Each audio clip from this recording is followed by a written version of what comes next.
Trading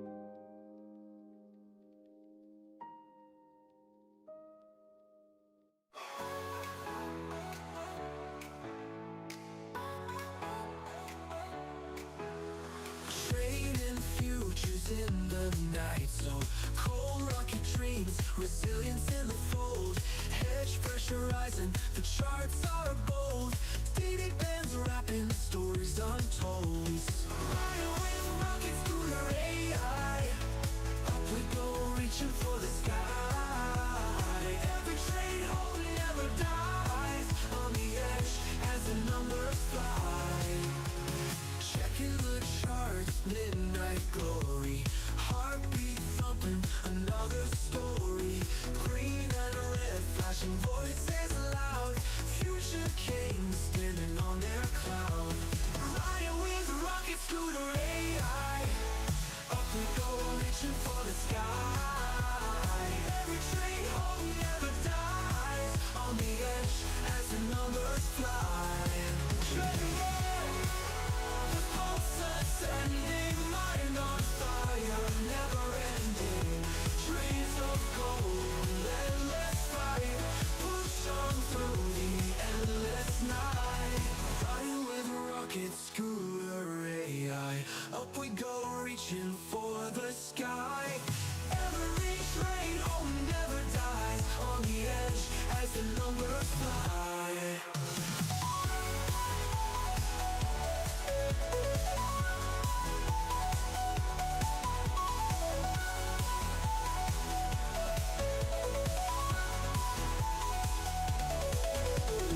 Checking the charts, midnight glory.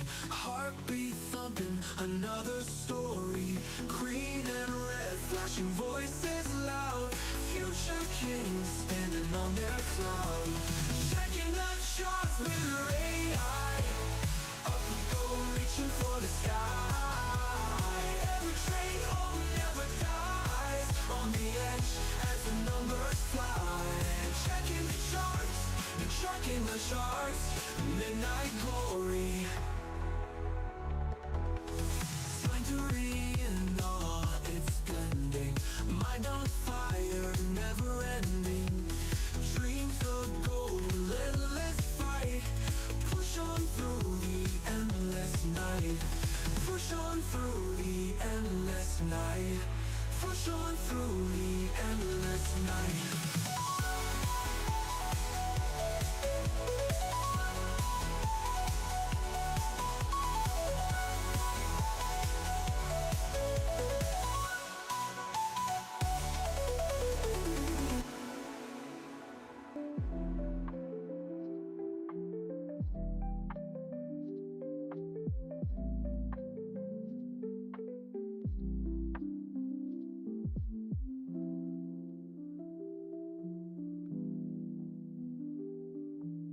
Good morning, chat.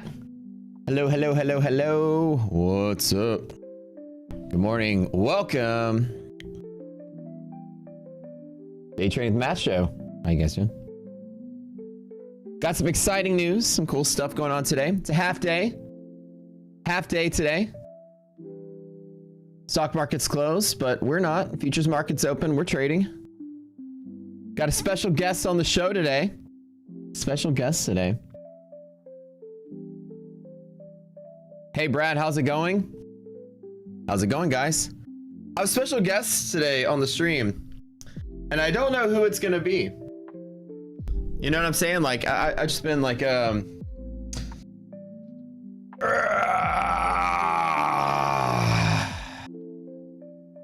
don't know. We got a special guest on the show today, and I can't tell you who it's gonna be. I can't tell you who it's gonna be today. It's secret, but I'll drop hints along the way. I'll let you know who it's gonna be. Middle of the morning sometime, someone's gonna pop up. Could be somebody very special. Could be Pickle. Could be iDoc. Could be my mom. No idea. But stay tuned. It's gonna be a fun morning. Does it start with a B?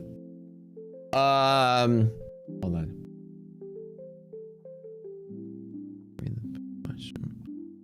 Yes. Starts with a B, starts with a B, ends with a D. I don't know. Good morning, guys. Trady, Happy Poro. Good morning, Cesar Leon, Trader 007, Fraser, Matt Evans, Jesse, Relax Vibes, Grant, Wesley, Septi, Liam. Oh, by the way, if you guys are in Houston, tomorrow we're doing the Netherlands Orange Walk thing. So if you guys want to come, we're kind of turning that to a little mini trader meetup thing.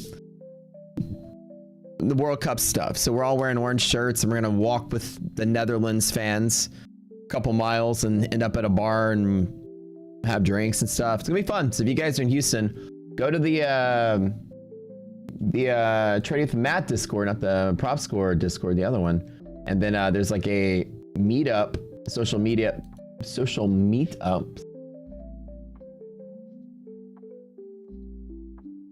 Actually, I think we should need to put a social meetups in Prop Score. Let me see if I can make a channel there for you guys. Community, create channel.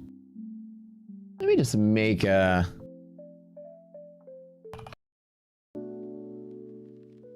meetups.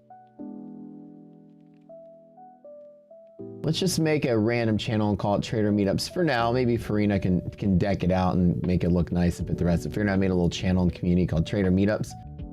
Let's make it public. Everybody can post. If you guys are in Houston tomorrow and want to join me and some traders for the Orange Walk for the World Cup.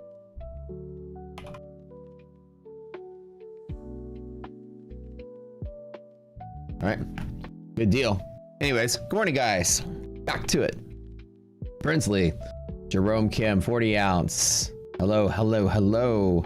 John Owens, it can only be Jared. Dark Jester, Billy the Kid, Andy the Greek.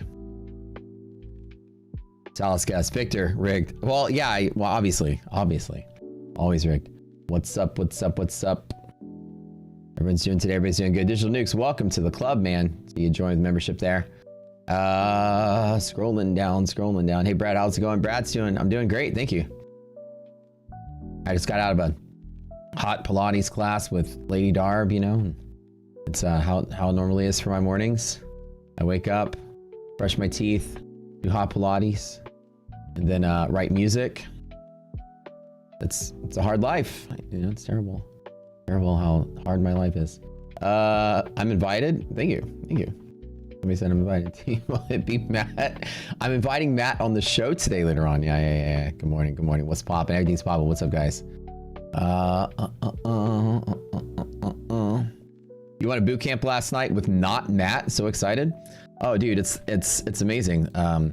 Not Matt teaches one hell of a boot camp. I'll tell you. That guy knows his boots and his camps. He's an expert at both of those things. Hey, Matt, hope you're doing well today. How's the back? Yeah, it's pretty good. Like, again, like let me show you my back here. Right here, right? And again, we have a guest today on the show, and I'm not really sure if I'm going to tell you guys who it is yet, but wait. But it'll naturally come out through natural conversation with you guys. Wait, an iDoc and Lady Darb stream. Wait, are you saying that like Brad and I get the day off? I mean, I don't think we can complain about that. Brad and I go eat some burgers, drink some beers, sit outside, get some sunshine, let the girls do the work. I don't think either one of us will protest that idea. Another 1K locked in, background noise. Awesome, man. Awesome. I'm so glad to hear you guys make his payouts. Anyways, welcome to the show. Good morning as always. My amigo, Victor. What's up, man? Give Brad a team Edward shirt to match. 100%. Okay. So I made trades last night. I maxed out. It's funny. I've got an eval on the screen so I can kind of like, you know, trade with you guys, show you some stuff. But I maxed out P&L across the board. As you guys know, my trick with Lucid, right, is I've got, these are all pros and flexes. You can tell the difference if you know Lucid. These are the two flexes. These are the three pros, right? Pros have $1,000 profit target on this 150K that I'm doing at 40% consistency. So I just hit it a third of the way, 333 or so each time. Flex has no profit target, but you need to make 250 each day. So I made my 250. Right out the door, I shorted all 5 things. Why did I short? Well, yesterday, like I said, we had, let me show you. I just needed to make, you know, $200, so I just shorted just very easily and then added fall. I think it was like 1 S&P mini or something like that. Why? Well, because we had a scare, right? And I made a post about it on the internets. There is this looming bear. We won't know the answer till Monday. There's this looming bear zone top that, oh, we're not gonna get liquidity maps today. Okay. Maybe S&P SPY will still have the, there you go. This, right? This crept back in. And every time this creeps back in, we know we're always good at calling it, right? You guys remember on this red day, we were like, well, bear market's here. And then on this green day, we were like, oh, just kidding, it's not. And we're never flip-floppy like that, but we're really good at catching the market. The whole way up, we were never like bear market, bear market, bear market. It was only on this little red day, which is how good these monthly maps are. You guys were all here for it. It was this red day. I gave speeches in all the places. This stream, my funded streams, everywhere. I was like, this is it. This is the top for a little bit. And then we sold. And here I said bull market's back.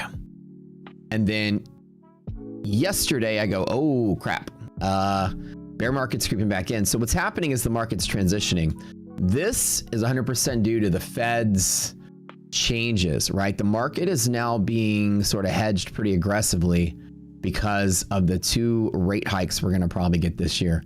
Once the bears start creeping into the party starts getting lame. So I'm not on this camp right here anymore, right? I'm on the camp of, you know, we're probably back to that again.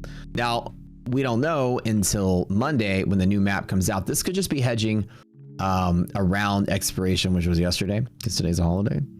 But on Monday, we always have this sort of like, we call like the iron wall of expiration. Monthly maps look 3 months out, but in reality, only really consider seriously 1 month out. Because the minute you expire, the very next Monday, all of this is likely to change drastically. Sometimes it doesn't, but sometimes you'll wake up and this will all be gone. And sometimes you'll wake up, this will all be bare. And you're like, wait, what happened on Monday?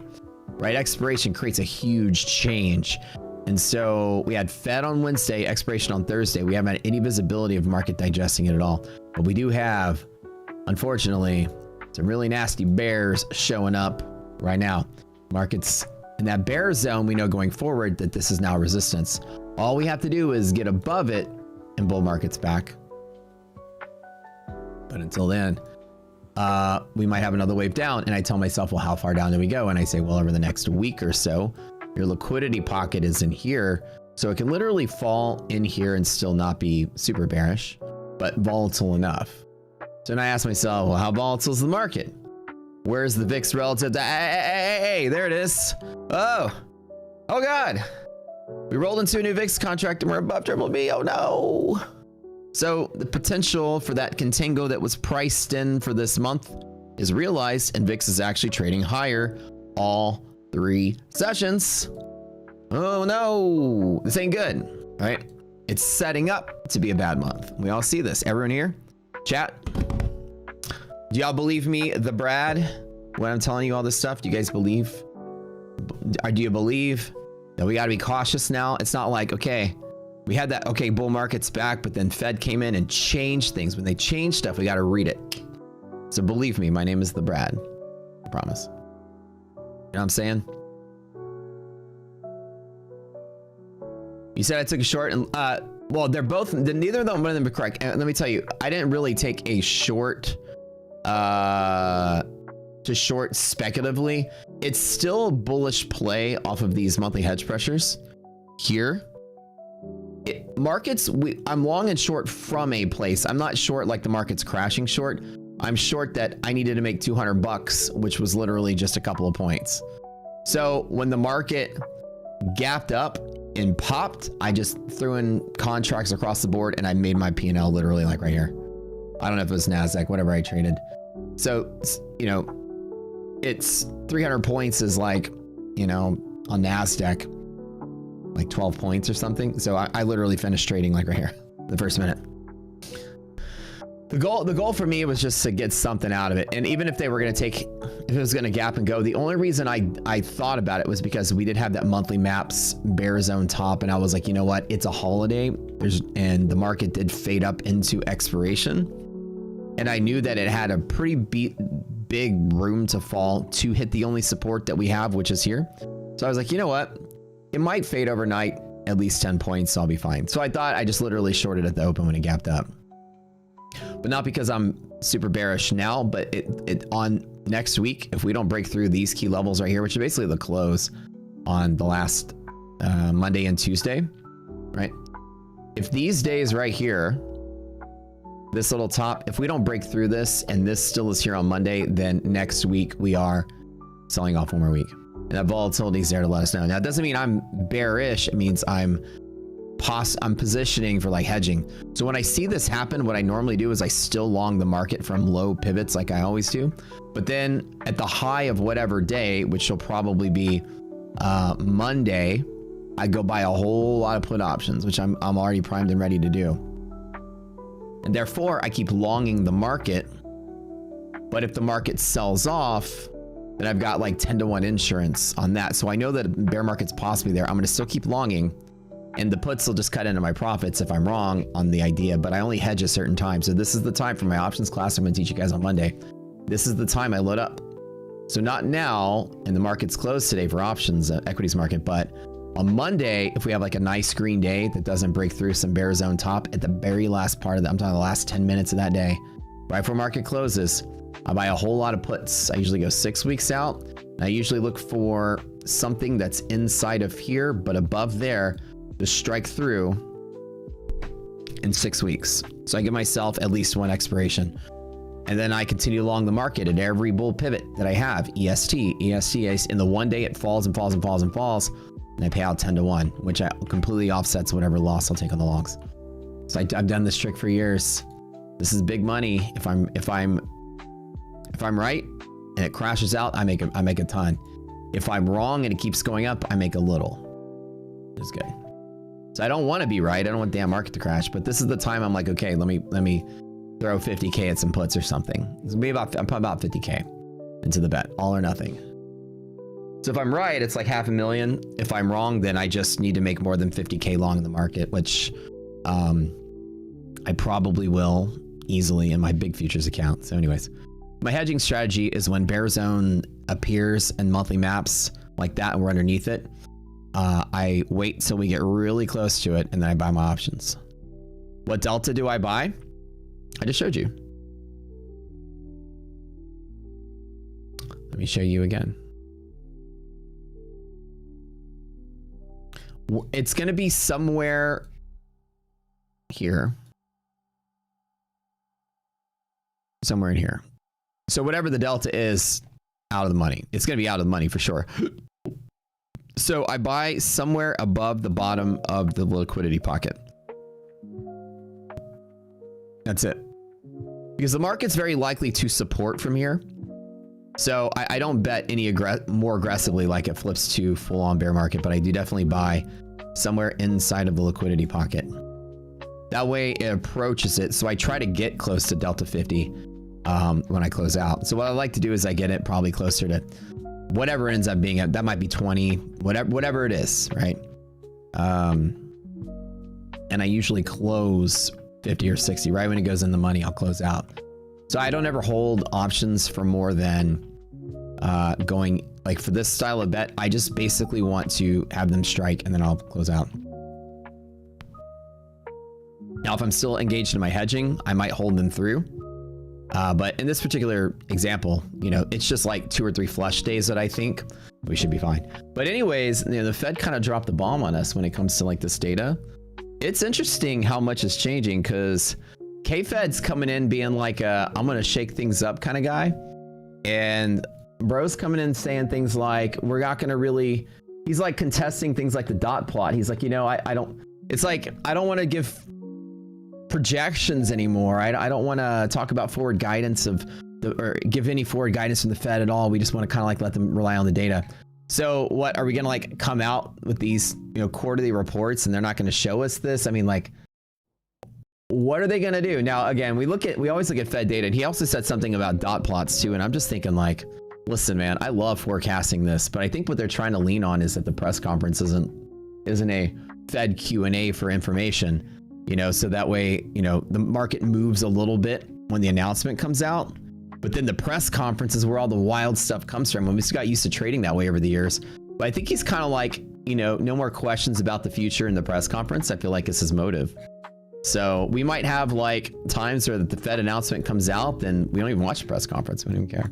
Anyways, it'd be interesting to see what happens with that. Did we win the war? Guys, oh my God.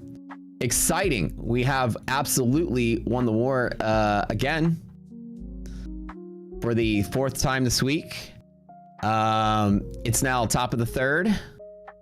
Current score right now, US is winning 72-68. We pulled ahead with that buzzer beater at the half, and this time we are actually winning in this incredible nail biter. The last couple of points, Iran handed us over all the uranium that they had. I swear, you know, the guy reached into his pockets and he was like, all right, fine. You wanted our uranium. Here it is. Here, hold out your hand. Wait, did I drop it? Where'd it go? That's it. And the US is like, victory, we got it. Yay. So now we're up and we signed an agreement, and the funny part about that is we signed an agreement which really just removes us from the war. But if I know my Middle East, there will be other contenders for, you know, the next part of the series. Whichever country is going to be fighting with whatever country over there for the next 1,000 years. So I think US is going to take its victory and be done, and we'll, you know, kind of walk away. But I feel like this is still going to go on forever, you know, and at least maybe we're done with it. Maybe we're not. I don't know. We still got one more. We're still at the top of the 3rd. So we got like, you know, a lot of time still left. I'm sure score is going to change a little bit, but we're winning, kind of. There's no peace in the sand. Is not one of these. Hopefully, right? They'll find peace at some time. But we won the war after it was over. Well, Guinness Book of World Records is now going to call this the war with the single most victories by one country in any single war. And the US has racked in like hundreds of victories in the single war. So I feel like this is a Guinness worthy world record. So yay. Go America. We win this war like 3 times a day. I love it. What's up, guys? Simon Dean, what's up? Hey, Brad. Hey, Dan, what's up, man? It's all you guys are in here today. Brad was in here. How can Brad be the special guest if he's in chat? It's definitely not the case. Hope I'm doing good. Where can I text you for a discount for the trading tools? Yo, Dark Jester, what's up? Go to the rocket.place/Matt websites in the description, and the discount. Oh, you talking about for the student discount? All right. Message me in Discord. Sorry. Give me in Discord. Am I doing a collab with Brad today? No, not at all. Not today. I'm just. No, not today. Let me stretch. Sorry. Nah. Not today. No, not today. No. Brad, I don't even know Brad. The most victories by one country in a single month. That's true. That's true. And coincidentally, the most call options bought by politicians in a single month. Oh, ayo. Guinness Book World Records, 2 records. Show me those purchases and all those senators, presidents. The most Telegram messages sent by a single chat group of politicians, led by Barron Trump. Good morning. What's up? Do you need to play your song about your back, or is it feeling good? I think it's feeling good. I think it's the posture and the way this desk is arranged, because I sit really weird and I kind of hunch over. I think I need to change.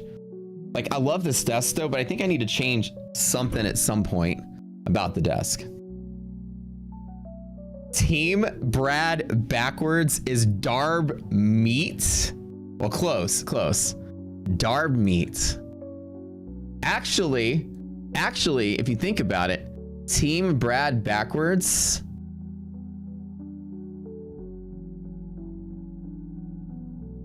is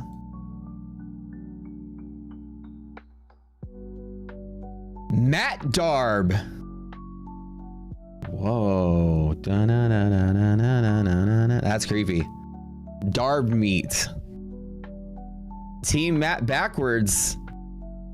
Team Brad is Darb Matt. Well, actually, backwards.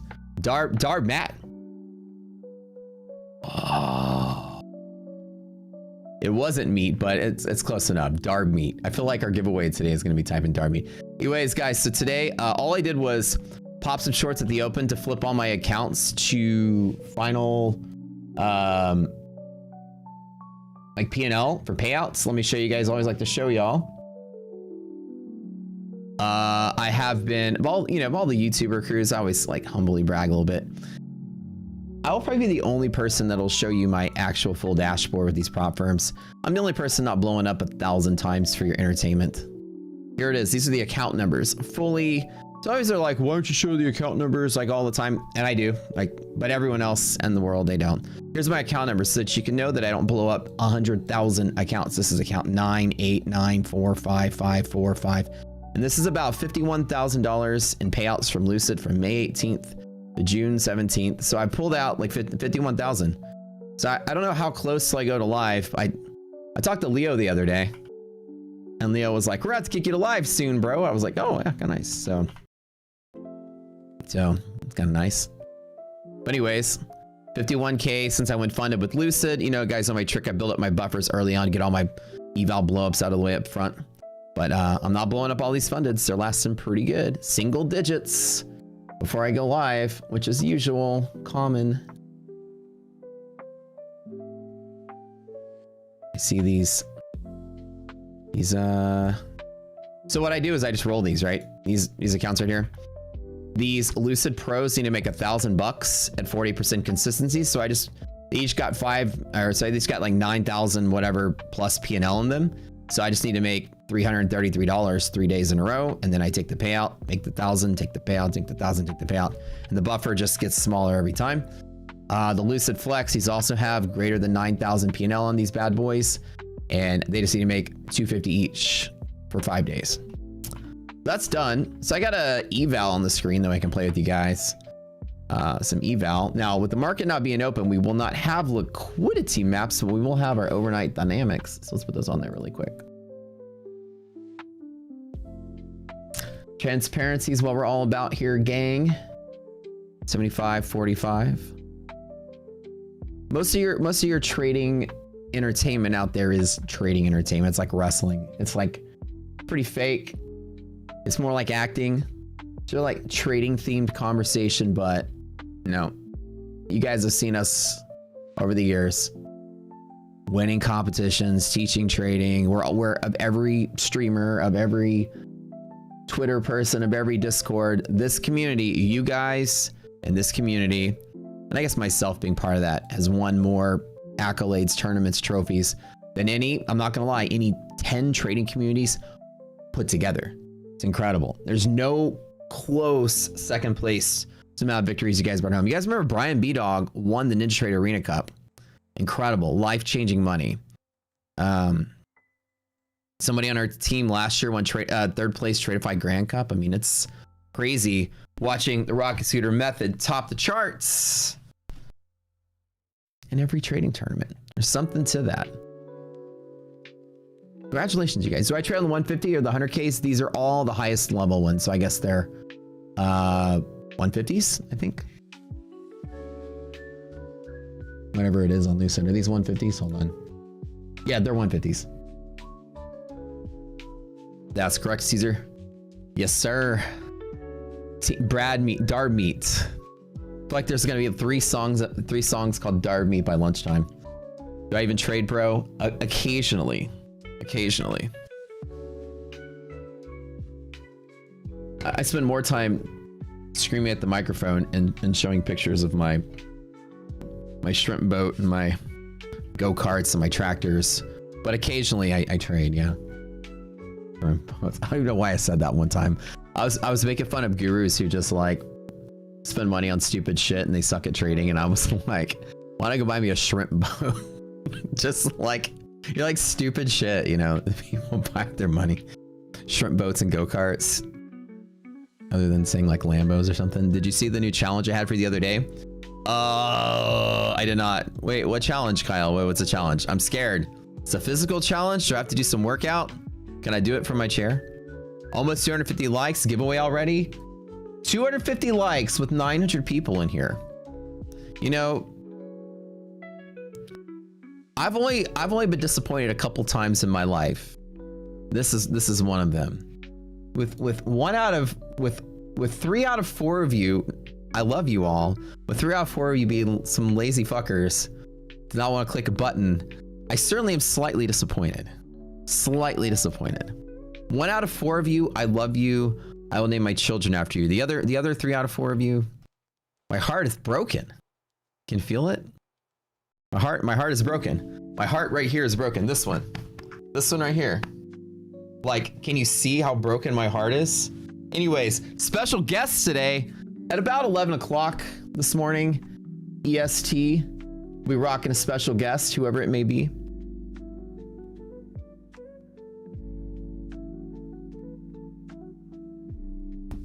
Wait, that's because I'm not talking about the NASDAQ. Oh, Booger's over here calling me out. All right, you know, if I start talking about the NASDAQ, that's right. I should probably stop goofing around. Let's start actually talking about the market. We usually wait till closer to 9:15 to start wrapping. So apparently what we're actually doing right now, we usually wait for people to get in here. Well, let's actually get started.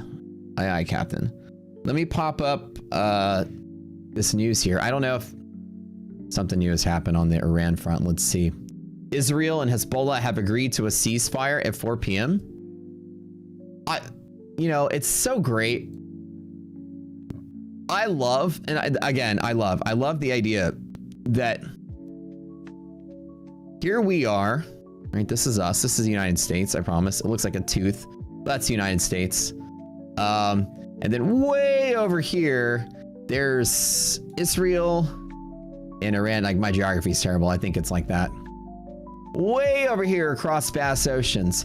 And when these two tiny little countries stop firing at each other, I'm so glad that McDonald's stock and Nike stock and AMD stock and all that go up, because that has everything to do with those two countries shooting at each other. Like, your Big Mac, McDonald's is now going to do more business, which is so great. Johnson & Johnson stock just going straight up because of Hezbollah. Amazing. Amazing, right? Yeah. I'm so floored, because that's very important news to the U.S. economy, as well as U.S. companies are very much direct correlation. You know what I'm saying? The price of medicine just went down. You know, AbbVie stock going through the roof. You know, it's incredible. I'm excited. Certainly going to have a big effect. I think Tesla cars just got cheaper. You know, Amazon shipping price just came down. Nice. Very nice. Iran is a large country, mate. Well, no, I mean, look, I drew it to scale, didn't I? I came pretty close. Look, relative, right? This is about 10 times bigger than that. Like, when I drew those, I drew them like that. So to scale, that's kind of close relative to us, I think. And look, don't compare it to the big molar. I was just trying. I was trying my hardest to draw from memory. Carrots will definitely get cheaper. Anyways, you know, as I'm joking around, it's become absolutely ridiculous how much the stock market responds to news that has nothing to do with the stock market. But it is a pre-programmed move, I feel like, by these algorithms. It's always betting on the fact that the US involvement is somehow going to cause hyperinflation. That's really what's going on. Because the price of oil going up when the conflict is really sort of, it's a proxy bet on the Fed, which is really why this happens. You guys always wonder why every time, the joke is every time we win the war or something happens, we keep going up. But it is a proxy bet on the Fed. So what happened was Fed came out and started saying that they were gonna raise rates, right? And we knew this last quarter, as the dot plot was suggesting, rate cuts were going away and rate hikes were coming back. You know how to read this? I'll give you guys a 5-minute lesson on Fed projections, right? So every quarter, this is June, so we got quarter, March, June, September, December, come out with one of these things. And you can look at what every participant, which is a member of the committee, votes where they think rates should be over the time of this chart, which goes from 26, 27, 28, and the longer run. Right here is where we currently are as far as rate goes. The target rate is to be between 3.5 and 375. Each one of these is your 25 basis points, each one of these little sections. And so the majority, or not the majority, but the bulk section has 8 voters, 8 believe we don't need to change anything for 2026. However, when you look at this, there are 9 people who believe we need rate hikes. So it's actually tied, kind of. 9 people think lower or the same, and 9 people think raise. So if you remove the guy that thinks we need 2 rate cuts, this super aggressive guy, whoever that is, probably K-Fed himself, I don't know, you know, he's Donald Trump's guy. But 8 people think we need to stay the same, and 9 people think we need hikes.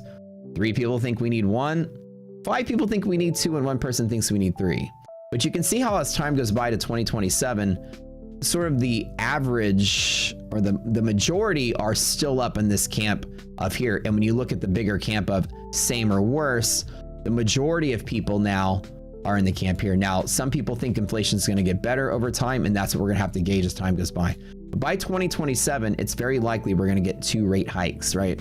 And so every single time oil prices go up, CPI is going to go up, right? Inflation is a lot of energy dependency on those CPI and even PPI, and even like, you know, shipping costs, right? Even not just inflation in general or the value of the dollar, but shipping costs like changes drastically. So prices go up everywhere.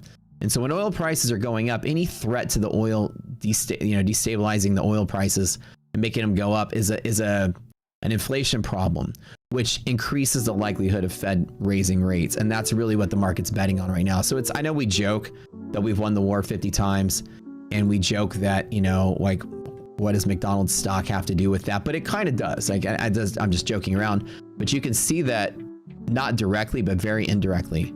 Right here's the distribution of probabilities of what we're going to get for our rates, y'all.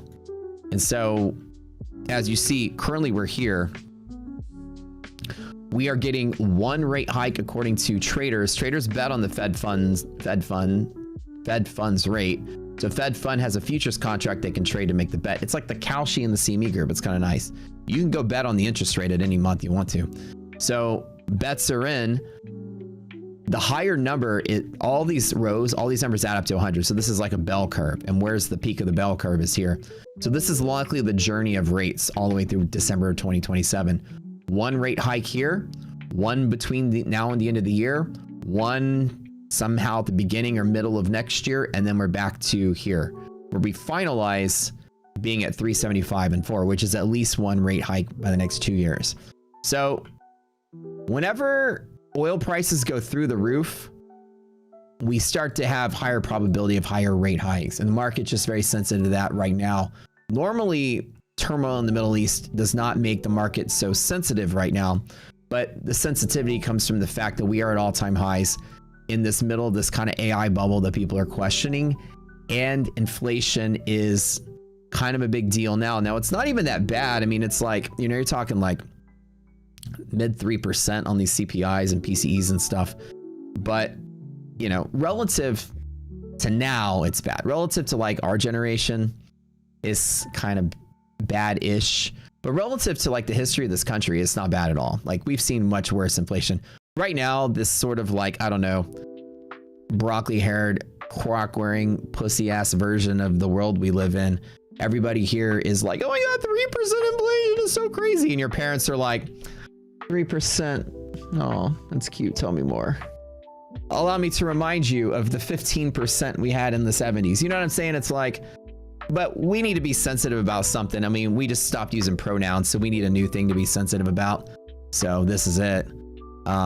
You know, like 3% world's gonna crash. Oil prices are going up. Let's crash the market. It's like overreacting. And in my history of trading for 16 years, this is the most overreacting we've ever been on a projection of 5% inflation when we're currently sitting in the mid threes. It's a little bit of an overreaction, but it's because the market's so stretched on AI hype that it needs to be sensitive to something. Wages kept up with that inflation, and they have, right? Because as Gabe has said, wages have kept up with the inflation because GDP hasn't come down, right? So if you're paying people enough and they have enough money to spend and it's offsetting the inflation, then GDP doesn't come down. And according to the Fed, GDP growth rate is not going to come down. It's pretty much stable. Now, the projection in March has changed from a 2.4 to a 2.2, but it's down a little bit, but it's still growing. So with GDP growing, the market's not that scared of what it's hearing. It's just sensitive to it, right? So that's the way it is. Tell me more about your 3% inflation, youngster. Oh, bless your heart. Oh, God, it's so... Oh, no, bananas cost twice as much. Oh, no. You know, allow me to tell you a tale, an older tale, you know, like... It's been much worse, right? But since COVID, we've been so sensitive to like this 5% number. It's been crazy. Like the market acts. And that's why, I mean, it's not that bad, which is why the 2022 recession was just mild. Because it's not like that bad. It's bad-ish, but it's not like 1929 bad. But people are acting like it's, you know, market's going to crash, inflation's high. And I'm like, I wouldn't go that far. It's higher, but it's not enough to stop GDP growth, which is what we care about. See, market crashes and market recessions are based on two things. Negative GDP growth, or GDP coming down, right? Or unemployment going up. Those two things together, you're in a recession. That's it. Hit that like button, guys. Stock market doesn't open, but the algos are always primed and fired and ready to go to trade futures at exactly 9:30. So in about 12 minutes, you will see volume come through because, well, people overseas don't celebrate Juneteenth and they still got their algos firing off all night. So they're still trading like it's a normal day and they're programmed to make decisions at our open. So here, right, like the last CPI was actually 4.2. I forgot. CPI actually did go up a little bit higher. But I mean, we've seen much crazier times. And the CPI equation did change a couple years back. So you can't compare them like for like. There's going to be a slight difference. Since they modified what goes into it like 2 or 3 years ago. But I mean, we're at 4.2 right now, and it's like the world's gonna end, and like, you know, your parents and grandparents are like, oh, that's cute, you know, tell me more. Tell me more about your problems over here. Oh no, eggs, they're expensive, right? Oh gee golly. You still got a Louis Vuitton belt on though, don't you? Still driving a Mercedes? Yeah, but I can't put gas in it. I can't put gas in my Mercedes. That's the world we live in now at 4% inflation. I can't have to take Ubers now because my Mercedes is too expensive to drive. Your parents are like, we literally couldn't afford bread in 1976. Shut up, kids. But anyways, I joke. My opening monologue. It's kind of like the Tonight Show here. Market is overly sensitive to anything right now because it needs something to be. The market's not really inflating on anything but other than AI hype. And we have these memories of 2000, right? The first internet bubble, and people were like, okay, you know, is there substance here or whatever? So people are easily panicked on little things. And so the fact that the Fed has kind of been on our side most of this time until they initiated quantitative tightening in December of 2021. QT obviously was enough to cause that year of recession, and then rate hikes came with it. And then, so people are like very sensitive, but 3.7, 3.5, 3.25, those small differences are not enough to change drastically change anything in this market. So in order for prop purchases to count for prop score, do you have to do it via prop score website? No, you just got to do it with the code. And then at the end of the day, you can go back to your dashboard and start inputting the data once that algebra comes out. But anyways, yeah, so wages have matched inflation, and so GDP hasn't come down. So GDP is basically, most of GDP is based on like consumer spending on stuff. So it's based on investments and spending. So if like you make a lot of stuff and stuff becomes more expensive and people buy less stuff, then you make less stuff, and then people buy less stuff and you make less money, therefore you make less stuff, you fire people, then there's less people spending, and the circle goes like down, right? But if you can pay people at the pace of inflation, then there's no change from the consumer perspective. They get paid more and stuff costs more, then they can still buy the same amount of stuff, and therefore production stays the same, and therefore spending stays the same. And then as long as you're expanding, you can hire more people, which is more people spending, and GDP goes up. Yeah. So it's like you're looking for those two things to signal recession, right? And we don't have either one of those going on right now. Right now, we good. We good, chat. We're good. According to the Fed, we're good, and we're going to be good. But right now, monthly maps, we talk about this all the time. You guys do me a favor, hit that like button. Tell me more about your 4% inflation, young man. Sounds tough. All right, here you go. Bear zone, which is market maker put clusters, right? And we found this doesn't normally appear in a bull market, so be careful on Monday, right? As we roll into the new trading month, which starts on Monday, you have this large amount, and we always know when you open up inside of bear territory, unless you break out of that, this can be the resistance to bring the market down. So we're already hedged here right now. And so if we bust out of this, then we're fine and maybe chopping back up. But I tell myself in this area, I want to basically be very cautious.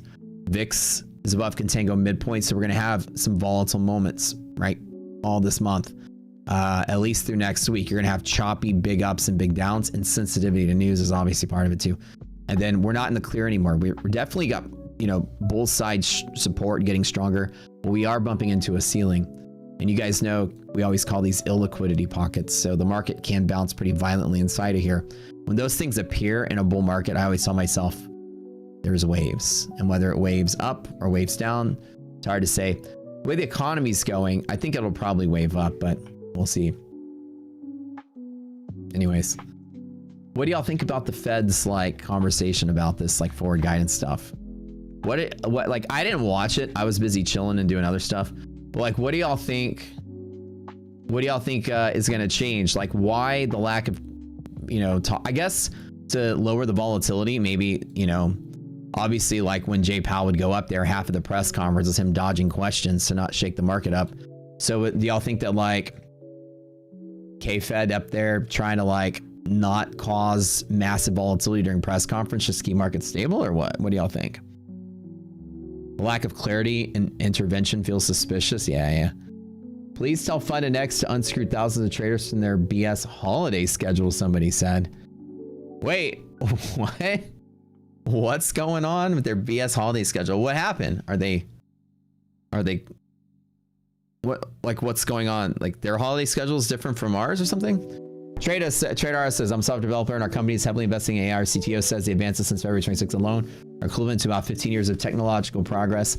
I think AI is not a bubble. I'm one of those people that think AI is here to stay, because it's I could feel it. I could feel the utility it's creating. I get in my inbox every day, there's somebody hey bro, you want me to make videos? Hey bro, let me fix your thumbnails. Hey bro, let me redesign your website. I'm just the amount of skill gap that used to exist for somebody to start a business. Here's why starting a business was such a thing for champions. Everybody wants to start a business, but nobody wants to be poor for 10 years so they can be rich by year 11, right? Because it takes a whole lot of learning and trial and error and gaining skills. And 99% of people at their jobs probably aren't good at running a business, but now everyone's good at business because AI does everything. And you could skip the line and become very successful in months with AI. Everybody out there is now a graphic designer, thumbnail editor, fucking website programmer with literally no skills. So it's so easy for people to just take the plunge. Well, let me start a business now. It's not like it used to be 2 decades ago, You got to go out there. You got to be broke. You got to go get books from the library and learn how to do something. Figure it out yourself. No mentor, no help, no YouTube to give you videos on how to do it. You just had to figure it out. So that skill gap made it very hard to start businesses. Nowadays, everyone's starting a business. It's crazy. Very crazy. Everyone's working from home. AI is not a bubble. The shit it can do is incredible. You developed an app with Claude, no idea what to do. Yeah, that's what I'm saying. It's traders are is it a bubble? Is it outpacing what it's going to be? And I don't think it is. I think it's just like the internet in 2000, except the utilities here.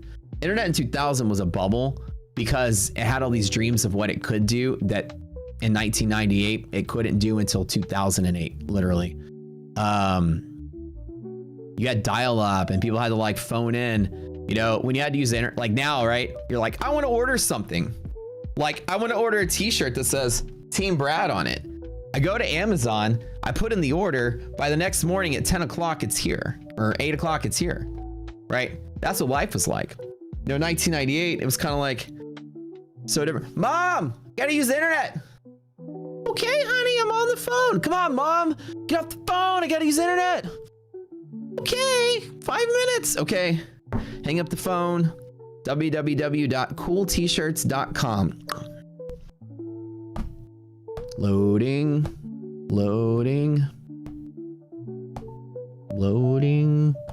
The website's like loading like this. Then it's like, okay, t-shirt. And it's like, okay, here's your t-shirt. Type in all your name, information, credit card information, scan this in, scan a picture of your ID. And like, I gotta do all this stuff to buy something. Oh my God. Fine. And I spend 10 minutes, order this, order that, order that. Your mom's like, I need the phone again. Hold on, Mom, I'm going. All of a sudden, you put it all in, you submit all the information, click enter, and it's like, should be at your house between 6 to 8 weeks.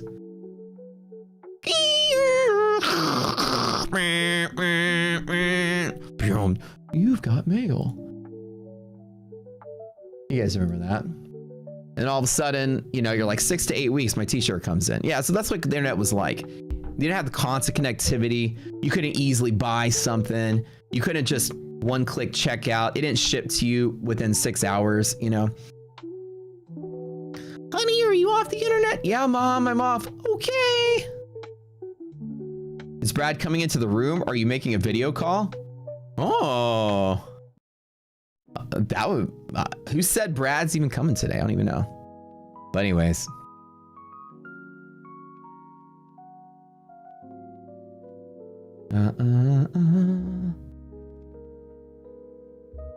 Yeah, software developers can see the progress firsthand. Somebody said anybody calling it a bubble is a mistake, 100%.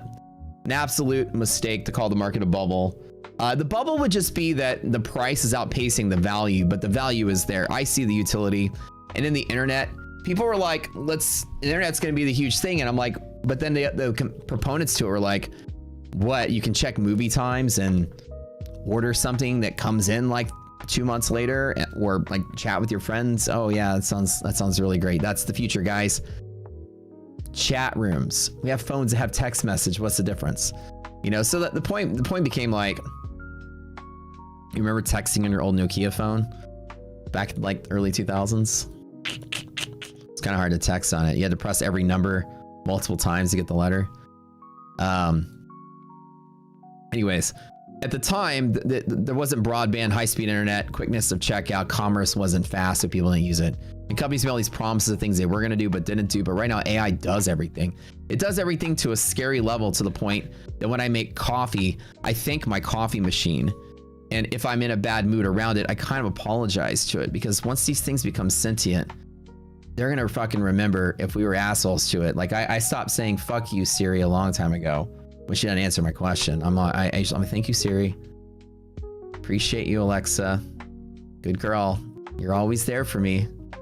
When this shit takes over, they're going to remember who was a dick and who wasn't. So, yeah.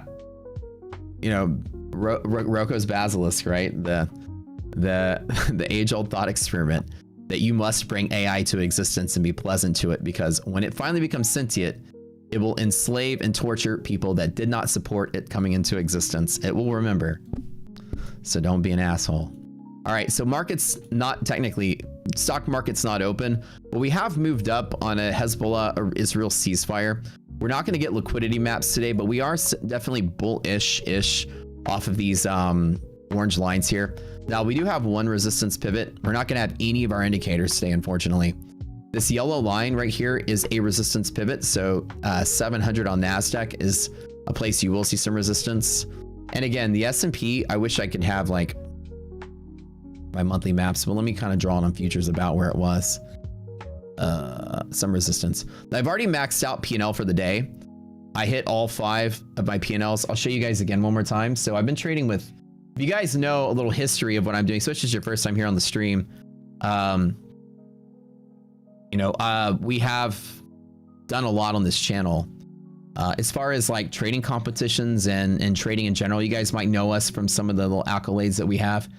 In the last couple years, there's been all these trading tournaments, right? It's always us that wins these things, and our community is really big, but our community is also very talented, and the folks here are really good. So it's good to kind of like, you know, I just show a little bit of this. Now, I have no trades out the door other than I would love to long at a lower low, but I think if you are bull, it's longing right here at exactly this price where we are now, up to there, 698, about a 40-point rip. I would scalp through here. I wouldn't try to short anything, but I do know that we do have bear ceiling coming up pretty soon. I was kind of hoping that we would hit my lower pivots like in long from, but we just ran up on that news, which kind of sucks, kind of ruins the day.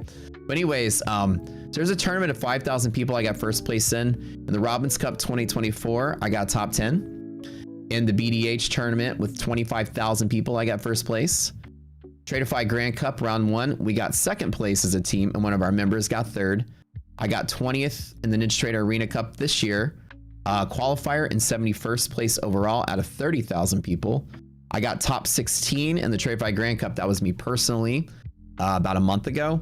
In the first quarter of 2026, I made over $1 million just in that P&L on the screen, on the stream here. I did a 100K trading challenge. I turned 100K into as far as I can go. And April the 17th, I kind of decided to cut out on that. But here's the results of that. I do show my P&L and I do show everything for you guys. I'm big on transparency here. I show the entirety of the trading competition that I did myself. I ran up that balance, and this was a week before I stopped doing it, but that's the picture I still have. And here are the withdrawals from that actual challenge. I took out $805,000 in March. I bought my girlfriend a Ferrari that week for funsies. And then I decided to stop trading the challenge because the market was going crazy in the middle of April. On the Lucid front, I currently have taken $51,000 in payouts from Lucid in just a month. I like to show my full dashboard, which again, a lot of people are very shady, I think, out there on social media. They don't like to show everything. They're very eager about showing you how much they made, but covering up these numbers. And I think that's absolutely, I mean, Trump is president. I can say retarded again, right? Is that word back? I think it's kind of retarded because, I mean, like, I know you're blowing up your shit. That's why you're not showing me. But I show you guys because I don't, like, I'm not bad trader. Can I say restarted? Can I say fire retardant? Okay, so like here, right, you can actually see my account numbers. This is my full dashboard. And so since May the 18th and June the 17th, I have made 51,000 from Lucid. And this is account number 3, 5, 4, you know, these are sequential. So I'm not on the count like 75 like some other big YouTubers, I guess, you know, which implies thousands of eval blow-ups, I guess, I don't know. But in reality, we teach a really solid principle of risk management, high volume pivots based on gamma exposure, which is kind of what we pioneered here. We're gamma exposure community. You guys, apart from the opening monologue of me trying to be goofy, I actually am a mathematician with an engineering degree. I was third in my class. I'm kind of a math nerd. If the glasses and Team Brad shirt, only nerds are fan of this guy. Like, if that didn't clue you, I'm kind of a nerdy guy. And so mathematics and data-driven analytics are very important to us here. And the results prove, right? I mean, anyone can say whatever they want, but it's lucky if you win one tournament. It's skill if you win 10. So like, you know, at the end of the day, ain't nobody doing it like we doing it over here. Different crew. And I tell you, if you're to put two communities next to each other, not to make fun of anybody else, but all the other trading communities, I feel like their audience are people whose like jaws come out to here and there's like drool dripping. Like, I feel like that's what they would say if they ever got together for beers. You know what I'm saying? In our community, when we get together, it's like guys with like, you know, white, you know, scientist coats and glasses, and they're holding beakers and they're like, Eureka, we found a solution. You know, it's like two totally different vibes between what us and us. But you guys want to learn trading. I am definitely a genuine I'll be the first trillionaire. No, I'm just kidding. I'm definitely I'm definitely a multi-millionaire day trader, but I don't like to, like, you know, do anything but show how I do what I do, and very important to me that you guys get to see that I do what I do. The trades I make are on screen. My entries and exits are on screen. My account numbers are shown. That real money. I usually trade real account rather than props. So I'm trading a lot of props now. Do you guys like props? Wait, Matt is highly regarded. I'm a highly regarded scientist. How does your platform differ from other gamma exposure trading platforms? One word: dealers. Well, we have this different than other trading gamma exposure based platforms. So we're from the same time frame. We all sort of pioneered at this field at the same time. But gamma exposure, basically for most platforms, are going to take the entirety of all options open interest. So right now, guys, the pressure is long from here to here.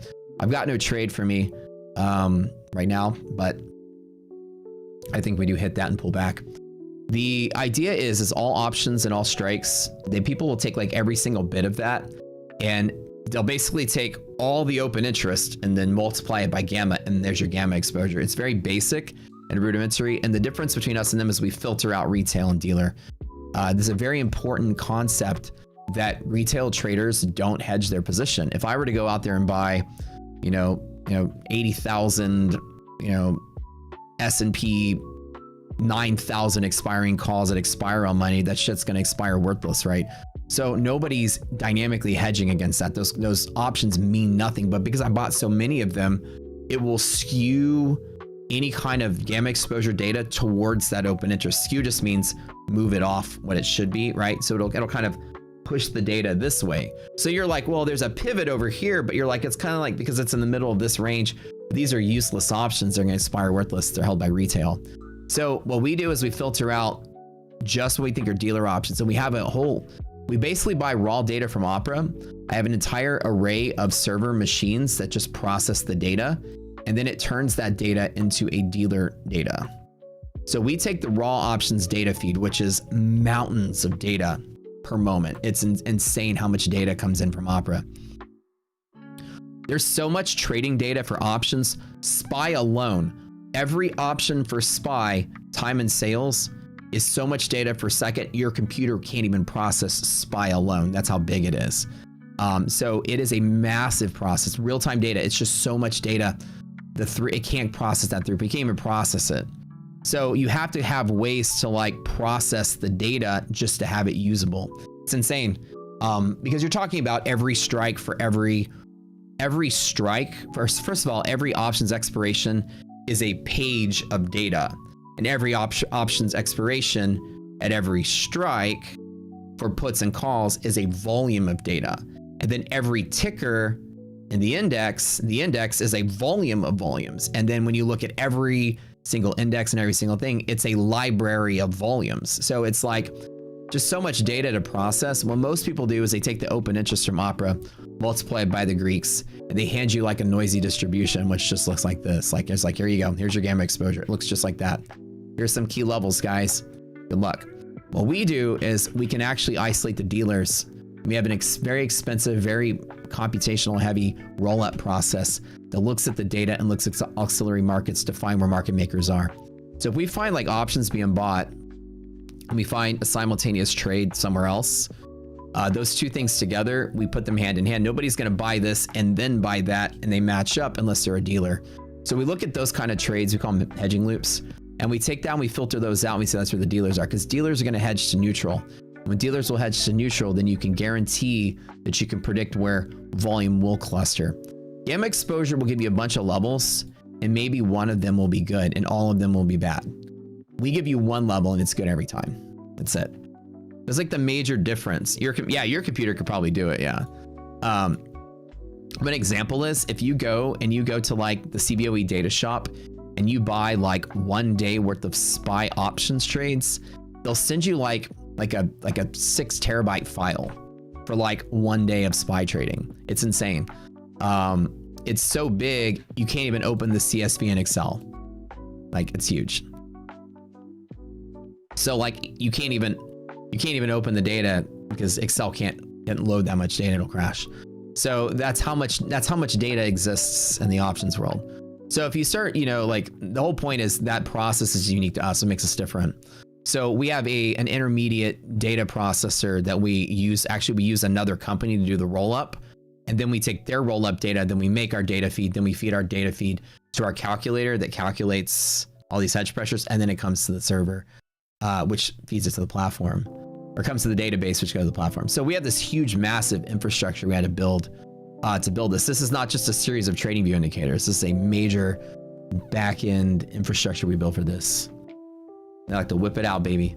Anyways, so the difference is what we actually can give you are usable pivots. So this is dealer gamma exposure, these orange lines called monthly hedge pressure. And this is the dealer exposure of monthly options. If you know where dealers are going to be, you can predict volume every time. It's incredibly cool. So let me show you guys a trick. Let me see if I still got yesterday's. Okay. All right, cool. I like to play this game. All right. All right, chat. All right, chat, you want to play a game? Roll up itself is an expensive process. As Tradera, yeah, you said you're a developer, so you understand that, right? We don't even do it ourselves. We outsource it because rolling up is very, very, very, yeah, exactly, very expensive. The infrastructure for the roll up alone is incredible. So rolling up, if you guys don't know what it means, is like an example. Let me describe it in a way you understand. Like a movie is like not real time updates, it's frames, right? A movie is so many frames per second. But when you string it all together, you get a general idea of the motion of something, even though it's right? So rolling up is kind of like that, where you're like taking frames and you're kind of interpolating in between rather than allowing the data to come. If you can take snapshots of it and figure out what it looks like in between, it's much better than just give me all the data now and processing real time. So rolling up is a way to take data and then making it usable. No, data's not working, just the market's closed because of a Juneteenth holiday. How much does the setup cost? You mean our setup? So our database alone, just taking our data feed with dealer data feed and creating liquidity maps for every major stock requires 5 dedicated server machines just to run the calculations. So, and there are 50 threads total, so 10 threads per machine that fetches that data from our database. So that they need to talk to the database to get the data to do the calc. And the second the market opens and we do the calculation, we have 5 dedicated machines to get all the liquidity maps calculated within a second of time, or a minute of time, sorry. So Phidias, yo, what's up? William Phidias in chat here, guys. What's up, man? Thanks for being here, dude. Big fans of you guys. Got the man himself here in chat. What's up? In 2 more years, your phone will be able to do the same. Yeah, probably like in 2 years, your phone and AI will be able to do it. All right, let's play a game, chat. Can I see the S&P levels, please? Yes, sir. I got you right over here. During the last hour today, usually my experiences, unless there's a news event, the market tends to stay the course of what structure is on a holiday. And right now, the structure actually is kind of bearish-ish for Monday, and we just expired. So the market's trying to go down, but we had like an Iran thing happen, so it's sort of moved up a little higher than, you know, we thought. So it's not really like a tradable day today. Unfortunately, kind of sucks. Okay, time to play a game. I'm going to show you guys how I can use options to predict pivots in the S&P every time. It's uncanny. So one of the things is this hedge pressure, right? So this is calculated. This is the maximum gamma exposure of just dealers. This orange line here, right?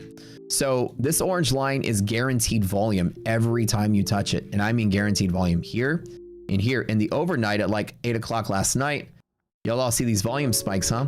It's pretty cool, right? For me to give you a number, start a session, and you can ignore everything else except for this one number. These levels are how I win competitions, because what makes me different than other traders is not that I can predict the stock market. It's pretty unpredictable, but I can predict where I need to trade from, which makes it much easier than you guys. Like, I'm not using candles or time frames. When the market's falling and falling and falling, I'm gonna execute my long only where it matters and invalidate very quickly when I'm wrong. I'm gonna get the market right and wrong just as much as you guys, but I'm gonna have fewer days whenever I long and then stop out and then I was right because I got in at the wrong spot. We call this like inefficient marketing or inefficient trading. So what's very important is if you can be like efficient in your entries, that's it. Get in where it matters, and that's all my strategy. I need to know where volume's gonna be, and I have a way to tell you where volume will be every single time. All right, ready?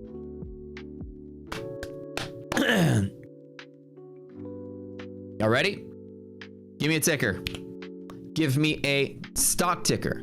Today's bank holiday, yeah, Juneteenth. It's now a trading holiday. Give me one Google. Okay, so let me show you guys something pretty cool. Okay, Google. Yeah, give me a couple. Okay. So you guys know what volume profiles are, right? So volume profile, if I were to load one up, will tell me over the course of time where volume congested, right, on a ticker per price. And so a volume profile will tell me where past volume will be. Like, let me let up a chart really quick. Let me show you guys the power of what it is we do here. I'll tell you, this stuff wins me trading competitions. Being just accurate to where I get in and out. It's the main difference between me and anyone else. All right. So if I were to load up a volume profile here on this NASDAQ chart, let's show you guys. Volume profile shows me where volume was, right? It's a past look at the market. Let's add this here, volume profile. Let's change this to be like, I don't know, tick size, chart, 1 day. Oh, let's make it day. Okay, good. So there's like a 1 day volume profile, right? And you can see that this will show me where, what is this? NASDAQ. So it'll show me like where NASDAQ's interest was over time, like where people were actually trading NASDAQ over the last day. Now as volume profile, you can change it to be whatever time you want. If I'm gonna look at like the last month, I can do month. And it'll give me the whole spread of what the last month looked like. And the high volume nodes is where there's a lot of liquidity, right? When there's a lot of people trading, there's a lot of volume. Typically traders will be taught high volume node is a liquid spot, pivot, pivot, pivot. Low volume node is an illiquid spot, run through it and don't stay there. You have big V's and movements through these illiquid spots. So when the market has a low volume node, you tend to pass right through it or not stay there. Market has a high volume node, typically the price clusters, and because it's liquid, you might usually long the market. However, New York Stock Exchange is closed today, baby. However, this is past volume. This is like where people were trading like last month, and their sentiment's changing every other day. So I don't know what they want to do now. Somebody that bought here, who thinks they're going to buy there again? It's kind of silly. It looks in the past, and therefore it's kind of useless in hindsight because it's really just looking back in time. And so the idea is we're taught to trade where volume is, and that's a really smart thing because you want to trade where traders are. Whether you get the market right or wrong, it doesn't matter, but you need to be right or wrong from the right place. Because when you're wrong from the right place, you're always wrong really small. And that's the secret to like making money as a trader, is being wrong small. And you can't be wrong small if you're inefficient, like the market fucking flies up and you're like, oh, let me chase the long. But you're like in at a bad spot. It might take drawdown before it rallies and you stopped out. That's bad trading. I don't trade bad. So what I teach you guys to do is look for where volume will be. It would be nice if you knew where volume will be. So somebody said Google. So let me tell you, I can use options. Let's load Google up, right? No cheating. Let's just load Google up. And yesterday, Google had a map like this. And what this does is if I show you on my chart, there's a bull zone and bear zone and some lines. This is a guideline that's telling me where positions are. And the best way to describe it is it's the balance between retail and dealer. All it is. Now, these arrows tell me direction. And so with Google as an example, this orange line is called monthly hedge pressure. These are your dealer gamma exposure for weekly and monthly options. High volume every time you touch it. This is where retail bears are mostly and retail bulls are mostly as well. Retail exposure, dealer exposure. Now, if I tell you that we print this out right before the market day starts, then I can tell you that it's very, very, very likely that Google will have a volume profile that looks kind of like this by the end of the day. Looks like a butthole. Look at this right here. All right. So if I were to load Google on the chart, remember, this is the start of the day. And I load up a volume profile on yesterday's Google. At the end of the day, it might surprise you that Google's volume profile matches my prediction from the start of the day. This was our big claim to fame here at Roxy. Now, I didn't draw the magnitude, but I drew where the high volume nodes were in this little kind of thing right here. So the idea is we can actually use options to forecast where volume nodes will be before they happen. So this is the end of the day Google's volume profile. And this game we're going to play is you give me a ticker and I'll show you what I would have guessed at the beginning of the day, and I'll draw it out according to the map. And by the end of the day, it will look like the volume profile by the end of the day. So my high volume nodes that people tomorrow, it's like using a volume profile tomorrow, will be using today's volume tomorrow. We're going to use the end of the day volume before the day starts. And all you have to know is if you pass through those pivots, there's your volume nodes. It works every time. Nice drawing, thanks. I went to art school, took a whole year on butt cracks. All right. ABGO, okay, let's play a game. Any ticker, I can tell you where the volume will be because I've done this a million times. This is pretty simple because all your volumes can be congested right here at 407. Remember, at 9:30 in the morning before this day started, these are your possible volume nodes. So this is showing you where volume profile will likely be as long as you pass through it. Each one of these is a high volume node. In this particular case, 407.5 is the only thing we pass through. At the start of the day, I would have guessed that we'd had a high volume node here, and then maybe here, and then here, right? But we only pass through here, so 407.5 is certainly the point of control. And so if I were to put AVGO at the top, ooh, we actually had more volume at the end of the day. But here's your 407.5 right here. Actually wasn't the point of control, but still, both the pivots are there. So there's your end of the day here at 410, which is where this area was, down to 407.5. There's your volume right there. This is like this guy, all in here. So there's your hedge pressure, 407.5 exactly, almost exactly. And there's your monthly hedge pressure we calculate at the start of the day. So we calculate your point of controls and volume pivots at the start of the day, and you're a day ahead of everyone else. And this is what mathematician. Now I take trades today. I'm gonna trade this eval in a second. So I've passed all my funded accounts to max pivot, max P&L. These all have like $10,000+ of P&L in them. I'm just rolling them for payout. So Lucid, I take $51,000 from Lucid. I'm probably gonna go live sometime soon. And so on these pros, I just need to make $333 a day for the most part to get the 1,000 on a 3-day, and then these are $250 a day for 5 to get the flex payout. So I've already maxed out on my funded. So I got to eval here so I can gamble with you guys. I'll probably short at 700 just to do it. Okay. So somebody taught me some other stuff, right? Give me some more tickers. Intel. All right. So Intel, right? Intel has volume here and volume here. So Intel is kind of nice. Again, you're going to have a high volume node at 132. Close is always volume as well. Oops. All right. You're going to have really strong high volume node here and then low volume node here, right? And again, at the start of the day, you know where your volume pivots are. That way I'm only trading where it matters. And since this is dealer volume, the trick is dealers are going to hedge every time. So the volume will be there every time. It's the only thing in trading that I can confidently say works 100% of the time. Now, nobody can predict the damn stock market. This shit is random. There's 133.8. There's 133.8. I drew it right there. There it was. No cheating, right? You're telling me ahead of time. Give me some more ticker. I'll do it a couple more times. It's fun, right? ABGO. Somebody said Intel. What else you got? Want me to do a couple more? NVIDIA. All right, NVIDIA. All right, let's do it again. NVIDIA. This is yesterday, by the way. The market's closed today. We don't have it. But NVIDIA, it's another thing. So NVIDIA's high volume today is going to be, now again, this is the volume node. This is a volume node. And yeah, here and here are going to be volume nodes. And I think the point of control is obviously like you can't predict this because it's not on any kind of pivot. But at the start of the day, I would have told myself this is area of interest for NVIDIA. Like this cluster, and then right. So I know what matters. Now all the stocks basically traded the same way yesterday. So they're all gonna look basically the same. Right, there's your here's your 208. There's your 208 right here. Exactly 208. See 208, 208.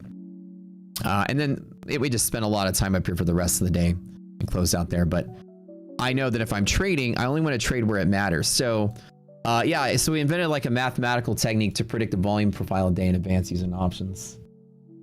So you know, Is it useful? I mean, kind of.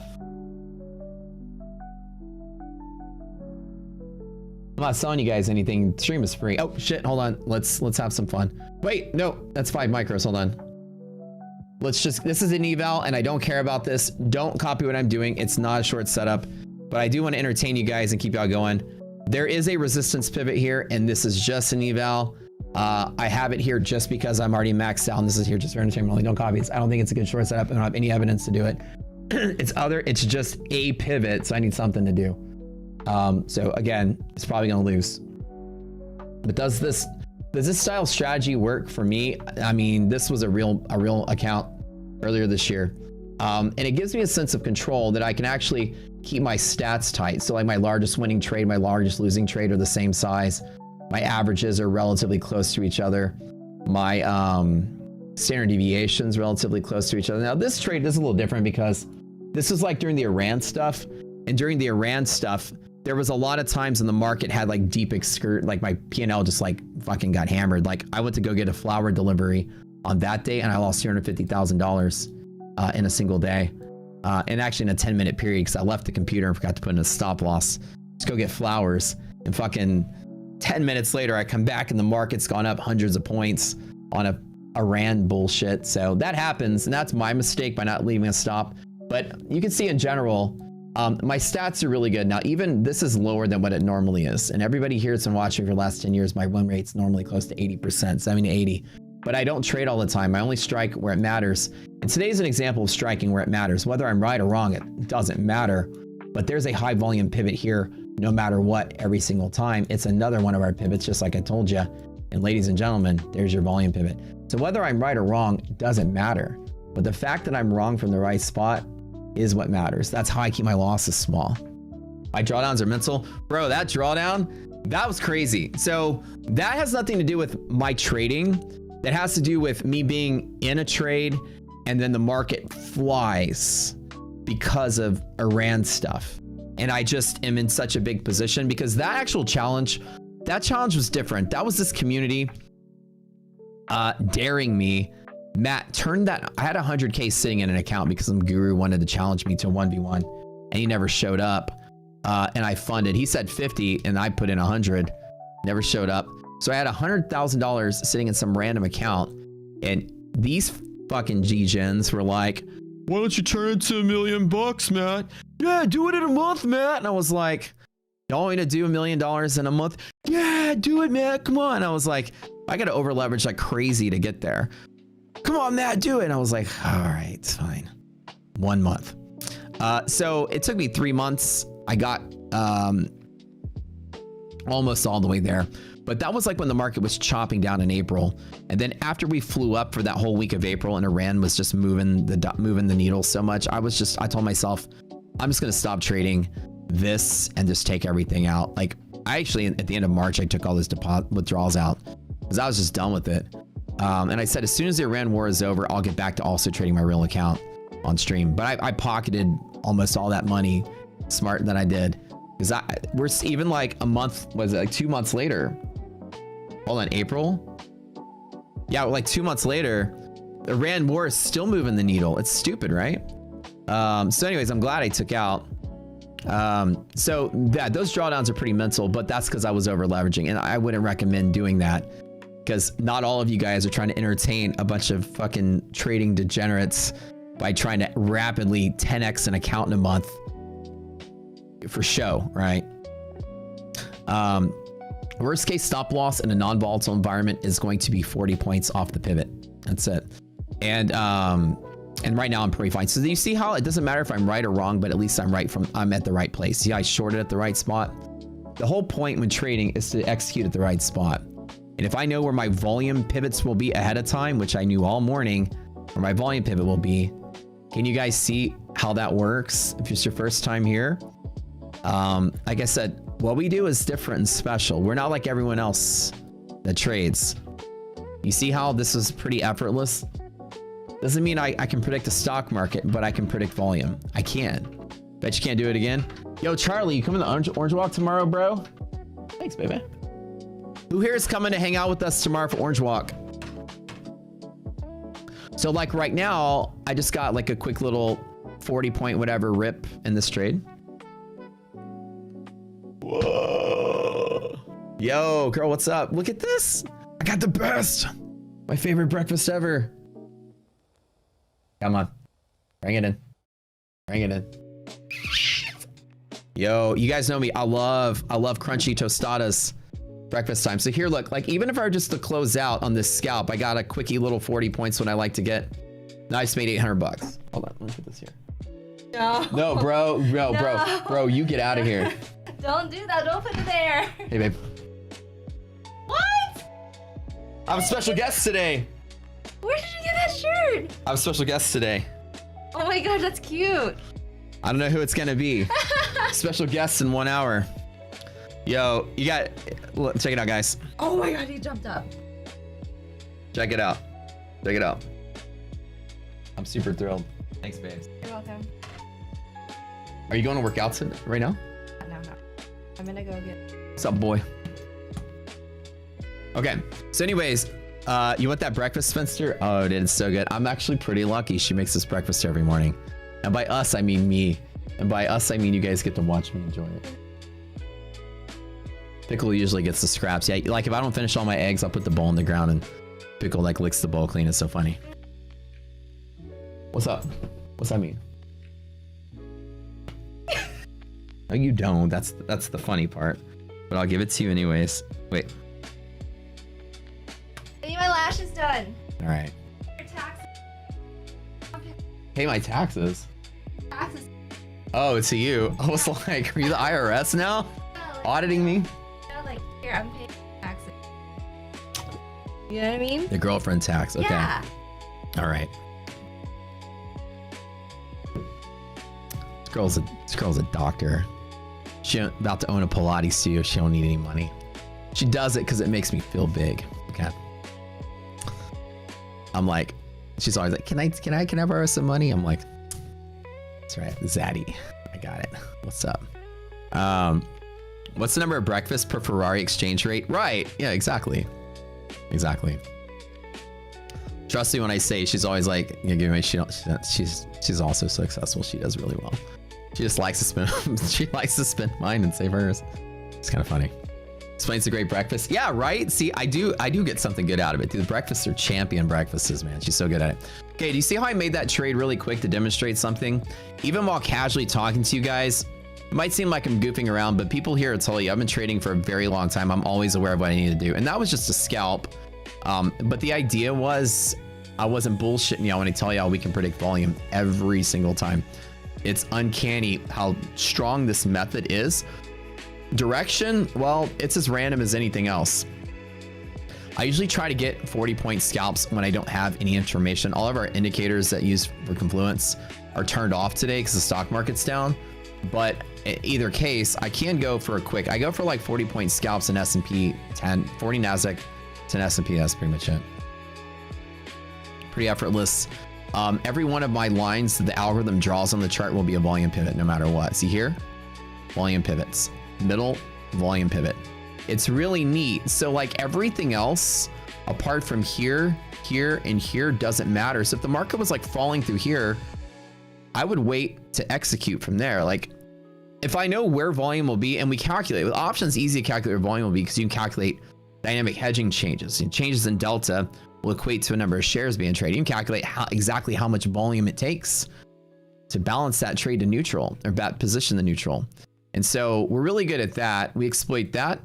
The open and close and gap, we exploit that. And we exploit something with margin requirements, which is kind of neat. Here's a neat little trick. This little green line on the chart is based on CME margin requirements. It is high volume every single time. And not only is it high volume, only 8% of days close below it and 92% of days close above it. So this is a pivot I long at every single time. Every single time. It is guaranteed high volume every single time. And again, like it sounds preposterous that like somebody's telling you something happens every single time, but these were drawn last night at 5 o'clock and this pivot has volume every single time. Right? So the goal with what we did here, I'm an engineer, right? And I started trading with the same shit everybody else did, trend lines and RSIs and tick and trend and all this bullshit didn't work. Quickly, I determined that that stuff is just weird, and as a mathematician, it seemed a little preposterous that the stock market had some innate property, some like intrinsic part of it that like could forecast its own destiny. I thought that was Trump's president again. I could say retarded. Yeah, it's sort of retarded from a mathematician's perspective. Seemed kind of stupid. Like, you know, how could a candle of data somehow possess, like I unfold it and there's more data inside of it, I can unwrap the candle and somehow there's more information about price and its own future. It made no sense to me. It's like, this is, programmers here would tell you, like, this is finite data. There's no extra information packed into these candles. So how do people devise all these crazy methods, like the way the candles look next to each other, which is a trading pattern, chart pattern, somehow implies the future of the chart? Somehow these two data points are tied together. These are millions of different traders doing different things for different reasons. I took this firm belief that the stock market's random and unpredictable. Somebody said Trump's picture is next to that definition. That's funny. You know what I'm saying? Do I use IV to determine daily, weekly expected moves? No, but we use another indicator that uses the arbitrage in the index to determine the daily spread. I try not to, you can, that's actually a really good technique to anticipate what the expected move is, but it only works when there's like uninterrupted structure, like the market's moving on an event, then it'll bust through those moves, right? Typically IV will contain price. So like you'll have this range where IV around the expiration will kind of guess about how far markets can move. Yo, what's up, Neon? My dude is here. Neon.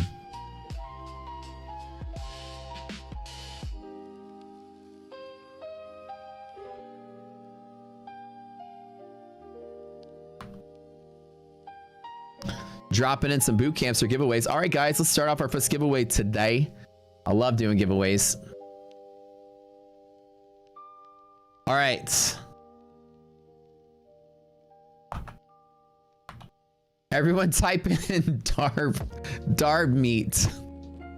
This is actually, Neon just bought you guys, 4 of you guys, free access to our training boot camp so you can learn everything for free. It's normally a $20 class anyways. So we have this thing here where we believe trading education should be cheap. I've never had $1,000, even though I probably could. I probably could have made $5 million a year if I charged $1,000 for a boot camp. We get thousands of people come to each one of them, but we only charge $1 a class because I feel like successful traders shouldn't be selling education. I feel like only broke jokers do that kind of stuff. Apart from supporting the overhead of such a massive platform, the tools do cost money, but they also cost, you know, 50G a month in overhead just for data and processing and developers, right? So, you know, you guys are supporting that, so that obviously has a cost to overcome. But like education, I think should be cheap. And I always told people, like, if I were ever going to have a webinar, like, guys, meet me in Houston, I'm going to teach this big ass trading webinar, I would literally charge $1 a head per day. Like, I would do that. I wouldn't ever do it for money. I love talking, I love teaching, I love talking about the market, I love rapping with other fellow math nerds, chilling, shooting the shit, drinking a beer, talking shop. So our boot camp is only $20 for 20 classes. It's once a quarter. It's very substantial because I teach you guys how to do volume prediction, how to trade from volume pivots, and how to use confluence to change the size of your bet. See, what I didn't talk about when I got in this trade, even though it's an eval, why did I choose 1.5 minis and why not 10? Why not 5? I have a science for position size as well. I thought I'd make about $800 on the scalp, and I was almost exactly right, even with my plan. In the middle of casually talking to you guys, by the way, I didn't even tell you my plan, but I was like, I'm gonna make about $800 scalping off of this. I got about a little bit under 40 points, but I was trying to get about 800 to 1200 points. So team Brad backwards is Darb beat. All right, so we're gonna choose 4 of you guys at random and give y'all free access to the boot camp. All right. So I'm going to choose from the clipboard. I don't want to spin the wheel 4 times. We jump back into chatting.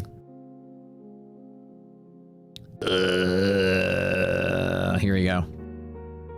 Choose 4 random people from this list. Okay.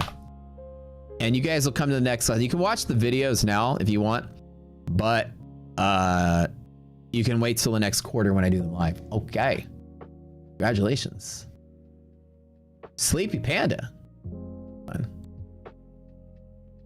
Sleepy Panda, Ghost Liquidity, Water Monkey, and 0 PhD. Congratulations. All right. First of all, you guys have to make an account over at Prop Score anytime you collect anything from one of our giveaways. Go to Prop Score.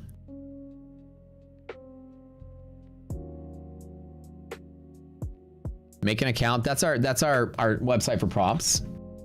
Make an account. Go to the Discord. Go to the Trading with Matt Discord and then talk to an admin named Slacks in the contest channel. Claim you all prizes. The bootcamp is a very substantial class. We talk about probabilities and odds and how to really set up your bets correctly. And like I said, if you guys want to know, the $20 bootcamp we do is cheap for a reason. I ain't gonna lie, you guys, I'm a fucking multi-millionaire trader. My futures account has $6 million in it right now. I made $4 million first quarter in that account on top of the $1 million I made in the other account on stream. I don't show my big account on stream because, well, it's the amount of trolling I would get with some of the bets I do take. You guys make videos about me every other day. I sometimes make $1 million YOLO bets. You know, I like to play. I don't need money from teaching. I don't need money from courses. Only losers sell discords and shit. All right, here we go. Here we go.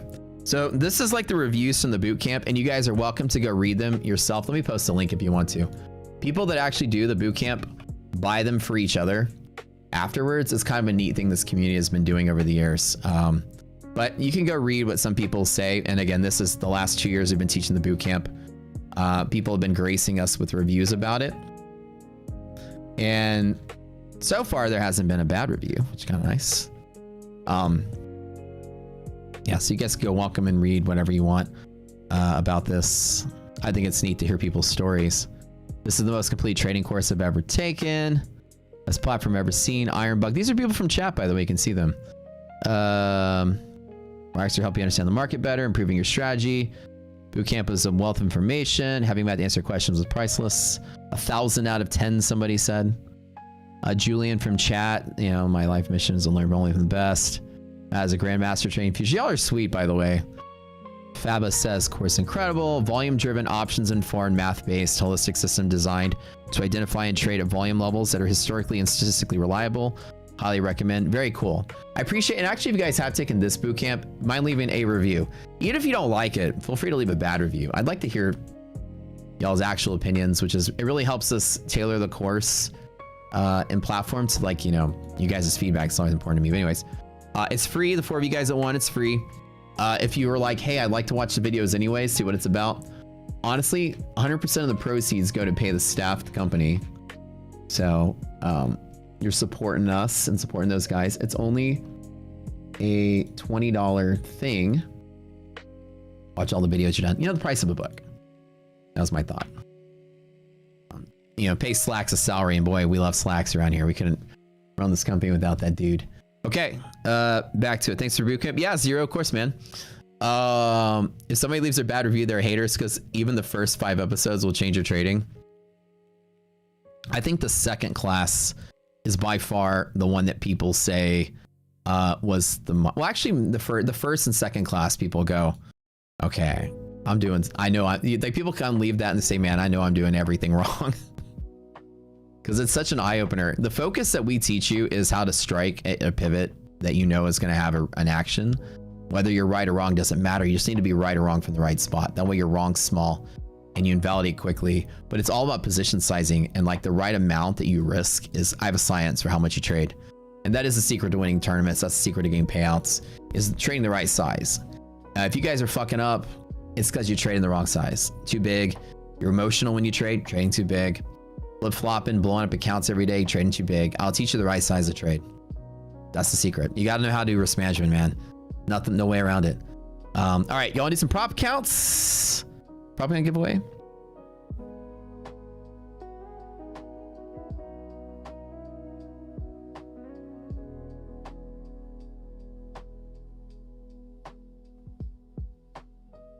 Let's do a little giveaway here. I got a special guest coming on. Let me see if my special guest wants to come on a little earlier. That way we can both rap. My special guest might be somebody you guys might know. It is also somebody that started from scratch with our community. Kind of struggled as a trader early on, but like learned from us and is now a full-time trader and now kind of works for us as a streamer. And I'd love to hear his story from his point of view. And he's like the world's most honest guy. So I'd like to hear, like, would y'all like to hear some story, some journey story? All right. Our special guest today is Brad himself. So anyways, thank you, Neon. Neon is our other streamer, by the way, our afternoon guy. Neon won't be here today. He's busy making Team Matt t-shirts for next week. But Brad and I will be streaming maybe through lunch. If you guys are still here, we'll hang out through lunch. But Neon won't be here today. Market's closed anyways at noon. There's nothing to do. He just sit there and jam out and listen to tunes anyways. So type in Brad. We got ourselves some Blue Sky accounts to give away really quick. Today's giveaways, Blue Sky. We got 3 Blue Skies to give away, 2 My Funded Futures 50K Rapids, 1 ETF 10K, 2 Tradeify 50K Select Dailies, and 2 Lucid 50K Pros. Don't go anywhere because this is giveaway bonanza today. Now, again, Prop Score is a website I built. It is also free, just like everything else I do. I try to make it free-ish. I'm really big on community and helping you guys. I built a mathematical tool. If math wasn't a bigger thing, here's the link, everybody. I'm spamming it. Go there really quick and make an account. It takes a minute. We use a math equation to rank prop firms, and it's actually shown on the site how it works. And we rank prop firms based on the value of the return on investment you can get per time you spend and difficulty and payout restrictions. And it gives a math-based number that tells you which firms are good and which firms are bad. Simple as that. And it actually has the ability to rank prop firms based on mathematics, not on favorites, not on whatever. We have a 5-point scoring system that tells you all these different stats and which firms are the best. Like right now, currently, the current best account in prop score based on the ROI for time for whatever, all of that together is My Funded Futures 25K Rapid. TPT 25K Pro, they're almost exactly the same account, also very high. And you can see on here, there's a bunch of the firms you like and love and how they rank. Our scale is 5 to 10, so anything 5 is the worst and 10 is the best and 8 is the middle. Anything above 8 is really good. And you see all your favorites there. You got Lucid and, you know, TPT, Blue Sky, Funded Futures Family is pretty good. Tradeify, pardon me, Alpha's there, Top One is there. These are all good. Aqua, right? These are all the goods. And yet, you know, the ones at the bottom, you probably never heard of half of them. Right? So, you can actually look at an account, like an example, My Funded Futures. You can see all the accounts they have and all the different scores. The 5 scores we have, this is the overall, basically the bang for your buck. What's your return, your payout per dollar you spend for against how hard the account is and how long you have to take to trade it and all the restrictions. And you see that like the scale goes from like red to orange to yellow to green. Simplicity is a function of the rules. So example is high PT to MLL ratio is lower, is harder. Consistency and a high consistency amount or DLL or high DLL amount, these are all make the simplicity score go down. So if the simplicity score is high, then the rules are pretty easy relative to everyone else. And the whole point is relative to everyone else. So that they're all ranked together. And so this is better than everything else if it's high scoring. ROI is the payout you get for dollar you spend against how many times you're expected to fail before you pass. Drawdown per price is how big the account is drawdown wise per dollar you spend. And price per time in market is how quick you can pass per dollar you spend. As you see as an example, these My Funded Futures rapid accounts, which are up here, are 1 day to pay out, right? And so we're, you know, here, so they're gonna have like a 10.0 quickness to pay out, right? So you can see as an example, right? You have some average scores and some good scores. So like prop firms are going to give you something and take something away. This is a way for you to see that relative to what everyone else is doing. Example is the rapid account is actually pretty easy. The ROI is really good. The quickness is good, but the drawdown's the bad part. No firm is green across the board. So you get to see like where you match up as a trader. Why are these important? You know, people that are really bad traders, simplicity is going to kill you. You need a really easy account to pass. The rules get you because you have bad control. ROI, well, that's important to you if you're a really good trader instead of a bad trader, and you want to get the most bang for your buck. ROI is important. The biggest payout for dollar you spend. Drawdown per price usually goes with like you have DCAing strategies or you need a big fat drawdown so you can cost basis average into positions. You want a big fat drawdown, right? Or if you're just like an emotional wreck like some people, and the longer you're trading, the more you fuck up, the longer you're in the market, the higher the chances you just fall apart. When you want a quicker payout, then that's where that rule comes in. Anyways, you can put them all like side by side. You can compare them. You can see all the stats next to each other, which is really neat. And you can see which firms are pretty good. Right now, like our favorites here are all listed here. Lucid, Tradeify, MyFunded, TPT, Blue Sky. These are kind of the best in class right now, I would say. So we're gonna give away like one of every single one of those today. Anyways, PropScore is a free service. You don't have to pay anything. If you guys want to support that, you can use code SCORE. You can support some weirdo streamer, YouTuber, Discord owner, Twitter guy, and their ability to, you know, I don't know, buy shrimp boats and go-karts. Obviously shrimp boats and go-karts and Lambos and fucking whatever their toys are, and they rub it in your face how much they love spending your money. Or you can support the tech that we've built that gives you a tool for you to use so you have the best idea which prop firms are good at any given time. Appreciate you guys using code SCORE everywhere you go. Proceeds, but you want a shrimp boat? I definitely want a shrimp boat myself. We got some of these Blue Sky accounts to give away today. Blue Sky launch is really cool. It's 5 days. It's 2 days to pass, 3 days in the buffer, and then your same day payout, essentially like the Rapids and Pros. But the difference is it's static in the buffer phase rather than end of the day it's end of the day drawdown in the buffer phase rather than trailing drawdown in the buffer phase, which makes it easier than TPT. And it's an activation fee model, so it's cheap up front and you only pay big when you pass. The total all-in cost is the same price. Blaster, $30.90. The total all-in cost for these Blue Sky is pretty much the same price as these guys are here. They're basically the same kind of account. $129 all-in is similar to the MyFunded Futures all-in. Smaller payout because activation fee model, but only $30 per eval rather than the full price. So you only pay when you pass, which is kind of neat. I'm gonna trade with those guys next. I just discovered them through PropScore. Actually, I didn't know anything about them until PropScore shows me like which accounts are ranked pretty well, and I was like, oh damn, these guys have really good accounts. And the activation fee model is kind of nice because you can just burn through evals at practically no price. It's kind of nice. But it's comparable to the TPT Pro and Rapids. Blaster, type something in. Type something in. Type something in. We need to blow up Blue Sky. Honestly, I like the fact that there's a new player in town with a really good account. Now the difference is they're similar. Like, you know, TPT is like a 5-day pass, but through those days you can flip. They're also a 5-day pass, but you can't flip. You got to trade the other 3 days in the buffer. But it's basically they take like the idea that even though it's same day payout with MyFunded Futures and same day payout with TPT, you still got to build a buffer. Even though they say 1 day to pay out, there's still a buffer phase in there. So it's just not marketed that way.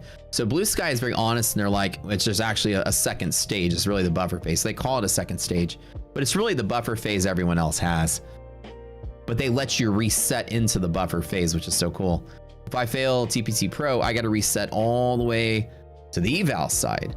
But in Blue Sky, they had this neat thing where you can reset in the middle. So you can reset and already have your eval is 2 days to pass. You can reset into the buffer phase without having to start all the way over, which is pretty nice. I think that's a cool feature, and I don't think any other firm out there actually has the ability to do that. So it's kind of neat that I didn't know some of this stuff existed until I started PropScore and started looking at all these firms myself, and I'm finding all these cool little hidden gems that I know existed. Like we found NextGen was a firm that we didn't know about either. And NextGen is a firm that every once in a while offers free resets. Every once in a while. Every couple of weeks they've been doing it. Free resets. Imagine buying an eval account and just YOLOing the shit out of it so you pass for free. We're like, we didn't know that existed. So we're finding all this cool stuff out there that we didn't know existed, which is really neat. Your first win, bitches. What's up, Empires? Let's go. Okay, let me take a bite of this delicious tostada.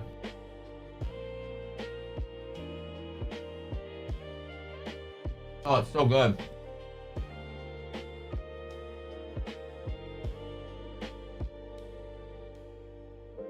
Oh, so good. Daily grind, congratulations. We got 3 of these blue skies to give away. The launch plan is the one I was talking about.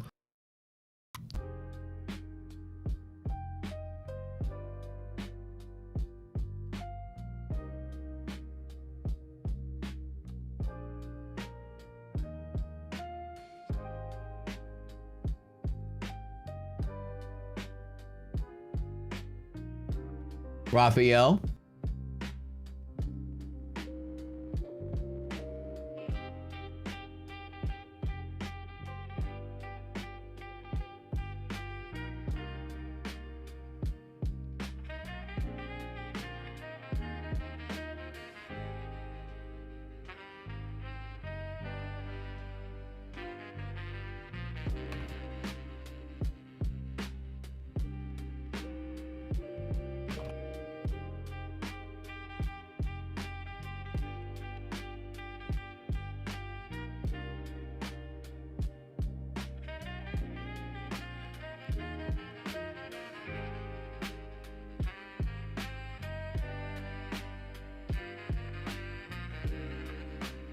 Congratulations, Raphael. So Empire. All right, guys, stop typing. That's the first. We'll do another one in about 10 minutes. Once our guest comes on. No more typing.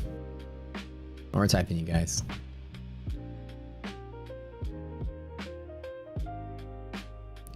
We got some more TPT. We got some My Funded Futures. We got some loose. We got a lot of stuff coming out. Hang on for a minute. Our guest is getting situated here.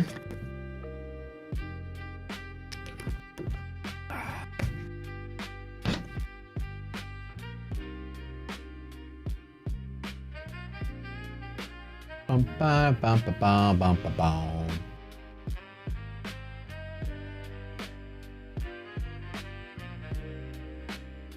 All right, guys. Well, hang tight for a minute. We have special guests coming in. What if you guys have been typing somebody's name in chat? Are y'all ready? Are y'all ready for your special guest?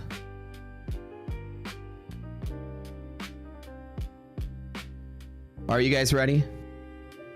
All right, give me a minute here.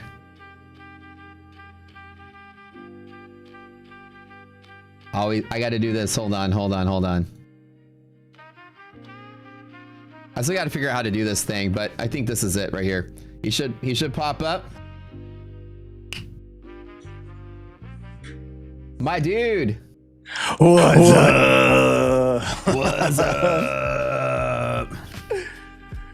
Wait, what's on your shirt?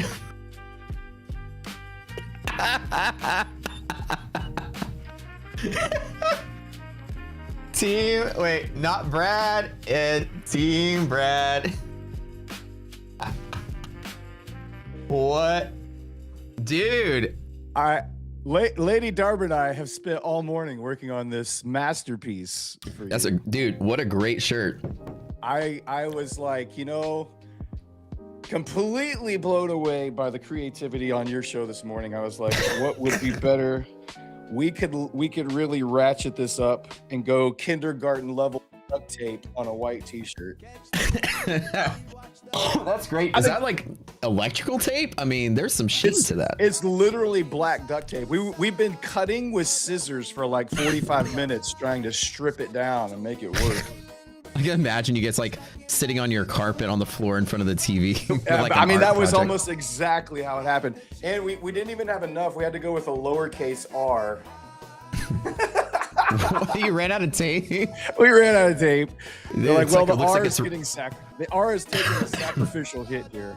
It looks like it's written in like hieroglyphics. That's crazy, dude. Basically. Or like, basically. or like, what do they call it? There was like a cuneiform or something where there's like little yeah. sticks. They would like, and they would hit it into like a clay tablet. That's hilarious. Yeah. Oh yeah. No, Nice, man. we were.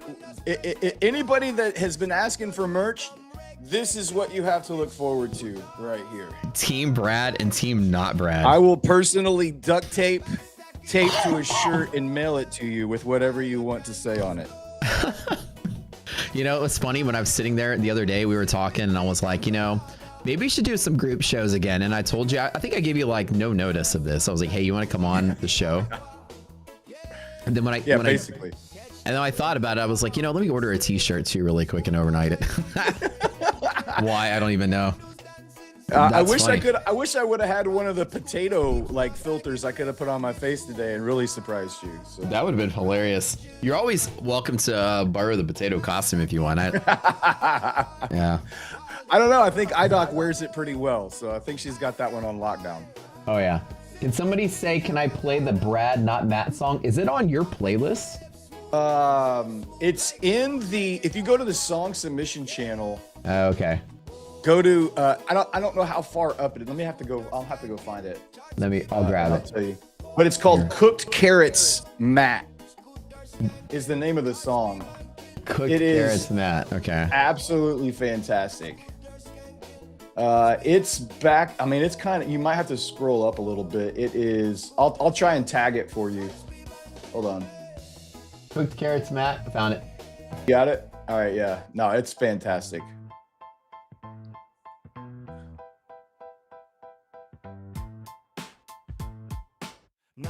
Oh yeah, baby. You got to pump that one up. I think that's like one of the best songs that I hear on your stream. Oh, it is legendary. It's Hall of Fame, like instantly Hall of Fame level. My name is Brad, not Matt. How hard is it to figure out that? Do you even pay attention, bro? I've been here 3 hours, don't you know? My name is Brad, not Matt. I don't think chat's ever gonna let us have our real names ever again. It's too much of a meme now. Yeah, I am not Matt, and you are not Brad. That's pretty much it going forward from here on out. So. Come on. Oh my god! Come Welcome on. to the collab.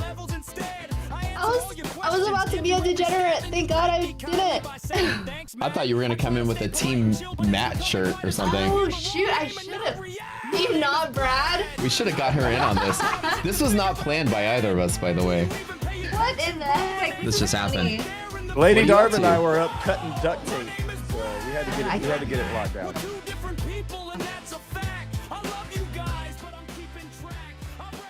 What are you up to? I'm about to get my exam. Smell good. Yeah. I like that perfume. Yeah, because you know the doc has to get super close. So I'm kind of conscious about that because you know I'm an actual eye doctor. I get it. Some things you don't do as an eye doctor: eat wings during lunchtime or burgers, anything with your fingers, or pho Or garlic. or garlic. Actually, like in somebody's face. I never really thought of that. Eye doctors and dentists too, I guess. Well, dentists will like wear a mask sometimes though. And the thing about like wings, they never get out of your fingernails. Yeah. You know? No matter how bad you scrub. So Can I tell you something weird? So like, well, not really weird, but when I was like, you know, in the 80s, we weren't like this wussy version of the world we are now. And like my orthodontist never wore gloves.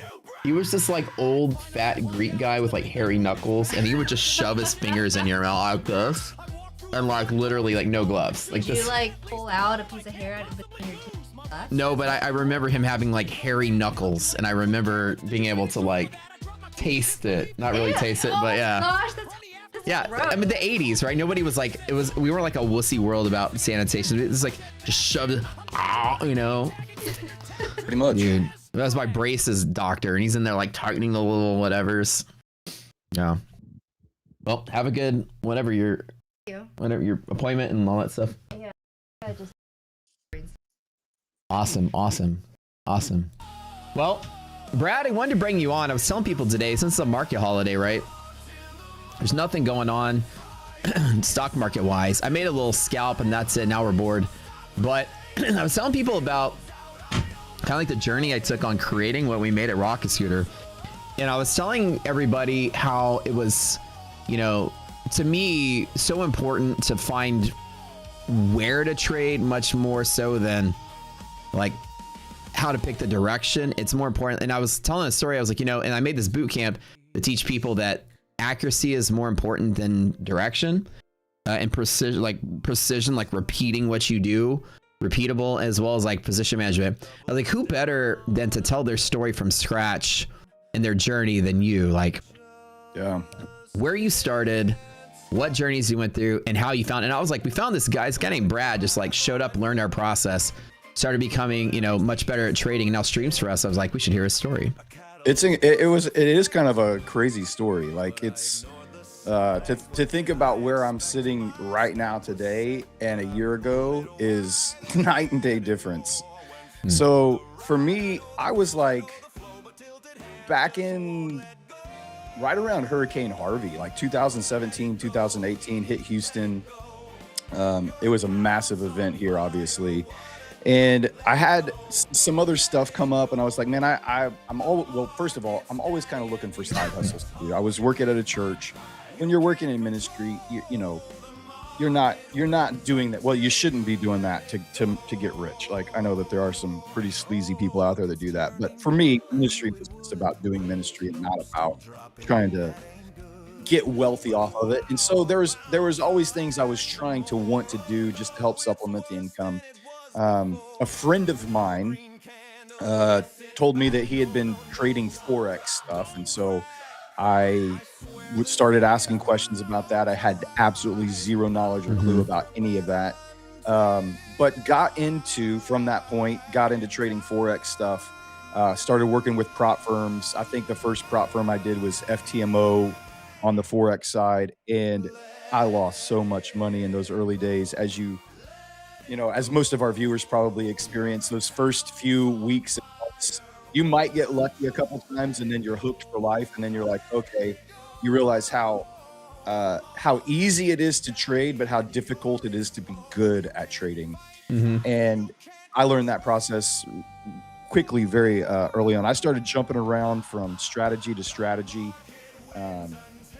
Man, I did everything. I did EMAs, I did support and resistance, I did supply and demand, I did market structure, RSI, I did ICT for a while. I mean, I've gone through the gamut, and I've given each one of them like months at a time. It wasn't like I was just every week trying a new strategy, but I was like, hey, I'm going to stick with this, try this for 3-4 months. I'm going to try this for 3 or 4 months. After about, I don't know, it was probably 3.5-4 years, I stopped losing money, and I basically started becoming break even. And I just hit a level where any money I was paying into evaluations, most months I would at least get that back. Some months I wouldn't get it back. Some months I would make a little bit more. Cumulatively, I was basically a break-even trader, which I thought I was very happy with, especially coming out of basically 3 years of not being able to really do anything and just lose money and lose money and lose money all the time. What were your main strategies and like things you were doing? In 2023, a lot of the Forex prop firms started kind of banning US traders from participating with them. And at the same time that was happening, I got into a motorcycle accident that just kind of laid me up for about 6 months, that I had to have surgery. Dude, I heard that recover story, and all man. that kind of stuff. And so I didn't trade from like the beginning of 2023 until about the end of 2020, the kind of the fall of 2023 is when I came back. And when I came back, I got into futures because I couldn't get back into the Forex world yet, or at least I thought maybe I would eventually go back, but there were no firms accepting US customers at the time. And so I got into the futures side of trading, and I think I started trading with Apex and Top Step because they had the biggest marketing budgets and they were everywhere. And I didn't know anything about them. I didn't know anything about futures prop firms. Their rules are a lot stricter, honestly, than a lot of the Forex firms are. And so that I started getting into that, started blowing up evals on Apex very cheaply. The $20 accounts, of course, are extremely attractive for new traders who are just trying to figure it out.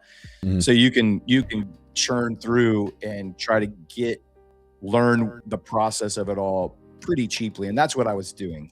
You know that motorcycle wreck, bro, that you had? For about a year and a half, you hear me? I experienced the same thing. I would make a little bit of money. I would lose a little bit of money, basically break even.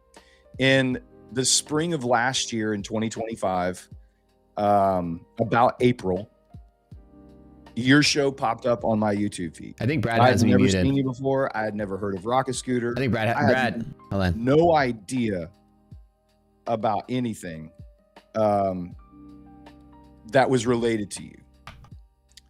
And hold on a second. I could like be talking shit to Brad. He wouldn't even know. Brad's such a didn't. Well, loser. so dude, Brad's I such an have this asshole. like We delay. hate that I have guy. a delay. I have a delay. Like I hear you and me at the same time, and it's delayed. So I had to turn the. Oh, the I mic wonder down. if I could. Oh, my bad. I wonder.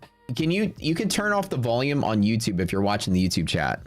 No, I'm listening to the feed from Video Ninja, and there's just like a weird echo, and it just throwing me off. You should only be hearing one feed in the director place. Hold on. You should only be hearing me there once. There, I can hear you. Okay. All right, that's better. That's better. All right, I'll turn you back up a little bit. Okay. Were you trying to talk to me? Were you trying to interrupt me? No, I asked. I was like, I'd asked you like a question because I remember you were telling me that wreck. I remember hearing that story when you told me about your motorcycle wreck, dude. And you were like, that's the one day you didn't wear your jacket. You didn't wear anything. You just had a helmet. I always would wear my gear. I would have gloves on, a jacket on, boots on. Always, typically, I was wearing jeans that day, thank God. But all I had on was my helmet and a t-shirt and jeans. Somebody said there's an echo on YouTube. Hold on, Brad. You might be feeding back. Hold on. Let me double check. Let me make sure it's not me. A little echo from Brad now. Hello.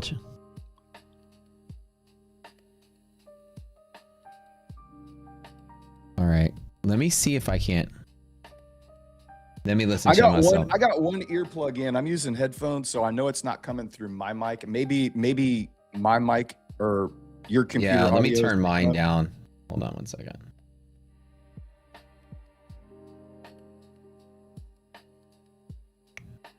Yeah, let me see if I can hear it on my side. Hold on, guys.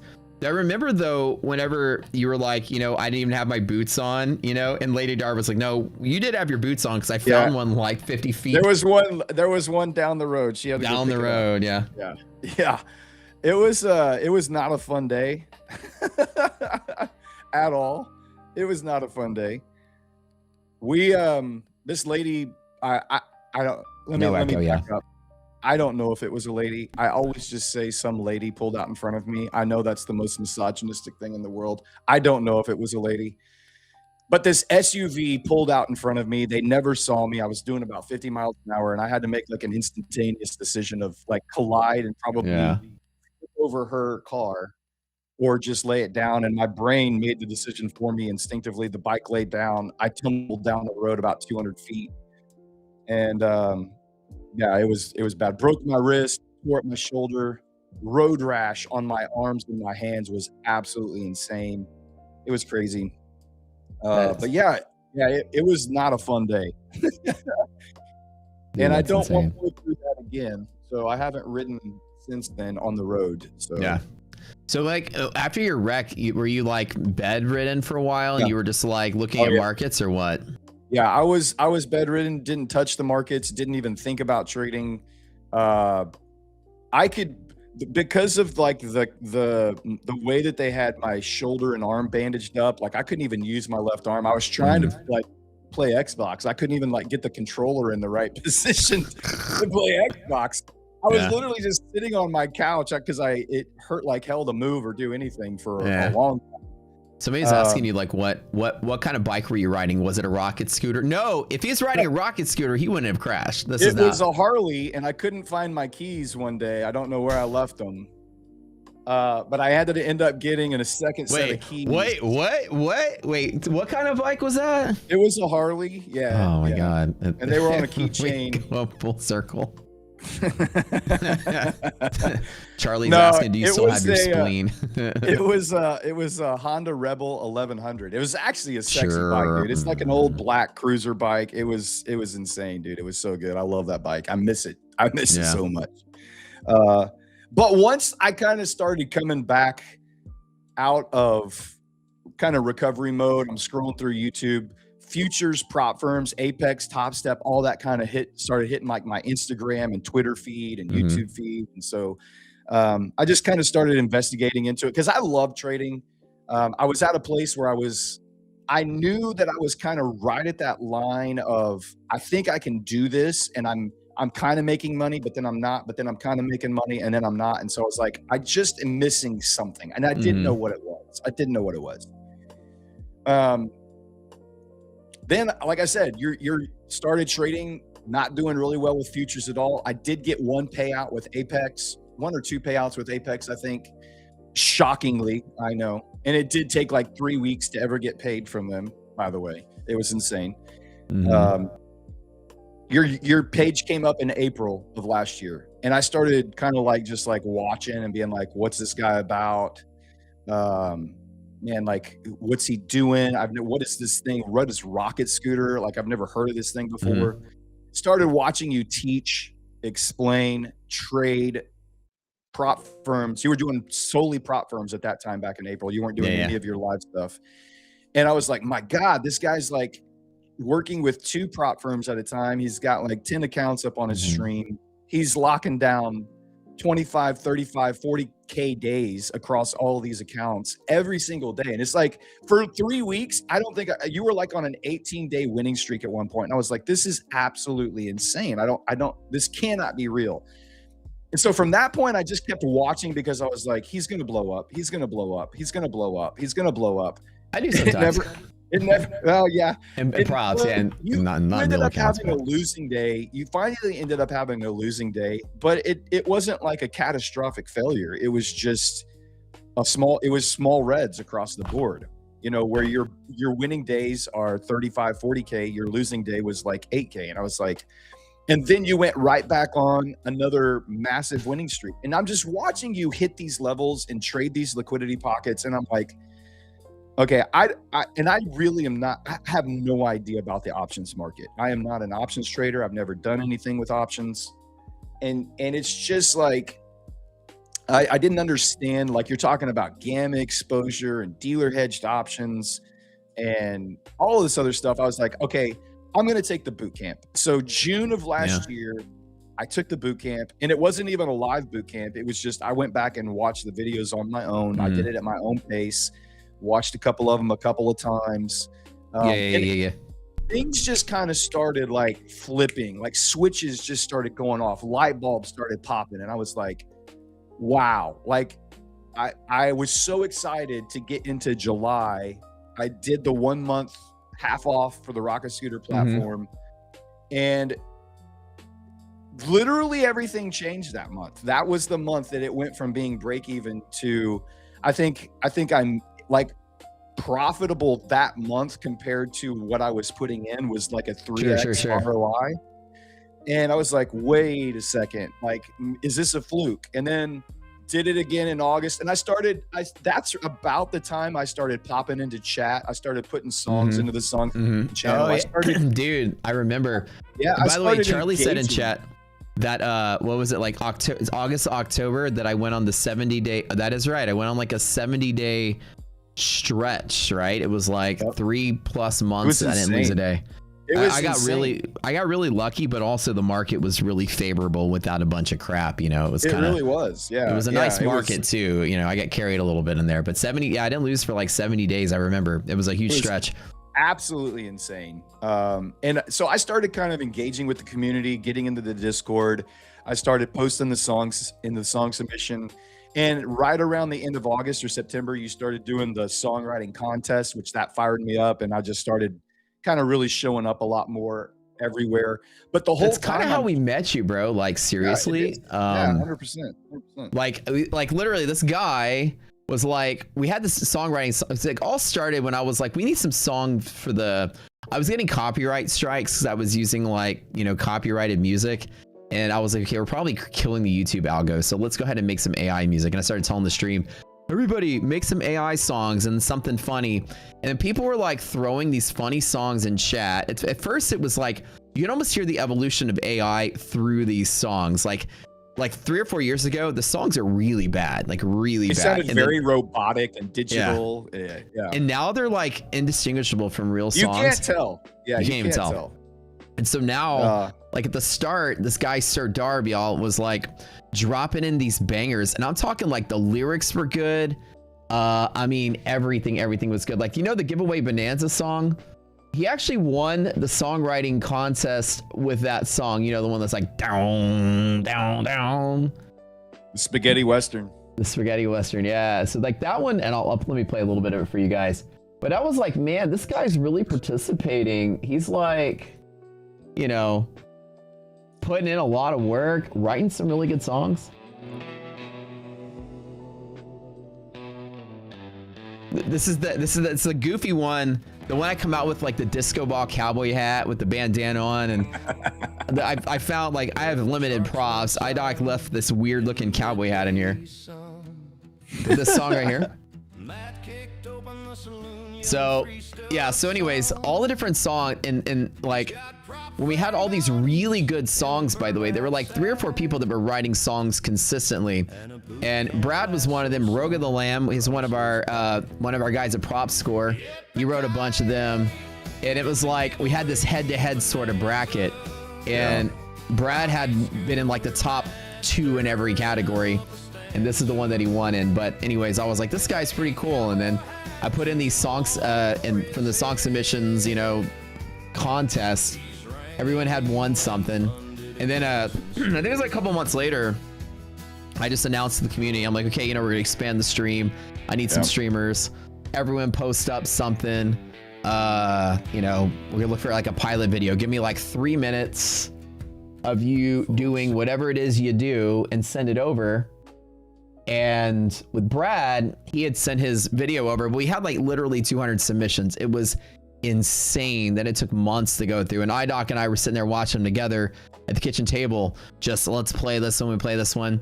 There were a lot of people that submitted some videos that were like, hey Matt, it's me, I'm a big fan of the stream, I've been here for 2 years, I'm this, I like to do that. And I was like, oh, you know, I'd axe those people immediately. It wasn't that I didn't want to give you a shot, but I want to see like a pilot video, not like you explaining to me what you want to do. I want to see you like set it up and show me.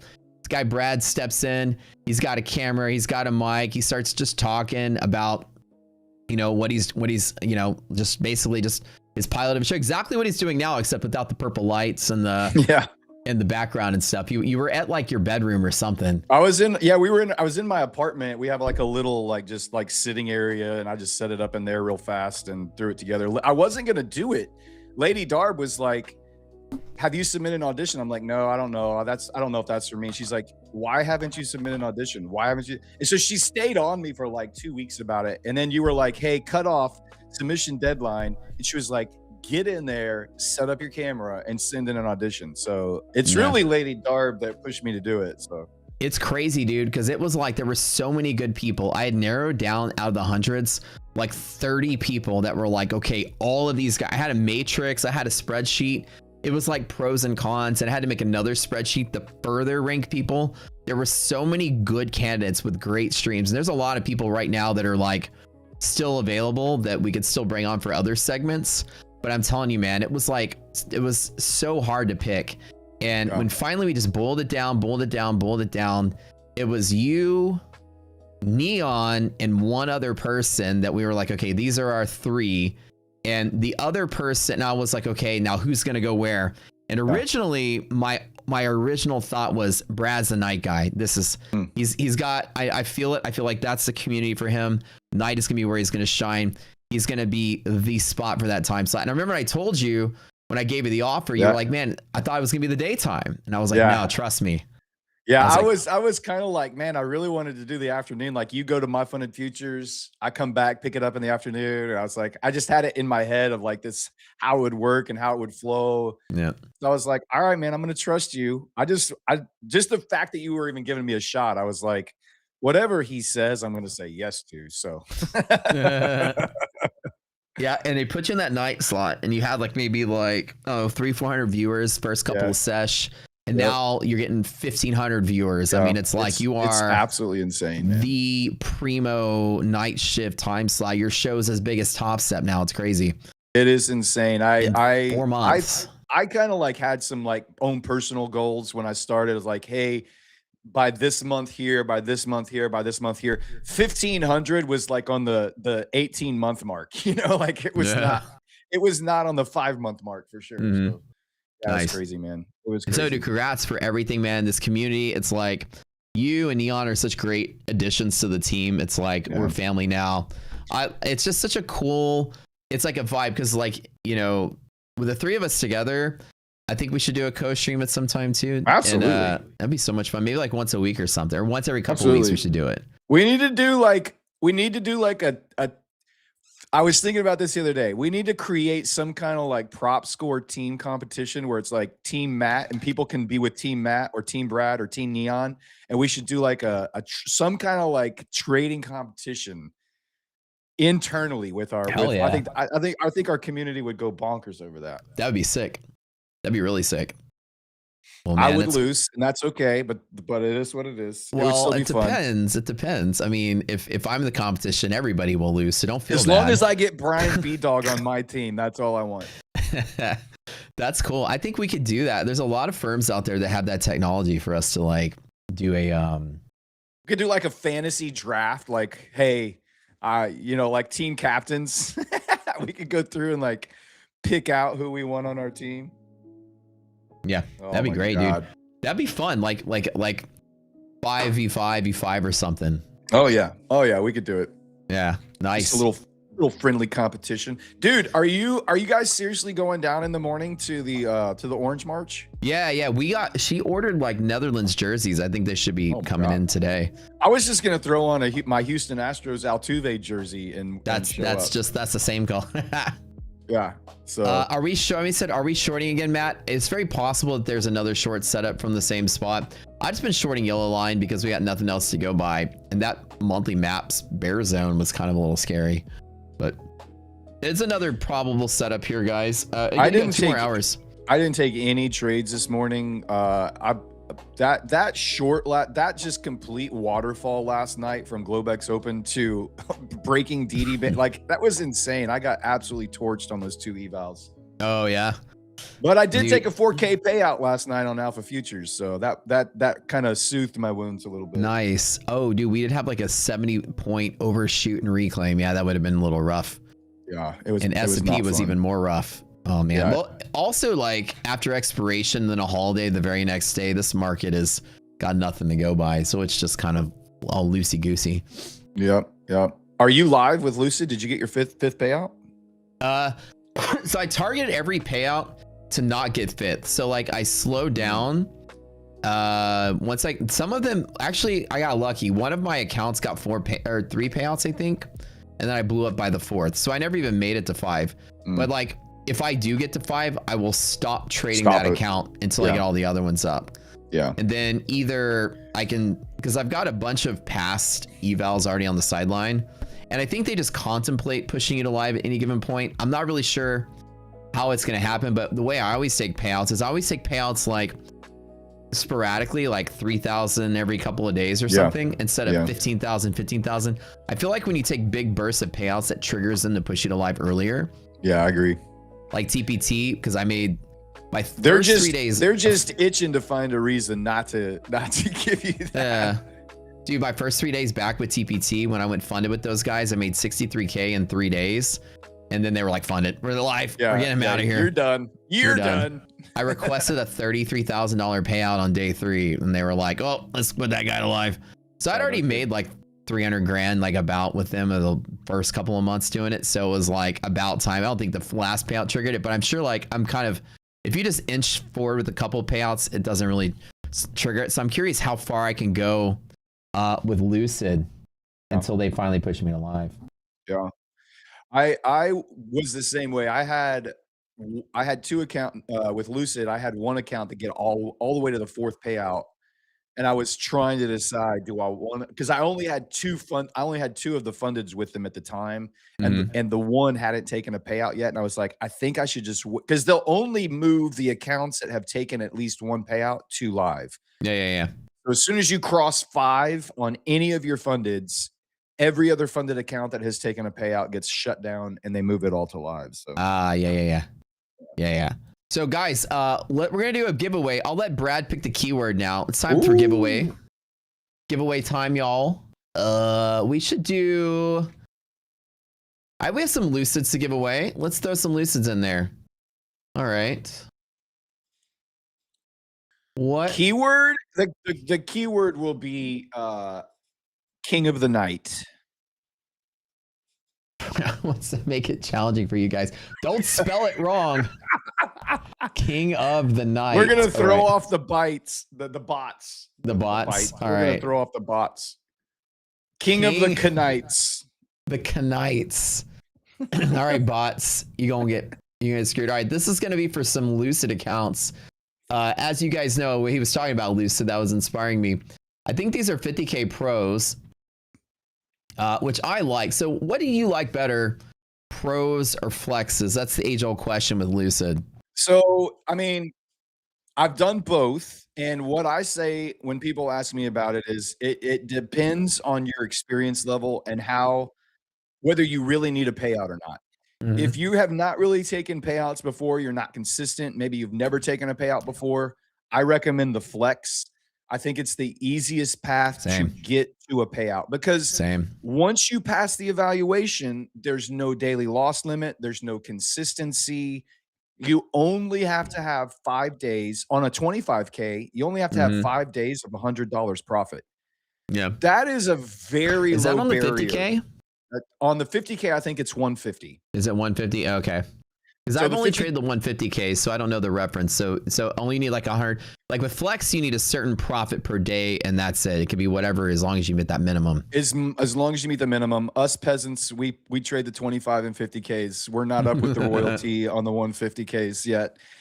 So yeah, if you're like newer to trading or you're just having you're struggling, you haven't gotten that payout, do a 25K, do a 50K. It's $100 or $150 per day. You can take out 50% of your profits on day 5. There's no buffer to build. So even if you make just $1,000, you could go take out 500. It's going to kind of ruin your account as far as what your drawdown is left. But you get that payout, which is so important to get that, like break that barrier and see that money come back into your bank. I just think it just creates a huge surge of momentum as you move forward in your trading progress to get that first payout. So I think the flexes are the easiest. Now, if you're getting payouts consistently and you've kind of figured out the prop firm model, I think the pros give you a better ROI long term because you can take a payout every 3 days once you build that buffer. So the one thing about the pros that I don't like is that daily loss limit. I try to avoid accounts with daily loss limits.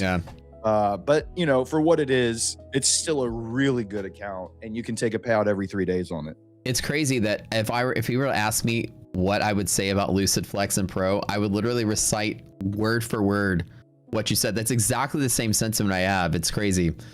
Flex is super, it's the easiest path to payout of like all the ones on prop score that we talk about, which is like our bigs. Like I have them all right here: Lucid, Tradeify, My Funded, TPT, and now Blue Sky has been inducted as a made man. Of all of these on here, the easiest payout is the Lucid Flex, like the easiest path there. And like Brad said, it's not going to be, it's a slower payout, which is the trade-off. The Lucid Pro has the DLL, which means it's more challenging, but it's a faster payout. And so the funny thing is I like the pros. I'm trading both. I like the pros better, but you will spend more money but per time, if you're a good trader, get more ROI out of it per time. So, and I think that's one of the beautiful things that I love about the Prop Score website that you built is you can see exactly what fits you. You don't just have to guess anymore, like, oh, which one of these should I buy? Oh, it's faster. But you may not be able to right off the bat understand that it's actually harder because it's faster. Yeah. And Prop Score, I think Prop Score itself is a great tool to be able to go in, filter down, put your own trading statistics in there. Yeah, which by the way, I'll show you guys really quick on Prop Score. Did you know on the left side, you can put in your own trading stats like Brad is saying. Like I can talk about, like, let's say I'm a really bad trader and I fail 50 times before I pass. And I fail, you know, I don't know, 20 fundeds before I get a payout and my win rate is like 10%. Like I'm just the world's shittiest trader. And like, you know, I could just say I like to trade 1-to-1 trades or something. It'll change the scores based on my own trading stats.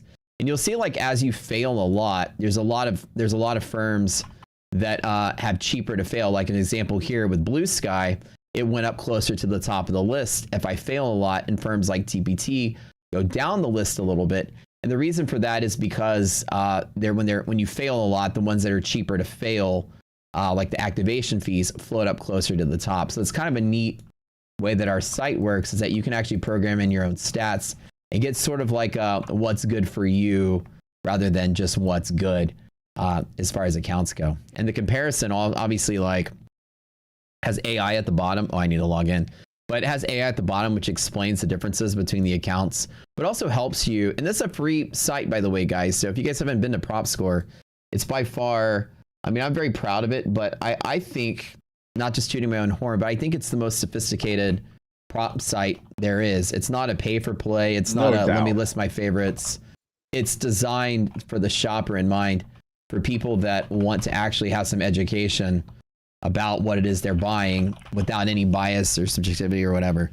So we're proud of it. Brad and I are proud of it. Oh, dude, it's a beautiful website. Like, and it's so helpful. It's so, at first you kind of look at it and you're like, what is this thing? Like, how do you get into it? But once you get into it, you're like, man, this is so powerful. I wish I would have had this before I started spending $500 last week on all these accounts that suck for me.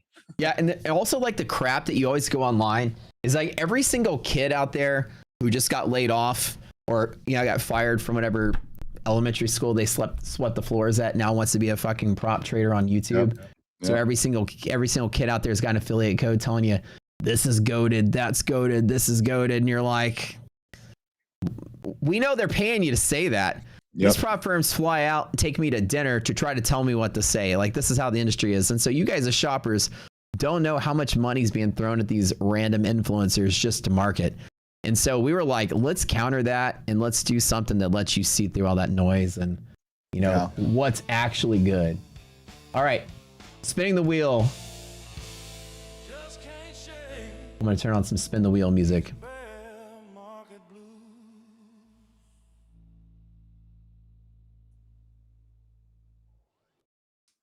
Where'd the song go? Man, I made some people mad last night when I was making them type magic words to answer to win the comp.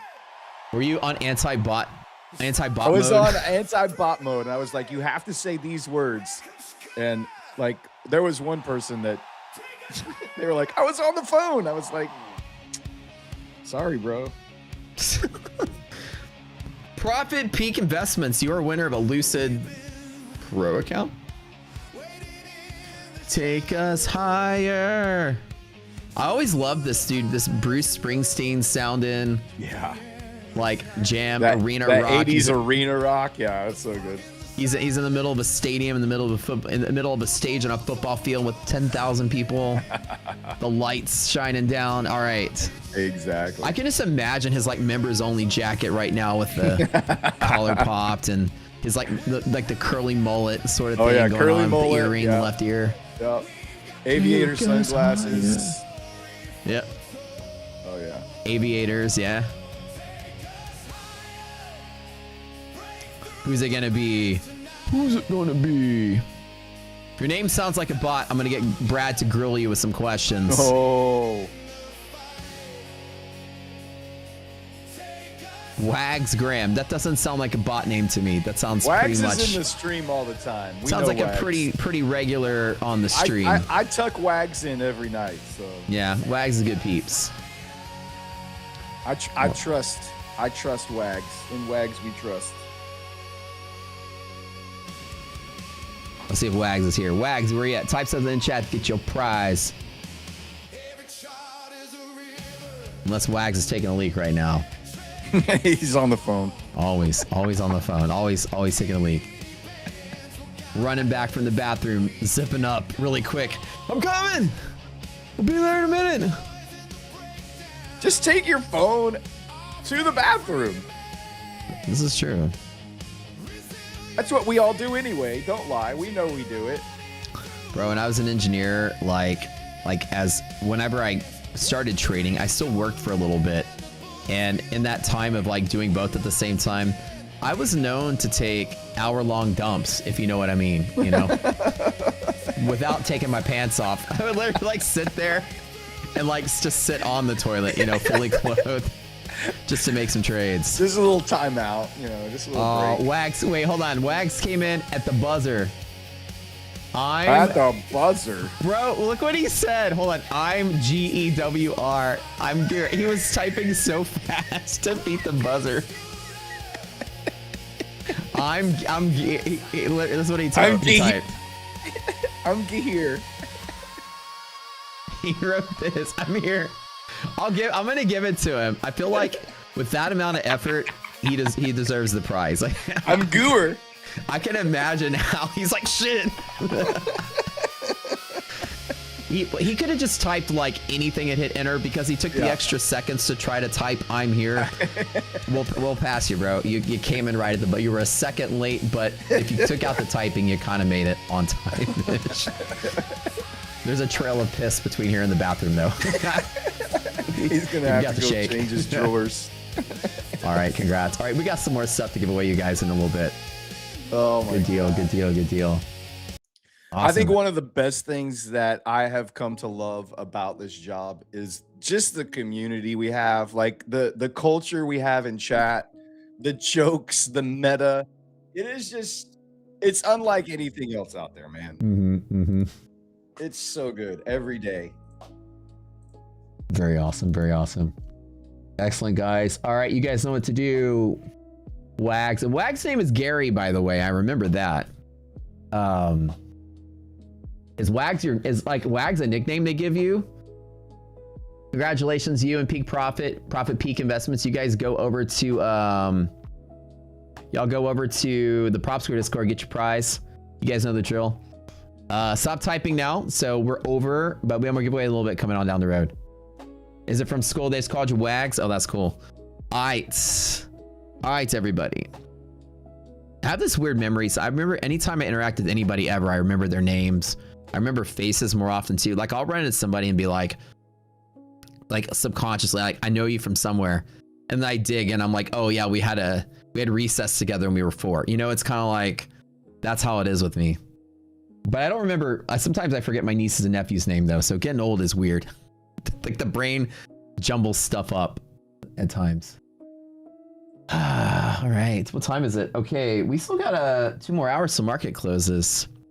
I would say, Brad, of all your trading stuff, especially like what you learned here, what would you think is the most valuable thing that you've gotten from me or from like the boot camp, like in general, of all the topics or whatever? What was the one thing that you think made the most sense to you or maybe helped you or whatever? I don't know that I have a top thing. I kind of think in topics, and there were probably 3 things that really made a big difference for me.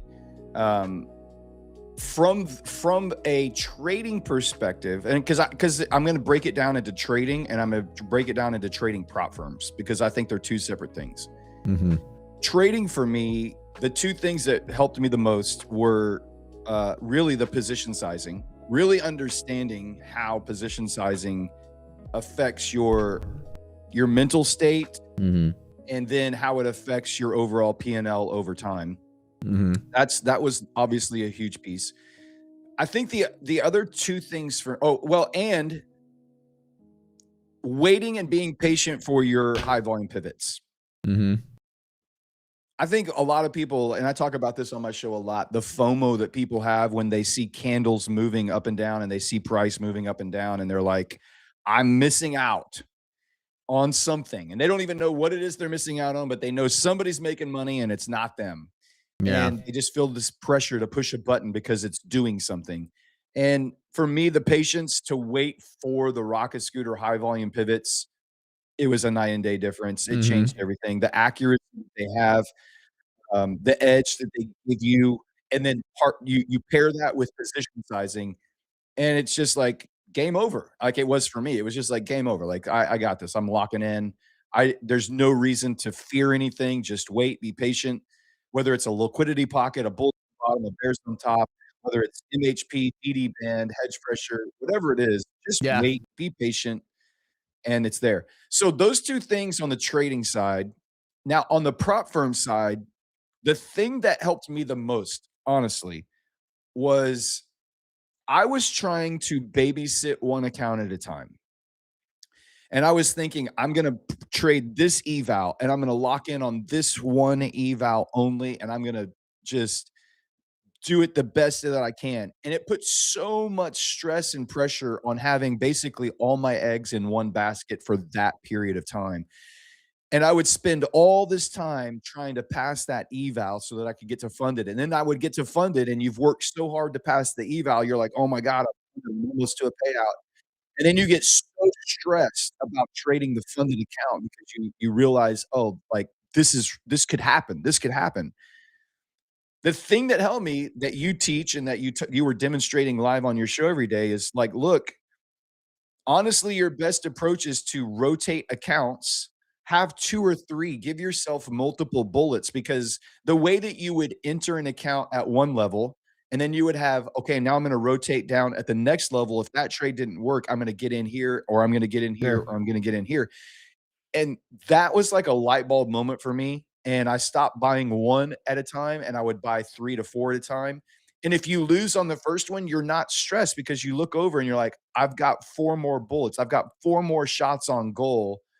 And I'm not going to blow up any of these accounts today. I'm going to take a small loss on this one, rotate to the next one, small loss on that one, rotate to the next one, big win, rotate to the next one, big win. And every day I would come to the market with just much more relaxed, being able to trade with prop firms because I knew, man, if I missed a trade on one account, it's okay. I still have these other 3 behind me. And Sure. that's why I started with the 25Ks because my budget was pretty tight when I started Mhm. doing these. The Like how 25Ks. much? Like when you started, like what was your? Because everybody has their story, and that always sets the pace for how slow or how fearful most Yeah. people are at start. Like, what was your initial budget when you started trading? I mean, when I started futures with Forex, those accounts were really expensive. The Forex accounts are like, I mean, back in 2017 or whatever, FTMO, like a Forex account was like $400, Mm-hmm. 300-400 bucks. And so I would only do like 1 or 2 of those a month max. And, Mm-hmm. Mm-hmm. it took me a while. I blew up so much of those. But when I got into the futures side, Hold on, Brad. Atlanta Falcon just posted a super chat asking about the boot camp. He said, brand new here. Any discount codes for the boot camp? It's already discounted heavily. If you go to the website, it's literally $20. So that's already there. And the tools are discounted 50% off the first month. And when you check out, it automatically applies. So appreciate the donation. Go on. Yeah, just it's $20 for the 20 classes. You can learn everything for that $20. Okay. Sorry, Brad. yeah. So when I got into futures, that was a couple years obviously down the road, and my side hustles and income from church work and everything had kind of gone up. I was basically spending between $700 to $1,000 a month is what I allotted, and I was basically making that back. I wasn't really putting in a ton of my own money when I got to the future side because I kind of had enough that I would get a payout. I would just reinvest it back into evals that month, blow up half of them, get a couple defunded, get one payout to make it all back, and do it all again the next month. But I wasn't really making any money. So my budget spend back in like July when this kind of started ramping up was $700 to $1,000 a month. And now that I'm getting payouts, those payouts are what are getting reinvested into, like, so I'm splitting a chunk of them into my personal brokerage account. I'm setting aside obviously some money for the tax man every day or every payout. And then I'm taking another third of it and dumping it back in to buy new payouts. So if I have a huge month, my budget spend might be $3,000 that month. If I'm not having a great month, my budget spend might be $1,000 a month. But with these 25K accounts, dude, you could buy 15, with $1,000 or more. Oh yeah. And you give yourself so many opportunities to figure it out, and it just takes the stress off. So that's a long-winded answer, but that's what really helped me. And it's like, and the prop game being like an ROI thing, it's like, budget's relative. Like, you're budgeting what you're bringing in adds to the pile of what you can budget. So yeah, it's the cost of doing business. It's the cogs for your machine. And if your machine is working at the end of the month, you should have some profit to reinvest into the business. And that's exactly how I approach prop firms now. And I learned that from you. Like that, I was approaching it as, oh man, you've got to like really lock in, and you've got to treat this account like it's the only account you're ever going to have. Yeah. And that doesn't work trading prop firms. You're not going to get anywhere doing it. I like to think of prop firms as the ring toss game. You ever go to like a carnival, there's like the Coke bottles with the ring toss. If you try to take the ring one at a time and throw it, you might land on a bottle or you might not. But if you grab all of the rings and throw them all at once, you're gonna land on a bunch of the Coke bottles. I do this trick at Dave and Buster's, because they have like, Dave and Buster's, right, has like the old carnival games way in the back that you can play. They actually have the ring toss game, and I told iDoc, I was like, I have this theory that if you try really hard one at a time, you're not going to make as much as if you just randomly throw all of them. And we sat there, and then she was so blown away. She did it too, and it was the same thing. Like, you just randomly make as many as you can, trying so hard to do it one at a time. So in prop accounts, you can kind of like spread out your risk, and it improves your chances of making payouts. It's like copy trading, and everyone's babysitting like all their accounts in one spot and copy trading. You actually do worse. Yeah. So there's a guy I listen to, Alex Hormozy. I don't know if you've ever heard of Alex Hormozy. Oh yeah. So he's like this gym guy, and he's huge social media following and everything. And I was listening to a video that he was talking about one day, and he was telling this example of they did this experiment in this pottery class, and they took half of the class, and they said, your only job is to make as many vases as you can over the next 3 weeks or 4 weeks or however long it was. Just make as many as you can.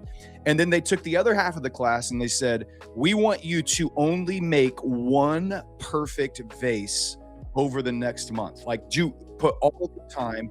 If you mess it up, start over, just make one perfect vase. And at the end of the month, the half of the class that was told to take as many vases as they could, their vases were significantly better than the half of the class that was told just to make one perfect vase at the end of the month. Oh wow. And the whole idea behind it was, if you get volume of trading, volume of going through this is going to improve. Not only are you going to do more, but you're going to do more better than if you just tried to do one thing and made it absolutely perfect. And the way that I applied that to trading was, the prop firm world is kind of the same way. If you lock in and just try to do one specific account and make it perfect by the end of the month, you probably would have had more success if you used more and went through more and tried more trades. Practice. You're going to learn more. You're going to learn faster. You're going to scale up faster. And at the end, you'll have a better product. Yep. Practice makes perfect. Someone said in chat, that's it. Like, you are routine, you are practice, you're doing it. You don't need to be perfect to make money. You just need to be good enough, right? It has to be like it, right? And that's it. That's such a cool, that's such a cool analogy. I do like that. Yeah. There's a special, like, the thing that I think sets us, and I would tell you guys, I mean, I show my prop firm stats. You get to see the whole thing, right?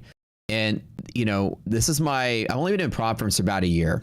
And I was like I was anti-prop firm for the longest time. Not because of prop firms being bad, but because I was kind of like a snotty elitist that kind of thought I was better than everyone else in the streaming world. I was like, all these guys are streaming prop firms. I'm a millionaire trader. I can trade real money. I don't need this. I found out that it's, I was being very sort of naive to what these things really are. I thought it was just a place for people that didn't have money to trade. And while that is true, it's actually a place for people with money or without money to trade, because it offers education with the emotions you get with trading for basically free. And when I learned, or for cheap, and when I learned this, I was reminded about how many hundreds of thousands of my real dollars it cost in the real market in the 2010s of education to be able to 10 years later, or actually it's been 16 years, but 10 years full time to say, okay, I'm making that kind of baller trader money. I look back and I remember, I still remember those years of struggling, those years of, I don't know if I'm gonna be able to pay my rent next month. I remember what it was like, and I was unemployed engineer, and God, as much as it was, at least I was lucky enough to have a job.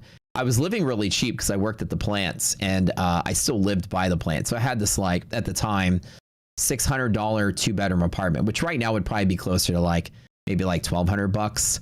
But at the time, like a $600 apartment, like a $200 car payment, all my bills were like $1,000. And I was making about 120 grand a year with my bonus. So I had plenty of money left over at the end of the month. I was living dirt cheap, and I didn't have a fancy car or anything. I was just, this was me in my 20s, late 20s, early 30s. I was modest life. And I would take whatever I'd have left over. It could be $5,000 to $10,000 at the end of every month. And I would put that into a trading account. And by the end of the next month, it would either be there or it won't be there. It was kind of a hit or miss sort of situation. Yeah. And I just remember, and even at the time, I'll tell you guys, in the 2010s, what didn't exist? Micro futures didn't exist. That came out in 2019. People forget about this stuff. Discount futures brokers didn't exist. Tradeovate wasn't even a company till 2015, 2016. So you wanted to trade futures, you had to have the full margin requirement, and Thinkorswim would give you half margin. So for a $30,000 contract now, back then might be $10,000, you had to put in $5,000 just for one E-mini. There were no micro options. So you had to jump in with the full risk, with the full amount for anything, or trade stocks. And to trade stocks, you needed 25G in your account, which is very hard to come by as an unemployed engineer. So it's kind of like, I leaned into futures earlier on because you didn't have to have the PDT rule, but also you had to have a lot of money to trade it. So it's very costly to have that education. And when I learned how props were basically paper trading with emotions, it's kind of like I would tell people it's like renting emotions. You pay your $30 to get the full spread of emotions. It's almost like real trading. There's real risk, there's real reward. So it's an actually more accurately simulated experience, and it's great for education. Even people with money, it's a place for you to get in there so you don't fuck up and lose all of your money that you do have. So once I realized that, I immediately embraced the prop space for that. And I jumped in and I was learning how to do it. And I've only been doing it for about a month. For a year, and I still trade my real account mostly. But on the show, I've been doing mostly props until I do challenges or whatever. And honestly, it just relates to so many people because everyone out there is on a journey. They might say, yeah, Matt, I see your strategy of spreading out 10 E-mini contracts around these pivots, but I'm trading a prop account. I'm trading a couple micros and there's DLL. I can't really do your strategy. So I had to learn props early on as a new prop trader myself and figure out a way to do it. And when I dove into it, I realized there was more to props than people think. It wasn't just a good learning experience that was cheap. Thinking about right now, you guys can get an education as a trader for $10,000 that cost me $200,000. I'm serious. That's the beautiful thing about props. And you're able to trade micros. You get these discount brokers. You get all these perks now that make the educational hurdles so easy and cheap compared to what it used to be. And you're going to take it seriously. Although props are weirdly harder with all these extra rules that you wouldn't give yourself in trading, it still teaches you that you're going to have rules, and you'll give yourself whatever rules you need to. But honestly, what I learned when I started trading props myself was that it was an ROI game. And I knew when I started trading props, I was already a really, really good trader. I was already winning trading contests at the time and making a ton of money in my real accounts. So I jumped into props, immediately was failing. Like I was like, you know, this is hard and, you know, it's different. So let me adopt my strategy to it. And I really realized that the props, when I started getting my stride and doing very well, I was making like 5x return, between 5 and 10 if I was really, really lucky. But at best, about 5x return. And I realized I went live with 4 different prop firms. And so I've traded a bunch of them, and almost every single time, it was roughly exactly the same. And I realized when I started figuring out more about props is that all props are designed exactly the same way. That they're not designed for you to make infinity dollars with whatever you put in, despite what the prop firm gurus out there are showing you. They're making $1 million, this and that payouts. In reality, the reason people don't show you their dashboard because they do pay a lot in. I would say a best case scenario, you probably can make about 5x return. Like for every 100,000 I pull out, I'll put maybe 20,000 in, 20 to 30. And when I realize it's an ROI game and a bulk game or throw all the rings at once kind of game, it makes it so much easier to trade props.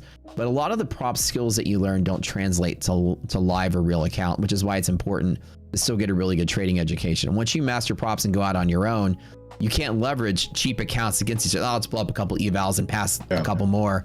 You can't do that with the real accounts. You really have to kind of learn 2 different trading styles, but it's invaluable. The cost savings of itself is really good. And when you get really good at props and you learn how to do it right, I treat it as like, well, here's a way I can make 5x return in a couple months worth of time. With Lucid right now, I'm sitting at about 3x. And as long as I keep going to the end, it's going to be 4x and 5x or whatever until I bust. But if you guys are wondering, like the potential, from my point of view, I think if you're getting 5x is about when they're going to push you to live. That's about when every firm cuts you off. So the kind of mirage of you're going to put in a couple $100 and make $1 million, this is not actually what happens. So yeah. Hey, Wags was saying that Lucid isn't available in his country. He was asking if he could swap out his Lucid account for something else. I guess he can work it out with the prop score peeps. Oh, cool. Yeah, we'll give you something different. Usually we don't do that, but since you beat the buzzer and we're like, we'll give you something. I'm Glur. Yeah, I'm Glur. Cool, brother. Okay, got some more stuff to give away in a little tiny bit, but so Brad and I both trade props for different reasons. Like for me, it's to connect with you guys and actually learn the game, but also it's a different kind of challenge, and I really kind of enjoy it because it's different, right? I do the same thing when I trade all day, every day, which keeps it exciting and fun. But props is a whole different thing. I mean, I enjoy jumping into a brand new prop firm, reading the parameters, and being like, okay, how can I go live with this firm? And I actually set it out as a goal to go live in every major prop firm that I could, just to show that I can do it. So here's a rule of thumb, guys out there. When you're watching streamers and watching traders, the people not on our show and other people, and they're making prop payouts, but they're not live, you go live when your ROI is big, not when you have a lot of payouts. You can take infinity payouts and pay infinity in, and you only go live when you're making more than you're putting in. So if your favorite guru or favorite streamer that makes payouts is not flashing that they went live, that's your answer. They're not making money. And that's really, really true. So going live is the ultimate litmus test that you beat the game. And at the end of the day, live accounts, and on my final speech, I'll be done.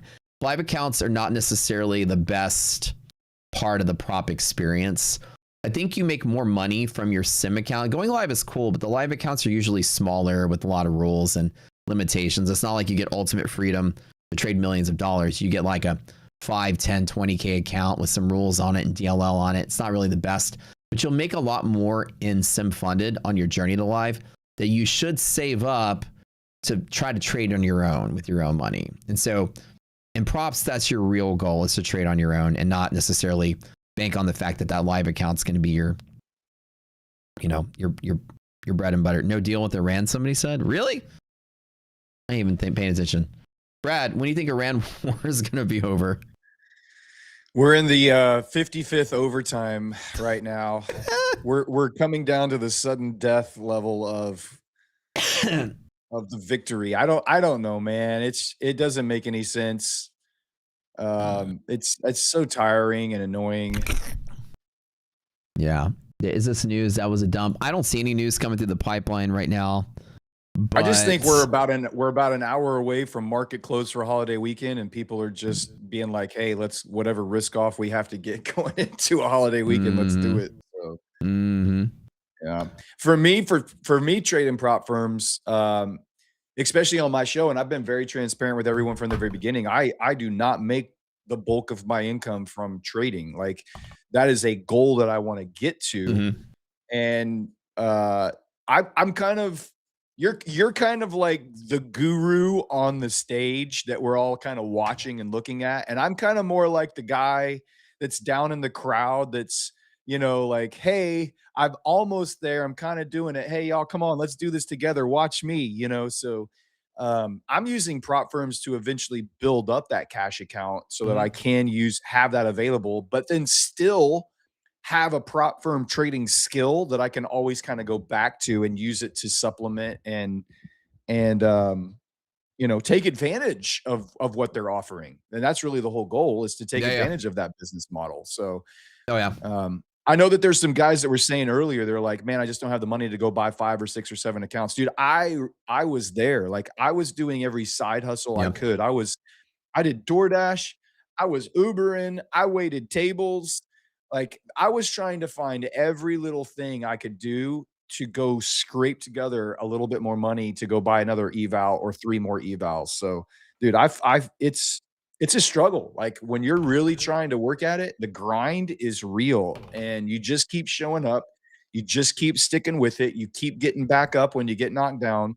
You're going to have some tough conversations with yourself in the mirror about your maturity and discipline and execution. And of not everybody is cut out for this. Like the failure statistics are insane. Like 90% of traders will never pass an evaluation. And then maybe 85% of those that do will never get to a payout or even higher. And then 90% of those people who get a payout will never get a second payout. Like it's very hard to do what we're doing consistently over time. And I appreciate your transparency from the very beginning. And I know Neon's doing that. I try to model that on my show. You see all my accounts, you see all my trades. I show you my dashboards. I show you my payouts. So I watch you trade when you're streaming. I don't just hang out. I watch you trade, and I'm like almost like Mr. Miyagi standing behind you, like, is he doing don't do that. You actually do very well when it comes to what I expect somebody at your actual stage of your journey.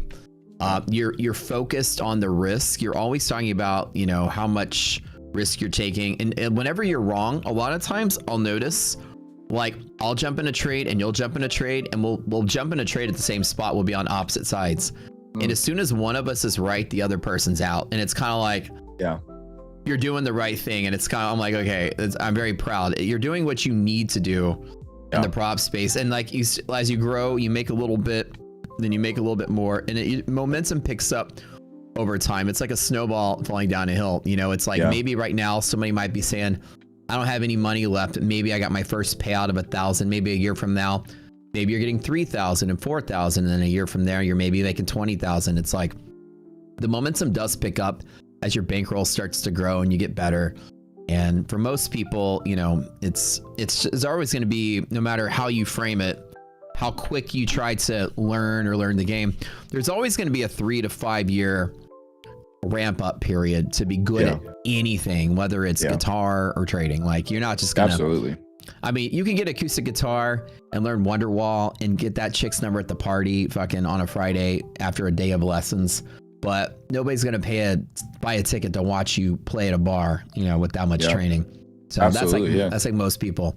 You guys are all playing Wonderwall when y'all are pushing buttons and prop accounts after a day or two of learning chords. All right, type MFF in chat.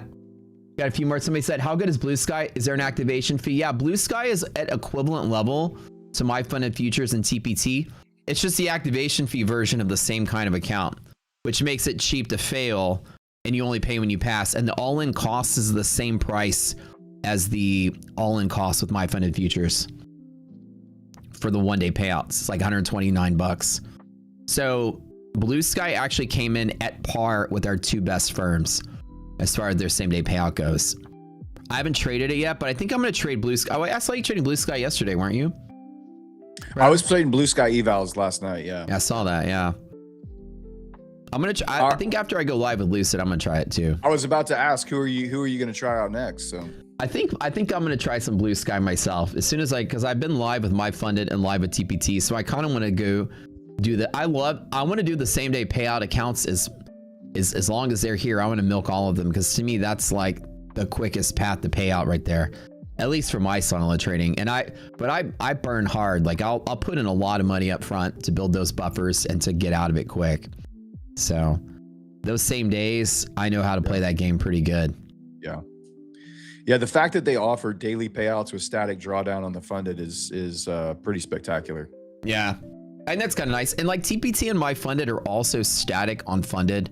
The main, but it's just the way they don't after the buffer. Blue Sky is transparent about it. Like they tell you, hey, you have to build a buffer. It's really a two-step. My Funded Futures, it's a two-step. They just tell you you're funded while you're doing your second step. And what I like, and again, these are all like we're comparing the top 3 firms right now. What you guys are saying, it's really hard to distinguish them because they're all so good. The major difference is the buffer stage in TPT and My Funded is trailing drawdown, and the buffer stage for Blue Sky is end of the day drawdown. So it's slightly easier. Yeah, and that's cheaper. and the difference there that I noticed is. Like on My Funded Futures and TPT, your buffer to build is a little smaller, but you have the intraday drawdown to overcome. Blue Sky, their buffer is a little bit bigger, but you have end of day drawdown to overcome, which makes it so much easier to make a larger buffer, which is actually going to help you when you get to the funded stage to have a larger static drawdown. Yeah.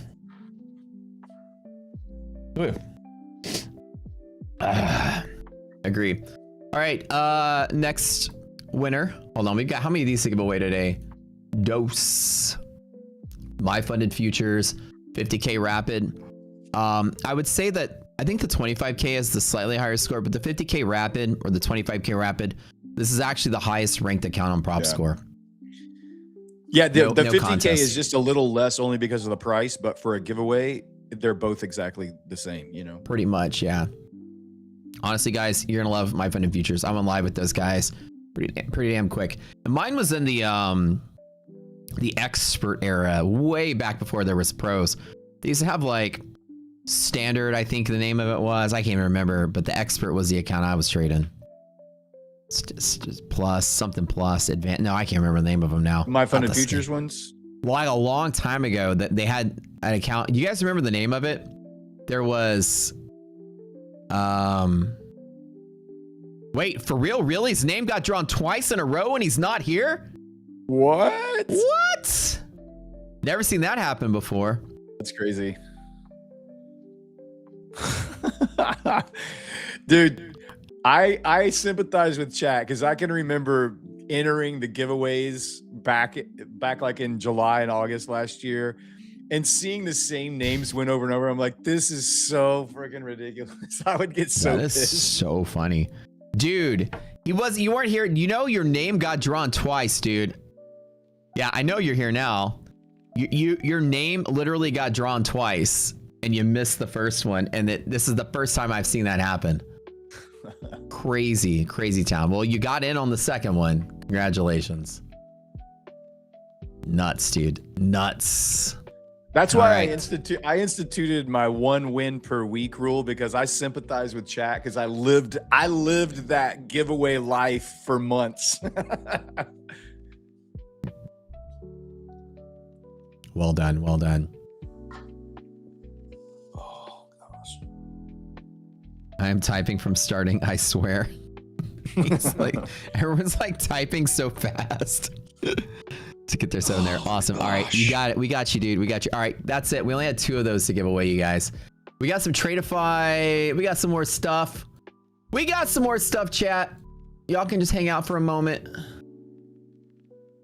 What, you got like an hour left? Did you do the P&L song yet? I'm wondering how chat did trading this morning. Chat, did you hear? Brad would like to see something. I want to see your P&Ls. He would like to see your P&Ls today, chat. Did y'all make any trades today? I gotta find it. Hold on. I need to have myself like a. All right, like a whole new playlist for just the P&Ls type stuff. All right, guys. Show us your P&L today. Now we've got 2 people looking. Brad and I both are P&L hungry. You got gentlemen. an audience. You got an audience. Yeah. Whip it out. Don't mind us. We're just hanging out. Wow. Don't be shy. Hanging out with our wangs. Hang out with your wang out. How big is that P&L? Dang, those are some huge P&Ls, guys. Dang. Okay. Nice how's that curve? Yeah, curving baby. Slightly to the north. There's a little I like red. when my P&L curves up. Yeah. Mostly green. That's nice. Yeah. Good job. Yeah. 4,400. Damn. Not bad. Not bad. I managed to get all my accounts to max profit, which I'm flipping 3 Lucid Pros and flipping 2 Lucid Flexes right out the door. We market open, gapped up, traded up a little bit. I just slammed short in 1 mini contract and all 5 of them. I was like, fuck it, YOLO. But seriously, though, I knew it was it was like, it went up and was coming back. I'm like, it's overnight. We're going to hit that bear resistance and pull back. I'll wake up with the profit. Yeah. And I just, so my P&Ls are kind of small. But yesterday I crossed the 50K mark with Lucid. So 51 and some change. And this is an actual month since my first payout. So that's crazy, man. Good job. So maybe I'll push it live at some point. I need to get one of the things, I think one barrier for me right now that I'm working on is, and I think what where I'm going to pivot to is what you're doing. You're just working with one firm. I have like 4 firms that I'm trying to try things with, and I think that's kind of messing with me moving around. Like I've got Alpha Futures, which has paid out like this month has paid out like almost $11,000 on Alpha Futures, which is great. But then I've also got like TPT, and I've got Lucid, and I've got Blue Sky, and I've got one of this and one of that and one of this and one of that. And I think I need to consolidate down, get 5 like you're doing, stack up 5 or whatever the max allocation is per firm, get all of them into a funded before I try to do anything else. Because I think my focus is just a little bit off, switching between all the platforms I have to use. So yeah. Somebody said, do I usually roll micros with my fundeds? I usually do. Have I been saying minis all morning? I feel like I've been saying minis, micros. Yeah, I roll with micros. Like I'll get in like a couple micros or whatever when I roll these. So yeah, it's a little like whenever you just need to roll $250 every time, I just wait for a pivot. I'll throw in maybe like 2 or 3 micros and I'll hold through a lot of chop and just, there's enough buffer to be able to do that. So it's so easy to get that P&L without going too heavy. Yeah, as much as I can. Do you I think I know the answer to this, but I'm sure people in chat may want, like when you're doing evals, are you doing one trade, one like blow, or is it just like, no, I'm going to on an eval, I'm going to give myself 3 days or 2 trades, or how do you kind of break that up? Normally, like my original second boot camp, I kind of teach this way where I go aggressively. Like if I have an account that has, let's say an example, $3,000 of drawdown, right? And if I was really kind of trying to be cost conscious, I would sort of try to trade it for 3 days to fail. Like I would chop it up in the 3s. You know, like one trade per day, like lose one day, go to the next day. I usually like to trade 2 trades a day because I can actually fail a pivot and then I'll attack the reclaim. Yeah. So I usually at least give myself 2 trades per day, but on eval, that's on funded. On evals, I blow them up the first day and I go full port, not full port, but full profit, full port. Yeah. Full profit or full loss first day. Evals, I know the game so well. It's a time game. For me, time is more money to me than money is money. I want to get to the deal faster. I'd rather lose more profit at the end of it all than to take longer to get there. I agree. And so with prop accounts, if it's like a Lucid Pro, I will either make 9,000 or as close as I can on the first day on these 150Ks to go funded the first day and risk the DL to do it. And even with Lucid, like when I first did it, I buy a bunch of pros. If they hit DLLs, I'd buy more and trade those that day. And then they all hit DLLs, I'd recycle them the next day. Yeah. Which is how I did it. So for me, I wanted to be funded immediately on day one, which I was. Yeah.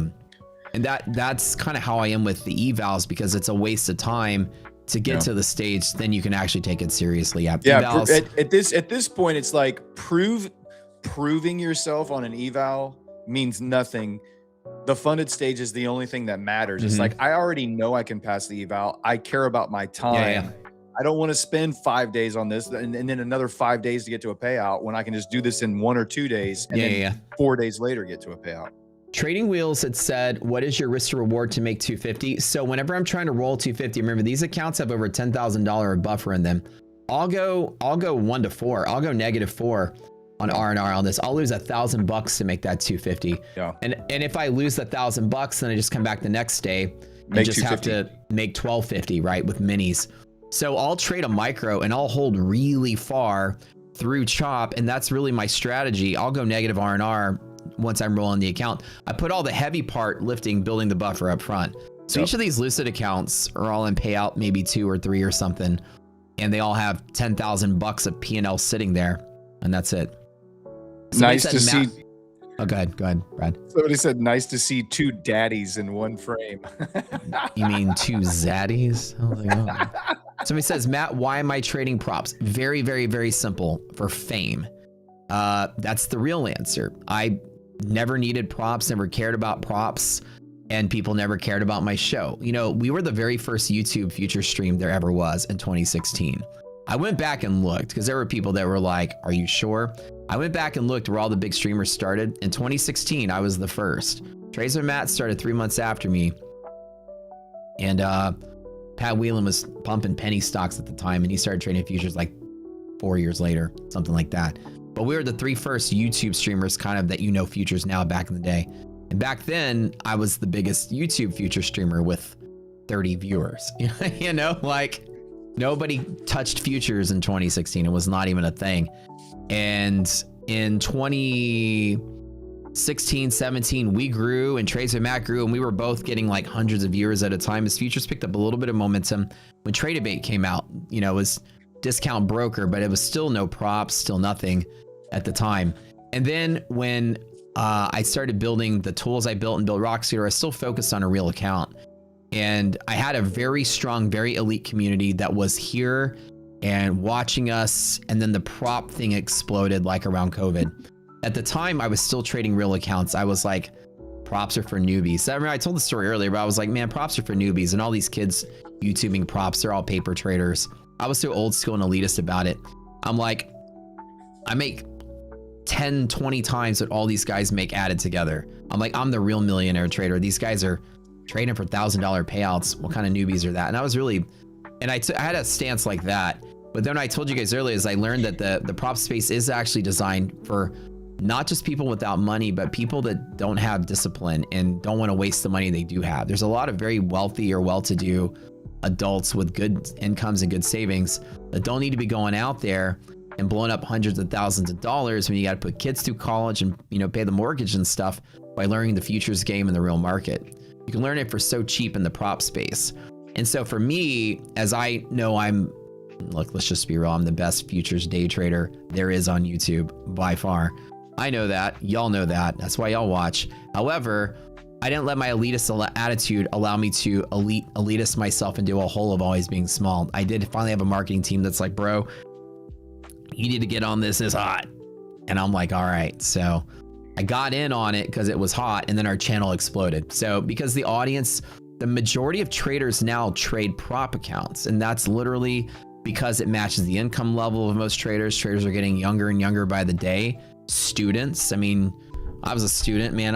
I was eating crackers and honey at university from freaking Wendy's salad bar because that's all I could afford to eat, you know? And so I understand where people are now, and now it's relatable. The only reason I jumped into props was to get famous from jumping into props. And that's really the reason why. And I'm really honest about that fact. I wanted my channel to explode. Yeah. And I get to meet And all it of has. you. I got to meet all of you fine folks. So that was kind of nice. And I have a job because you did that. Thank you so much. I appreciate Yeah, it. you're welcome. You're welcome. Had I jumped into props in 2020, we would be the #1 channel by a factor of 10. But we jumped into props on this channel like a year ago, you know. So it's like people are starting to finally see us and see the talent that this team has and the tools we've made and the style we've made through props. It's just a different medium. And now I can actually, but I balance my stream out a lot. I trade my real account a lot on the stream, or a real account a lot, and it tends to have like, I start to notice when I stop focusing on props a little bit, the viewers come down. So it's like the audience wants what the audience wants. You want a show? I'll give you the show that you want. You know, it's like I'm a pianist, but you know, it's like every once in a while you guys, you know, I'm gonna play classical, but every once in a while you guys want to hear some jazz. All right, let's go. So there was a comment back up a minute ago that I want to read. It's from Hypnotherapist Trader. It says, when I go small on an eval, I take forever to pass it. When I go big all in, I blow the account even on a small drawdown. For example, if I trade 5 minis on a 50K, a 20-point dip wipes it out. Well, what we're not saying you should full port an eval. That's not what Matt and I are suggesting.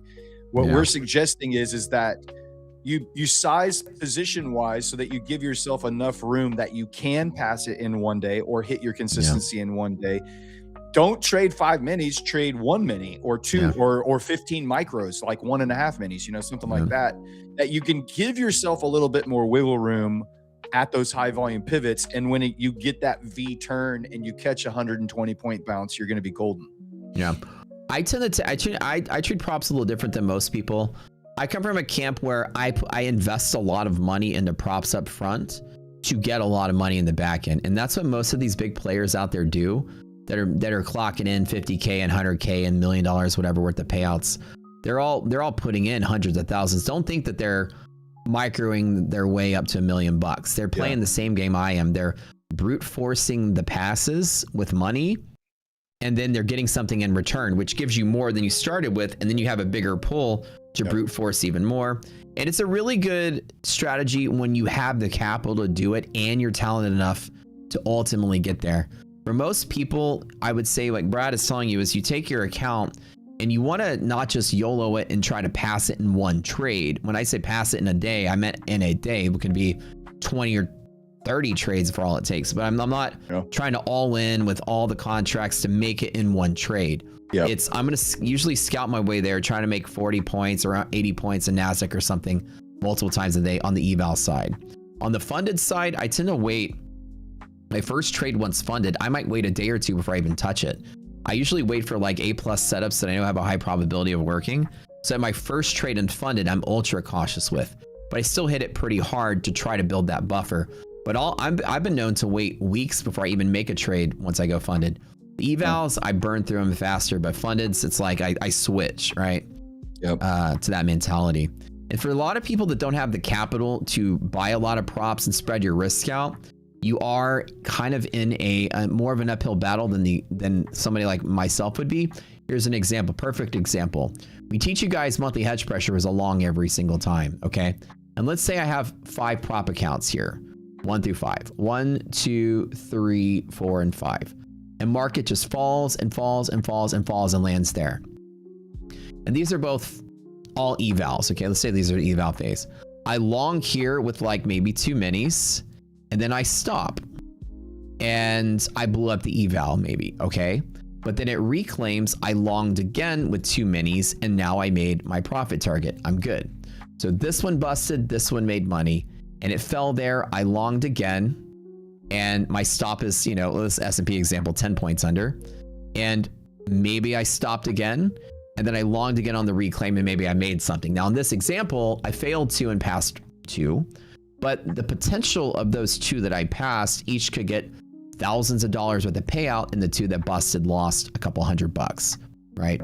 So I think of it like that on the eval side, is that every time there's a pivot, I'm going to attack each time with a new account. Even if I fail the same pivot, I still want to make the same trade because the odds are still really good. It starts off there, but the random market may overshoot a lot. So being in an ROI game, it's not about getting the trade right. And the other side of the coin is, what if I tried to long and I was wrong, and then I tried to short and then I was wrong, then I tried to long and I was wrong, and tried to short and I was wrong, and I got chopped out in all of my accounts. That's what a lot of you guys probably do.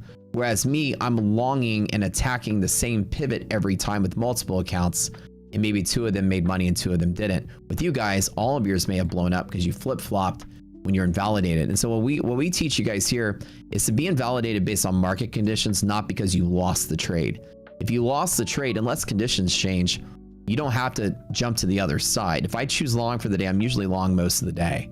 And I'll use that cheap cost of failure to rotate in some accounts and then move it to the side and bring in a new one. And that has been working for me. I mean, I'm live in four firms in a year, right? And I'm about to be live in my 5th firm.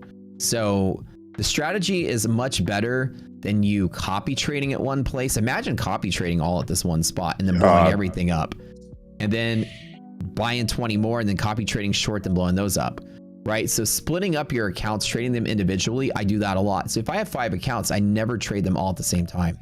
I'm trading 1 or 2 at a time, sometimes maybe half of them at a time, but never all of them at a time. So I allow myself to make mistakes. And somebody said in question, how would you pass an account with 20% consistency? It just means that your biggest trade can't be, your biggest day can't be more than 20% of your totals. So you take the total you need to make, divide by 5, and that's your target per day. Better idea is go long with one firm, and somebody said go short with another firm. You don't need any pivot. Blind monkey can do it. Just don't let them hear you say that. As a beginner, do I choose the launch or the eval option in Blue Sky? The launch. The launch is the easiest, I would say.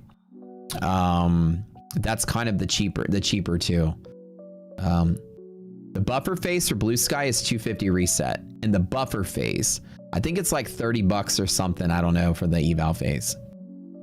Yeah, it's cheaper just to buy a new eval than reset the eval. Yeah.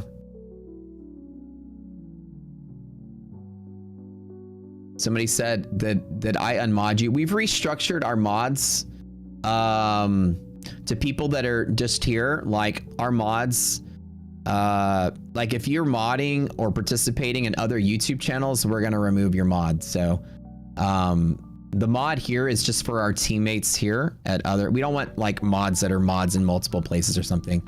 So if you got removed, then our team that looked at everybody probably found you participating in a competitor's channel or something. So our mods are just for our own team. You know, just, I mean, you know, for that. So, but you can message me about it. We had our admins clean up because we had so many mods, and they just, who's here and who's here and who's in multiple places. But if you want to be reinstated, just send me a message if they made a mistake. Just DM me in Discord.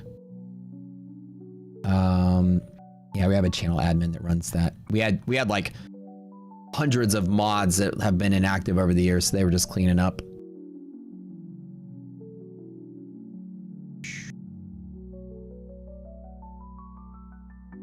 Yeah, so don't, and when you brute force Dave Mac, like sizing up is not the secret to winning this. It's actually sizing down to survive through chop. I'll tell you another trick, right?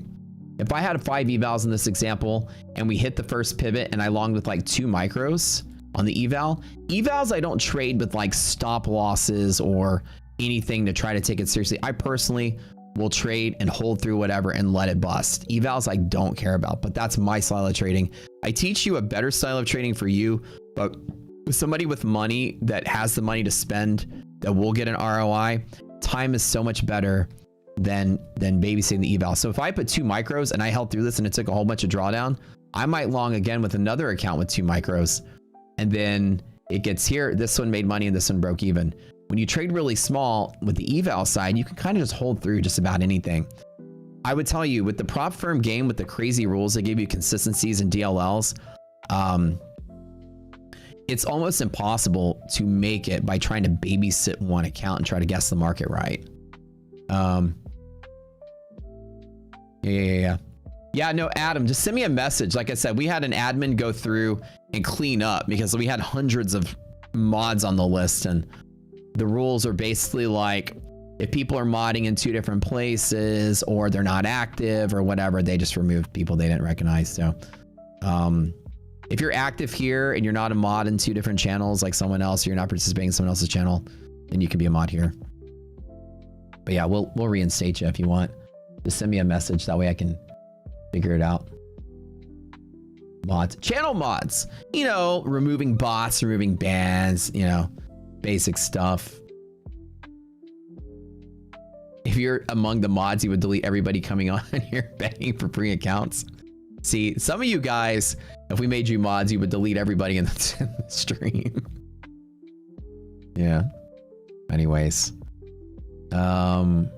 So trust me when I say props and real trading is totally different. An eval and funded trading and props are different from each other too. It's a different strategy on both sides. The people, I promise you guys, your idols and the people you watch trading that post payouts, 90% of them do not show the account numbers because they don't want you to see how much blow up it takes to get that payout. They don't want you to see that. And I would argue that most of them are breaking even, like breaking even. I show you mine so you can see that I'm making a little bit more than I'm putting in.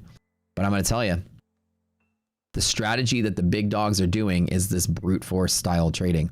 They're not, let me put a stop loss on my eval. Okay, let me trade it again tomorrow. They're blowing the evals. They're buying hundreds a day.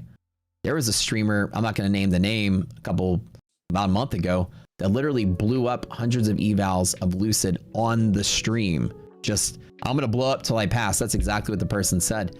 And that is the strategy everybody's using. It's just, you know, people kind of act like it's taboo when someone does that, but they're all doing it, right? So some of them at least admit it and they're honest about it. But for me, I don't trade the evals stupidly, but I don't trade them smartly either.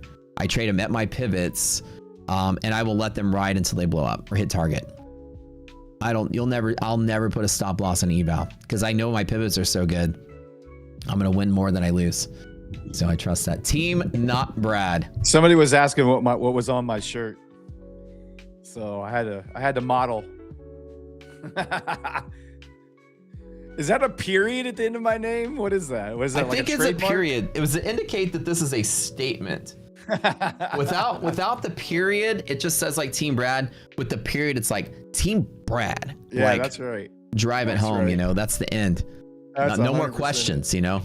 We may auction off this shirt on my show Sunday night. We'll see. We may have to do like a little super chat auction. Send it out. And don't wash it either. Like give them your armpit. It's actually a off. really nice. It's like a really nice, like.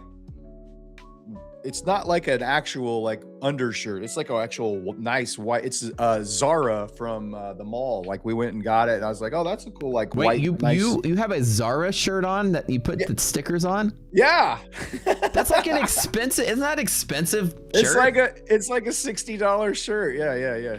Bro, you couldn't like waste like a Hanes tidy whitey t-shirt, like a 3-pack from Walmart. I don't wear white undershirts, so I was like, go get me a white shirt. She's like, you got this Zara shirt? I was like, throw some tape on it, let's go.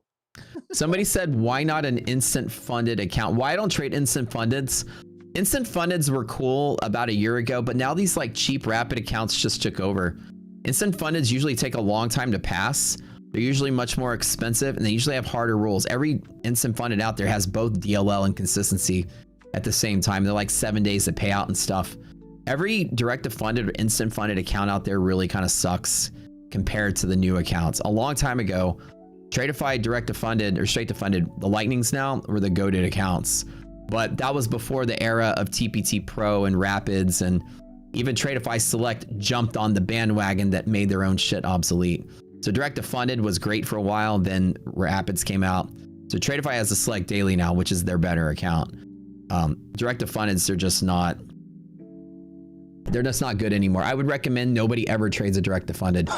Everything else is so much better. They're too expensive and the rules are too hard. Cool. Light in the Shadow says, hey, Matt, Brad, just want to say thanks. My 3rd week in the trading journey. I'm on day 4 of the boot camp, learning so much. I really enjoy watching y'all stream. Good people, good energy. Thanks for being here, man.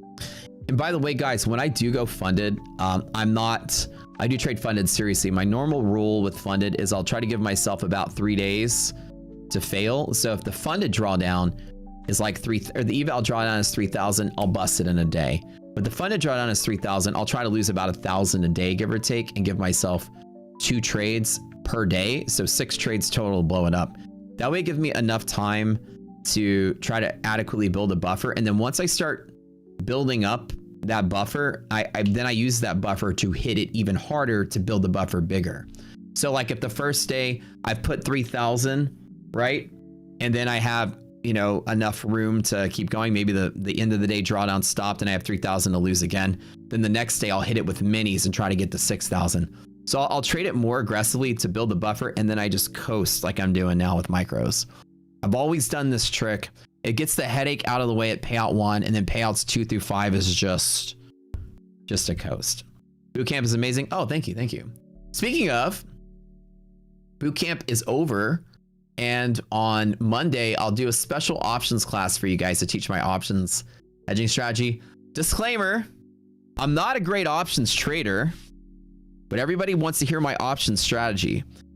I know enough. I probably know more about options than probably most people, like scientific, like math related options. But as far as options trading goes, I'm probably the least talented options trader out there. However, my options hedging strategy has always worked for me, and it's more of a swing hedge. I hedge the long market at the top at certain places, and I buy the dip in market crashes with options so I can be less accurate on timing the reversal. Both of those have done very, very well for me, and I'll teach you guys those 2 tricks on Monday in a special Matt Cowart options boot camp. But don't expect to come there and think I'm going to teach you how to day trade options and teach you all the different option spreads and how to do an iron condor and stuff. That stuff goes over my head even still to this day. I'm not option day trader, but options class on Monday, which is really good. It uses monthly maps, and it's done very well for me. This one strategy, when it's useful, it's very useful. Okay, wait, we got one more giveaway. Not Brad as the keyword. Speaking of Tradeify Select Daily, this is Tradeify's daily payout account. It's 3 days to pass, I believe, and 1 day, same day payouts. Really, really, really good account. Hold on. You know, iDoc told me we're gonna have a pool day today and have some cocktails on this half day. Yeah. What are you gonna do? I don't know. You guys will come over tonight? We're probably gonna do like cookout and game night with our friends. Yeah. Y'all want to come by? All right. We may, if we come over, I'll just bring a bag and we'll just I can spend the night, sleep bro, on the couch, and then we'll just go to the Orange March. Dude, that's actually not a bad idea because it's not a far drive from here. Well, y'all sleep in the guest room. I have to figure out what to do with my dogs, but oh, I guess Piggy could take care of them, maybe. I'll talk to Lady Darb about it. Yeah, I don't think we have like any big plans. It may be a pool day for us too. It's so stupid hot outside, man. God. Like right now where we are, it's 92, feels like 107. It's ridiculous. So yeah, pool day and some cocktails by the pool might actually be a good idea. Hold on 1 second.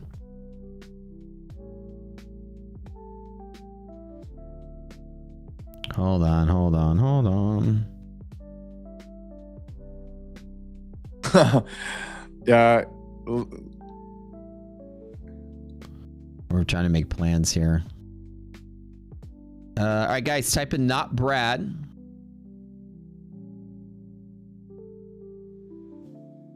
Oh, yeah. So Father's Day is Sunday. So happy Father's Day to all of our dads out there on Sunday. Happy Father's Day.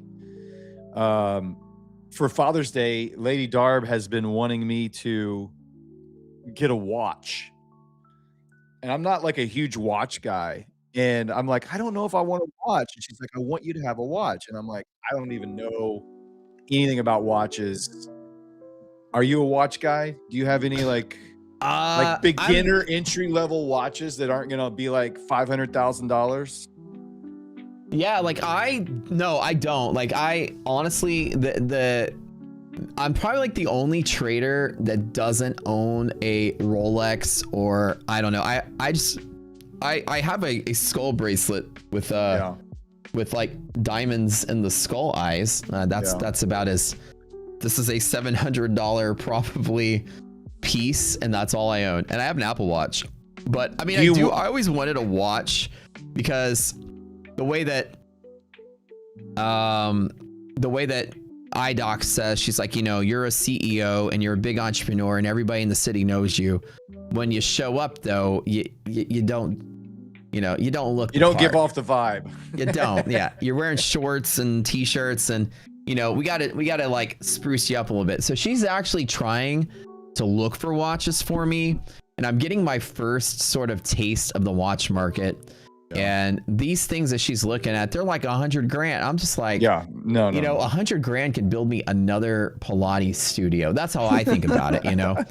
And so I'm like, all right, well, it's the only reason I never did, because I don't have like, I would not wear it that much, but I'm kind of like, okay, maybe I might get one.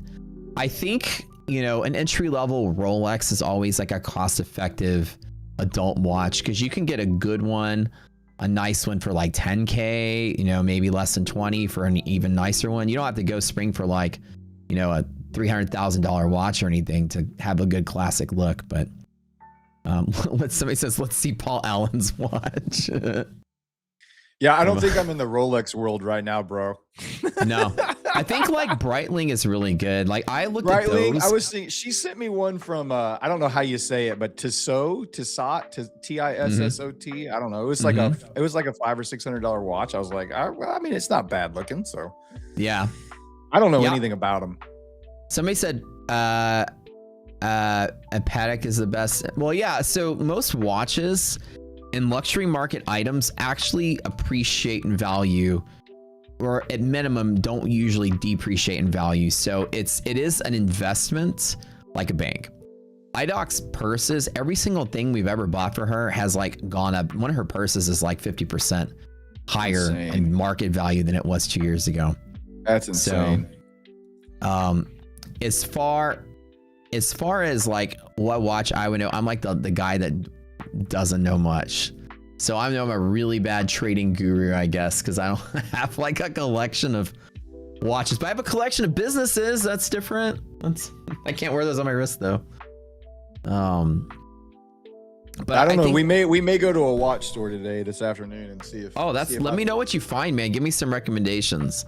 Well, she was looking at this. I don't even know what to. I wouldn't even know what to recommend. Like I have no concept in this world of watches. This is something that she's like, I really want you to have a watch, and I'm like, I don't want to steal her joy, but also, yeah, like I could just buy like 10 more evals. Let's do that. How many Birkins does iDoc have? So iDoc and her sister together have, I think, like a dozen Birkins and Kellys, and they trade with each other all the time. At any given time, she has one of the Birkins and one of the Kellys, and that's it. And she trades with her sister. They invest. They travel the world and invest in purses as an investment, though. And then they sell them, and then they make money on it. Then they buy other ones. They have the whole. Please tell Brad to get a Tissot PRX. Okay, somebody, Travis Sonic has a recommendation for you. Let me look at it. Tissot PRX. Wags Graham wins again. What? How is it impossible? Well, they're gonna have fun with him today. Hopefully he can work with Tradeify. Oh my god, this is the day of double. This is the day of double winners today. What on earth, man? Wags, what's your day, brother? I'll tell you when it comes to luxury items, the trick really is, don't worry what other people like, worry what you like. Because I'm going to tell you something interesting. If everybody likes something, then everybody has it, then it's common. If you have something that you like, everyone turns their heads and looks because it's different. Like a mint green Ferrari. This is literally the most popular car at every car show we go to, and everyone takes photos because it's what people don't have. So it's like, pick something that you like, you might actually set the trend. You don't have to get what other people like. If you think it's cool and you wear it and you like it, other people will think it's cool too, right? You don't have to, like, I've sat at tables with a bunch of my friends that are restaurant owners and bar owners and club owners, and it's like AP, Paddock, like just, and they're all like the same $400,000 thing on their arm, you know, and it's like, it all blends in at the same time. There's nothing that stands out. They're just matching the Joneses by having it themselves. Yeah. But I think you could rock a nice, you know, $1,000. You can buy a watch that just feels and looks just as cool. Yeah, there's one on the Tissot PRX. It's like a 35. It's like $800. This looks really sweet, actually. Yeah. It's got the silver link bands, kind of this blue checkered face on it. That's nice. Yeah. So I actually have to wear leather band watches because I have this weird, like I'm like a normal size guy, but I have weirdly small wrists, and I'm talking like weirdly small. And so when I wear any kind of watch with metal links, I look like you know, like a 3-year-old wearing his dad's clothes with like just like clinks around. Yeah, it's large, it's clunky. The face of the watch like covers up the entirety of my hand. See my tiny wrist here? I mean, I've got big arms. I got weird, like tiny little wrists. So I wear like James Bond watches when I had them in the past, like a nice leather band, classic looking. Yeah, I don't have like metallic links. I don't have a blingy watch. Yeah. Are you on your left or on your right? How do you go? It depends. Like I would wear, like if I had a watch, I'd wear it on my left hand. Then I put all my trinkets on this side. I just take it all off when I'm streaming because it clanks around everywhere. Yeah. Brad's been a rubber strap guy forever. Yeah. He tickling wicks from long time ago. He didn't tell you how he tickles the wicks. It's mostly with a rubber strap on. So there you go. I pick at my fingers, and sometimes on the stream, people will be like, "What's wrong with your middle finger? Or what's wrong with your finger?" And I'm like, "That's what happens when you tickle wicks too hard." Wax Graham, Eric, and Drian. All right, everybody that's won, you go to the Prop Score Discord and go to the Claim Your Win channel, and it'll hook you up. It'll hook you up. Yeah, she went to the other day. We have a friend from the Ferrari Club who's a watch dealer, and he has like his own private collection. So she went to visit him to look on my behalf, and she's sending me all these pictures like, here's this watch, here's that watch. He's trying to like get us into one. And dude, it was a spectrum. He had some watches that were like $500,000. He had some watches that were like $500 and everything between. And I'm like, they all look nice to me, right? Yeah. Oh yeah, giveaways over, guys. Giveaways over. Well, actually, we got one more. We got one more ETF account to give away, and that's the last one. And then it's it. Then you're done. Recent winners should not be able to win again. Come on. Come to the night shift. That's true. That's true. The Ferrari guys, like the Millie. I don't know how to say that, but I've seen those watches. They're ridiculous, dude. Yeah. Those are like $1 million watches. I don't know. I would love to be able at some point to get into the thinking about, I've got all of this extra cash that I can go play with. That I can go have some fun and enjoy some of those things. But oh yeah, dude, in Texas they say people compare guns, not watches. This is very true, man. That's true. A lot of my friends have massive, and I'm talking like massive gun collections. And my buddies, so if you and Lady Darb want to come over, I have my friend, you know, my buddy, the Batman guy with the tank. Yeah. They're coming over. So we'll have like a little hangout. We'll do a cookout. We'll chill and hang out. But anyways, why was I saying that? What was I talking about before? Guns. Oh yeah, guns. So all of my friends, another couple that might come over, my buddy has a whole arsenal on his top floor of his house. The whole thing is it's a steel door, like a bank vault, and you open it up. He's got hundreds of guns. I mean, it's like a collection of collections. It's insane. Yeah. He's got bows and arrows collection. He's got any kind of knives, swords. I mean, he's like literally start a freaking, you know, medieval militia. Oh, dude, that's sick. That's sick, yeah. All right, Mr. Jake, now you won the ETF account. Now that's it for the giveaways today. Y'all did good. Y'all did really good.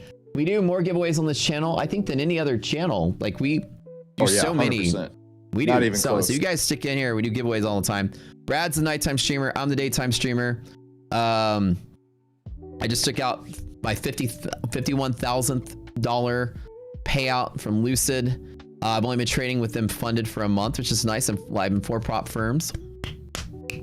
Boom. You know, Tradeify has a new competition, which I was excited to hear about, but then I found out it's not a trading competition. It's a sports betting competition, which is still cool. This is like it's like fantasy football for the FIFA World Cup. You just like literally guess who you think's gonna win. Yeah. Yeah, it's like I can't tell you my strat. I'm not gonna tell you my strategy, but I have a strategy that I'm gonna employ for guessing who's gonna win this. It's AI. So anyways, like ChatGPT, pick the winners for me, and I'm just gonna submit that as my answer. I don't know nothing about the World Cup and who's gonna win. All I know is that the US is not gonna win, and that's a bet I would make. But Jeffy Trading says, hey Matt, really good stream, really interesting. We'll definitely watch a stream in the morning. Do I have till day, and what advice do you have to give me when you're in a tilt moment? Oh, tilt moment. Yeah, so when you're tilting, it just means you're trading too big. So when you're in a tilt moment, there's nothing you can do. You're stuck. It's like being on a roller coaster. You gotta wait for it to be over. But to avoid tilt moments, you need to trade very small, and I mean very small, so you don't feel that way. And I tell people, like, whatever you're trading, and if you get into a tilt moment, it's the next trade that you can correct yourself. 2 things. Number 1 is you're an investment and you feel any sort of way, just close it. That's the easiest rule. Just get out. If an investment makes you feel weird or feels awkward, or you feel any sort of weirdness, just get out of the way, take a breath, come back another time. But also, if you're trading, like, say an example, like 10 E-minis, and then you tilt, well, you're learning that that amount also makes you tilt and act weird. It's usually the shock that comes from being in too much risk that makes you act stupider when you get there. So I tell people to cut your position size to like an entire, like a 10th.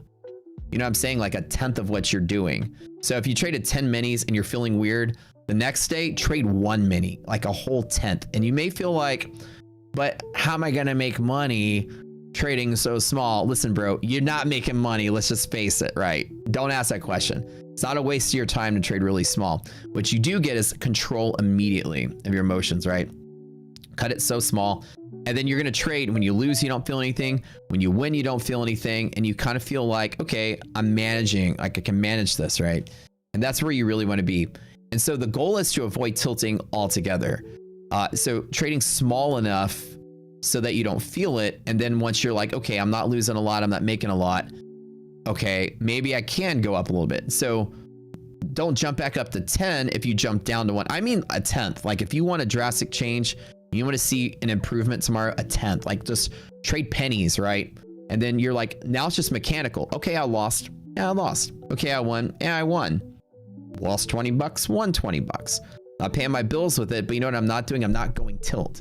And then so the next day or the next couple of trades, maybe you go to, you know, 2 micros and then 3 micros or whatever. And then you start getting bigger every day, you know, every couple of days, master that, then go a little bigger and then go a little bigger. And then you'll find exactly where you need to be that doesn't trigger where you have those emotional like outbursts that like control your trading. And everybody's different, right? All this shit about like how much you can lose and what's the right level to be at is all a function of your childhood traumas. I swear to God, like Sigmund Freud level stuff. It's what your brain is programmed to do from stuff you experienced as a child is how you're behaving now as an adult. And everyone's so different, but the course of action, corrective action is the same for everybody. Trade really, really, really small and you're gonna feel completely different. And then start stepping up a little higher until you start to feel something and then you've hit the limit. Every single one of you, and I mean every single one of you, is trading too big. Every emotional problem, I blow up this, I don't make payouts into this, you're all fucking trading too big. First class of the boot camp, people leave the boot camp and says, wow, Matt just grilled in my head that I'm trading too big and I'm shorting too much. That's rule number 1 of the boot camp. You're doing both of those things too much. So you got to, if somebody says their sweet spot is 5 micros, yeah, like a sweet spot. So that when you lose, you're not like, oh my God, I'm losing. I don't know. I can't pay the bills. And when you're winning, you're not like, I'm gonna quit my job. Fuck you, boss. Yeah. High fives. Woo. Like, both sides of that spectrum are dangerous. Both sides. You want to trade where you win. You're like, okay, that's a win. Check. When you lose, oh, that's a loss. Check. And you immediately can reset and get back in without thinking about it, without feeling anything, right? You go till with 1 micro. That's funny, Ryan. Brad, how do you manage stop losses on the accounts with high volatility if you're rotating them at once? They said Brad, so I don't have to answer that one. That's a difficult question. Yeah, no, I mean, whether it's volatility or not, it's just depending on the volatility, I might increase the strike distance of where my stop loss would be. So like for an overshoot at a high volume pivot on NQ is typically about 40 points. But if it's really volatile, I might position size for an overshoot of like 60 points. But generally speaking, it's just my stop is at a strike distance below, maybe a little bit beyond that. And then it takes a stop. I rotate to the next account and wait for the next high volume pivot. So, I mean, position sizing is the key. It's like Matt was just talking about. It's get into the right position size, be wrong from the right place so that when you're wrong, it's not catastrophic. Move to the next account and keep going. I mean, there's really not it's not rocket science. I'm not a mathematician nerd. I know how to add 2 + 2 and I know how to work a calculator. That's about the extent of my mathematician ability. So I'm a musician by trade. And if I can do this, you can do this. Oh yeah. Somebody said, wait, what size monitor for gaming and trading on the same machine? All of my monitors are 27 inch, but because I have 6 of them, because I have to have monitors to run all the different stuff, don't have room for anything bigger. But my gaming machine, I have a 32 inch monitor and a 27 inch next to it. So like I have 2 monitors when I game. So one of them's for like surfing the web, one's for bigger. So I think that it depends on you. Like, you know, for me, I sit really close to the screen. So I don't need anything that big and I don't have a lot of charts. But I know people that trade with like 42 inch monitors and TVs because they have like a zillion things. It's really up to you. I mean, as a person, how much real estate you need. For me, what you see on this chart, that's all I do when I trade. I don't have multiple screens up for my charts. I have my DOMs here, but I have my spare DOMs up here and I keep a thinkorswim chart minimized. So I don't need a lot of space, but up to you. We comparing inches now. Show me your monitor. How big is it? Yeah, I have a 24 inch monitor with the same chart layout that you have. It's got Rocket Scooter, a DOM on the other side. On the stream, I have an additional 32 inch curve monitor over here that keeps all of like Discord, YouTube backend, our streamer dashboard, you know. And then on my laptop down here, I'll have OBS and music and all the other things I need. So yeah. When somebody asked me earlier, like a question, KT Scalper, it's hard to answer that question. You said, how do I get a next gen payout as quickly as possible? That's a horrible question to ask because it's an insanely long answer. How to get a payout as fast as possible is not a good approach. And I don't know enough about you to ask like where you are in your trading. So an example would be the right way to ask a question is, what's the best approach to get a payout? It may not even be fast is the best approach. Every account is very different in props. And the first thing you should revisit is fast even the best approach. For me, fast is the best approach when there's like 3 days, you know, to get your payout, like 3 days total. Like fast, you know, speed is the game there. With next gen, I've never traded. Maybe Brad's traded next gen. Yeah, I have. Do you think speed is the way to go, or kind of take your time with it? Take your time. It's 7 days, so there's you can't rush anything when you have a 7-day payout period. So just divide whatever your buffer needs to be to get to your minimum or your max capped payout. Yeah. For a 25K on next gen, it's a $750 max cap payout over the buffer. So you have to make like $2,500 or something like that. And divide that by 7. And you're good to go. Like, just go for that every day. Yeah. And with DLL, you can't be hyper aggressive. You have to make sure that your trades are like A plus setups, or else you'll hit your DLLs. Yeah. Correct. Yeah. Correct. So I think with this is more of like a pace yourself kind of account. And to get a payout, you want to make sure that you're not like A plus setups, which means avoid trading the open range. You know, that's kind of a key point that I always drive home is that, wait, is the market? We're still trading, huh? Yeah, we still got like 15, 20 minutes. I've got this eval here. You dare me? You guys dare me to YOLO? YOLO. This is an eval. This isn't serious, guys. I'm just going to YOLO for funsies. I sound like some other streamer. Let me just blow up on stream for fun. I'm kidding. But seriously, though, this is just an eval just to be fun. I got 3 Nasdaq minis at upper yellow line. Let's run it. Well, see you on the flip side, guys. No, I'm just kidding. No, all my funded accounts are safe. I have a spare eval that I bought so I can trade because I keep showing up to stream fully maxed out on profit. So this is not a good trade. Please don't copy me. I'm probably going to lose all of it, but why the hell not, right? I think that's coming in tomorrow night and the next day. I don't think we're selling off, but I think we have resistance, and Mark, I'm going to ask that question pretty soon. Are we selling off or not? Which direction? Yeah. Don't trade right now, guys. It's a horrible idea. There's 20 minutes left, and I'm doing something for fun. Please, everyone's like, wait, Matt's shorting. Let's go. Please don't copy this, guys. I have no confluence. The stock market's closed. I'm literally just gambling in an eval at a 50-50 pivot, but I'm at the right place, which means I'll be wrong small if I'm wrong small. I shouldn't be doing 3 minis though. This elusive What's your flex. Is it a 150? Yeah, it's elusive flex 150. So I got $4,500. Oh damn! Yeah, I'm drawing. Let me see how much is actually in this account. Hold on. This account is up 152,000. Okay, so this account has $3,000 of buffer. So I got, when you add the drawdown, I've got $5,300 total. $5,300 till I blow up. So I'm good. I'm just trading it just to entertain you guys for a couple minutes. I bet we don't do the short. I bet we don't move 10 points in the next 20 minutes. Nah, we probably inch up higher, to be honest. Yellow line is a pretty solid pivot. Oh, by the way, why I brought this up is that when you're doing your A+ setups and pacing yourselves, the open play and the close play and the half gap play is not A+. This is like coin flip with a little bit of confluence. These are not your strong pivots. So you'll not usually see me trading very aggressively on these open plays, like playing the open range. I tend to wait and let bigger dips and stronger pivots in those accounts, like a next gen or an account with a DLL. I'll always play those A+ setups. I don't know. I skip the open and close a lot. It's too much like chop and variability. You know, it's not that straightforward and very choppy here. I don't know, Brad, do you do the same thing? Yeah, I pretty much always, I don't really take the open stuff. I wait for bull zone bottoms, bear zone. I want liquidity pockets to pop up before I really engage in the market in the New York session. So I'm not doing anything for the first 2 or 3 minutes bare minimum.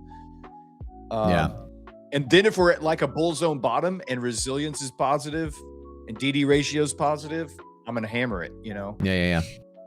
I forgot, guys. I forgot that Brad's beautiful face is covering up where my dom would normally be. As it should be. People are like, I can't even see your trade, bro. Do you even trade, bro? I did. You even trade? I did. It's in here somewhere. There it is. All right. Look, guys. This is the one I was up earlier, like, I don't know, $800 or something. So I decided to do something really stupid. I'm pretty sure it's going to overshoot and come down. So we're fine. Please, guys, don't copy me ever, but especially not today. This is. Show me your dom. Show me the dom. This is no. How do your live zooms work since you're also on YouTube live? We don't do live zooms. No, everything's on YouTube. Just for the boot camps. Yo, Bash, what's up? Hey, dude, we're going to the Orange Walk tomorrow. You know what that is? For the Netherlands soccer. We're all wearing orange shirts. So we're gonna meet up and go walk and hang out, bro. If you got the day off, come hang out. All my Houstonians, my Houston friends, little trader meetup tomorrow. We're gonna go do soccer stuff. Come hang out. We now have a meetup channel somewhere in community for Houston people. Come out. Don't copy Matt's terrible idea. Yellow line short. It's rejected 2 or 3 times, but we'll see. Maybe we'll get lucky with a third. Is orange required? I mean, it's not required, but everybody will be wearing orange for the most part. But Brad has an idea to wear like an Astros jersey, which is pretty much the same color orange, I think. Yeah, it is. Almost identical. It'll be off till 1. I think it's in the morning, man. Yeah, I think the meetup is like be there by 8. The march starts at 8:45, and then you march for 2.5 miles. And if you don't have a ticket to the match, they turn you away at that point, and then everybody goes and hangs out at the bars and the restaurants and chills. It looks pretty fun. It's just It a looks march. crazy. Yeah. I wonder if we could take, like, you're in the streets, so I don't know, you can take drink. I mean, I might have a flask. I might have like a water bottle that I'll make a special cocktail in or something, a nice icy chili cocktail, and I'll just be like guzzling as I'm walking. That's the way to do it. They can't arrest all of us. That's my philosophy. Yeah. Anyways. All right, guys. Well, we got about 20 more minutes till market closes out. What do y'all want to know? You got Brad here. We can grill him. We can throw some questions at him. Molotov cocktail. You guys are getting pretty morbid here. No, I'm not gonna set the crowd on fire. No. A drinkable cocktail. Yeah. Long Island iced teas. You know what I like to make this is one of my, so a New York sour, right? Have you had you like whiskey sour, Brad? Oh yeah. Okay, so have you had a New York sour? I don't know. I'm not. If I have, I didn't know it was that. So. Right. Nobody has had a New York sour, but I tell you what it is, you're going to like it. So whiskey sour is basically like whiskey and lemonade, right? For the most part. Mm-hmm. And you got this like delicious sort of whiskey, lemon, sugar. This is a great flavor. But a New York sour adds on top of the whiskey sour a shot of red wine. Now, let me show you what it looks like. When the bartender makes it, they put a spoon in it so it doesn't mix together, and the actual red wine floats on top of the whiskey sour. Let me give you a picture of it. Oh, dude, Terry and San Fran just said exactly your words before you said them. That was hilarious. What did he say? Whiskey sour with a float of red wine. I'm a bartender. Yeah. So this right here, right? So they make it look nice when you go to the bar. It looks really neat. So the wine sits on top of the sugary stuff. But if you stir it up, it's even better. So I used to make a picture of this when I'd have pool parties. Oh, nice. And I would make literally, because it's like lemonade, right? But it's boozy lemonade. And the red wine gives it like, it's almost like, I started calling it a mangria, like a sangria, but whiskey. So it's like a really good, I don't know, like mix of just wine and sour and whiskey. It's hella good, hella good. So I usually like make that as my summertime cocktail, put it on some ice and just pour it out. That sounds amazing, actually. It's pretty good. We may have to go. I may have to go pick up some stuff to try that out today. Red wine and Coke. Red wine and Coca-Cola. What? Never had that before. No thanks. Is that actually good? Yeah, we have 2 different people saying this. All right, okay. It would have to be Coke Zero for me. I don't do the sugary soda stuff. Somebody said Brad and Matt. Which one of us, or neither one of us? Who's Brad? Who's Matt? Would you start the day trading if you had $500 as capital? Please don't mention the job part. It's easier in some countries. So how would I start day trading if I had $500 of capital? At that amount of capital, there's no safer way to get started with trading than props. 500 is the bare. Yeah. $20 for the boot camp, and then $480 for evaluations. Cheap evaluations. I would say learn cheap. Watch as much as you can on YouTube for free. Maybe the boot camp if you want to, but I always say is that $500 in at least US futures brokers is usually about the minimum deposit that you even need, and you have to maintain that. So it's not enough to actually day trade futures with. kind of easily, you can, and you can trade micros. But even subdividing one micro on a $500 account, you can still lose 10% per trade. It's a lot. But props will help you spread that out a little bit. Activation fee props like a Blue Sky or something gives you.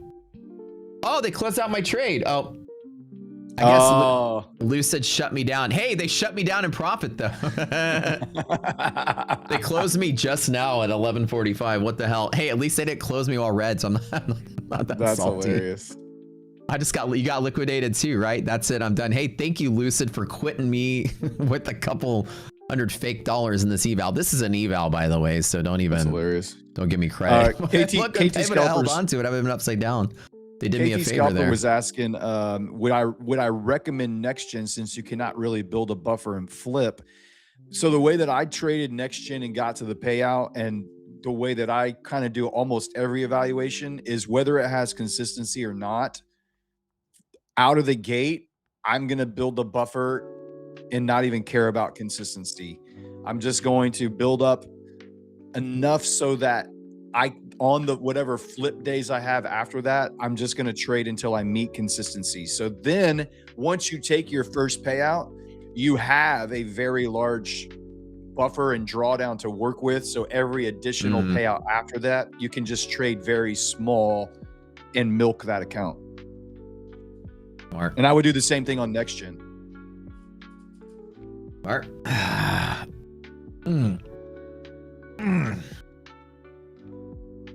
Well, I'm excited. Spend the rest of the day chilling. Yeah, man. It's been a fun week. First full-time week on the job, man. This is freaking crazy. Oh yeah, this is your first full-time week. What are you doing with your time besides art projects on your living room floor? I'm trading in the mornings, like distraction free. So that was cool. And then this week, really, my afternoons have been meetings with the prop score team behind the scenes, just getting things lined out. So if you guys don't know, Brad works for Rocket Scooter as a streamer, but he also was hired separately recently for a full-time job at Prop Score to essentially be the head of operations. So Brad is a high up at Prop Score now. So anything Prop Score, you can talk to him or me about it. Yeah, good, I'm glad to hear you're actually doing some work. That's pretty much my time. Just nice. Trade in the morning, hang out with the Prop Score team in the afternoon, and then stream for 5 hours every night. So yeah, that's good. Dream life, baby. Yeah, it's nice. I honestly, living in Houston, my biggest dream whenever I always wanted to be an entrepreneur because I wanted to build stuff for a living, because I love making stuff. As you guys can tell, once I finish building something, I build something else. I never stop. And I love that. But also, like, I wanted to be an entrepreneur because I hate traffic and I hate driving in traffic. And like commuting was such a drag on my soul, especially in Houston, where I had jobs where I commute an hour every day one way and an hour every day back as part of my life. And I'm like, reclaiming that time was worth working 90 hours a week at home in my office to not have to spend 2 hours in the car commuting. So yeah, the Houston traffic, Houston is so big. Like, it doesn't matter where you go, it's a 30-minute trip minimum. I mean, it feels like every time between traffic and distance, it's just 30 plus minutes for you to get to my house from where you live. Yeah, and we're in the same city, and it's like yeah, exactly. Yeah, and if it's depending on what time of day, it could be an hour and a half drive to your house. So somebody said Los Angeles 1 hour to travel 7 miles to work. Oh, dude, it's crazier over there. McData, you're in Houston. What's up, man? So all Houston peeps, guys, tomorrow morning we're all gonna do the Netherlands orange walk, which we're all gonna wear an orange shirt, and we're meeting up and we're gonna walk and then hang out at a bar and drink. So a bunch of us are gonna be there. Brad will probably be there. I'll be there. There's a meetup channel in the Prop Score Discord called Trader Meetups. Go post, hey, I'm interested. We'll let you know where to meet up. Y'all come hang out with us tomorrow. It'll be chill. Kyle says I got to convince you to buy all the prop score team Herman Miller Aarons. I think those are some fancy chairs or something. Bro, oh my God, look, right here. Let me show you. This guy right here. This is it. This one right here. Oh my Lord. The Cadillac. The Bugatti. The Cadillac of desk chairs. And I actually, a funny story about mine. I used to not like have fancy chairs. I would buy like the Lazy Boy from Office Depot, like $200 chair, right? The most expensive one they had. And the elbows would just get worn out because it's pleather. I swear, like the scraping from all the working, I guess, would wear it out. So I'd have to replace it every once in a while when it looked ugly. And then finally I was like, screw this. Let me just buy just this basic $20 chair. It's kind of like the chairs you would get when you go to like a giant conference hall where somebody's speaking on a stage, and they're the metal chairs with the cushions on them, and they just line them out there. They don't fold or anything. Yeah. And I got one of those for literally $20, and then I bought some what's it called? Memory foam cushions for the back and the butt. And I sat there and I had this rigged up chair that I sat in for like a whole year, like 5 years ago. That's insane. And people used to make fun of me because I have like the highest end of computers, the highest end of tech, the highest end of lighting. And I have like the most ghetto of chairs. And of all people, Trades by Matt came in my stream that morning and trolled the shit out of my chair. He's like, Matt, bro, you make so much money. He's like, look, I got you. And he's like sending me links in chat to show me a better chair. He's like, look, you need to get one of these chairs. He's like, I got one of these chairs. It's amazing. He's like, bro, spoil yourself. Like, get yourself a better chair. And I was like, all right, fine. I'll get rid of the ghetto chair. So on recommendation by TBM himself, I got the same chair he got, and it's been 5 years, and the thing is just as good as new. Now, it was like a $2,000 chair, but I've seen a secondary market where you can buy the Aarons for like just a little bit over $1,000. But as far as what it is, it has like zero scuff mark. I could sell it almost good as new 5 years later. I have just whatever this little crappy chair that was in this office when I rented it out, and it's not great. I need something else. It gets so hot in this tiny little office too. God, I need something with like some mesh to aerate. Oh yeah, the mesh is important. Nicole needs both CQG and Rocket Scooter data. Yes. So the Rocket Scooter data is your equities data. CQG is your futures data. You will need both to power all the tools. Yeah. How to create the music with the Suno app. Suno, S-U-N-O. You drive from Cyprus to LaPorte, trading wheels. That's one hell of a drive. So you got to take 290 all the way to downtown, or all the way to 610. Then you got to go to 45. Then you got to go downtown. Then you got to take through downtown on 45. Then get on 610 to go to 290, and then drive to LaPorte. That's like, I used to live in LaPorte. That's how I know. When I had my actually funny story, I lived in LaPorte when I worked at the plant. When I told you guys my cheap $600 a month apartment that I started day trading in was actually in LaPorte, Texas. That's crazy. Do you work at the plants? And if you do, which plant do you work at? LaPorte, Pasadena. That's like that's where industry is in this country, guys. All your refineries. They used to call it Stinkadena, yeah, when we were growing up. Did I work at Dow? Yeah, I worked at Roman Haas in Deer Park, and then Dow bought us and it became Dow. So I was at the Roman Haas acrylates plant as engineer. Yeah. So good. I set a stop loss when I'm rotating accounts, but I usually I'll usually just close out the trade at the stop loss and then rotate to the next account. It's not like they're so far back to back. It's not like rapid fire typically. It's like I close out account and then I just wait for another level. So yeah. Oh yeah. Is this MOC? No. MOC is only when the stock market is closing, and the stock market's open right now. Hey, can you tell us right now, as we open up on Sunday, what levels should we be using based on the close or the halt or whatever you call it? It's kind of for debate right now. Technically speaking, DD bands will be based on the previous close, which is yesterday's close.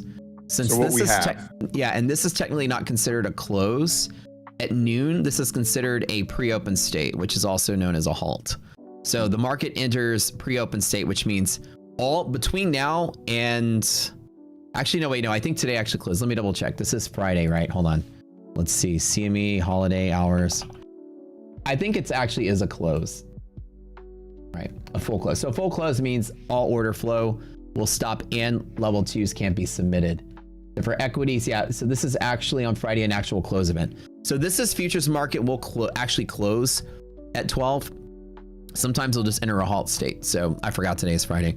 So when you close, what happens is a close event is technically when you should redraw DD bands from, just not a pre-open event, which is a halt.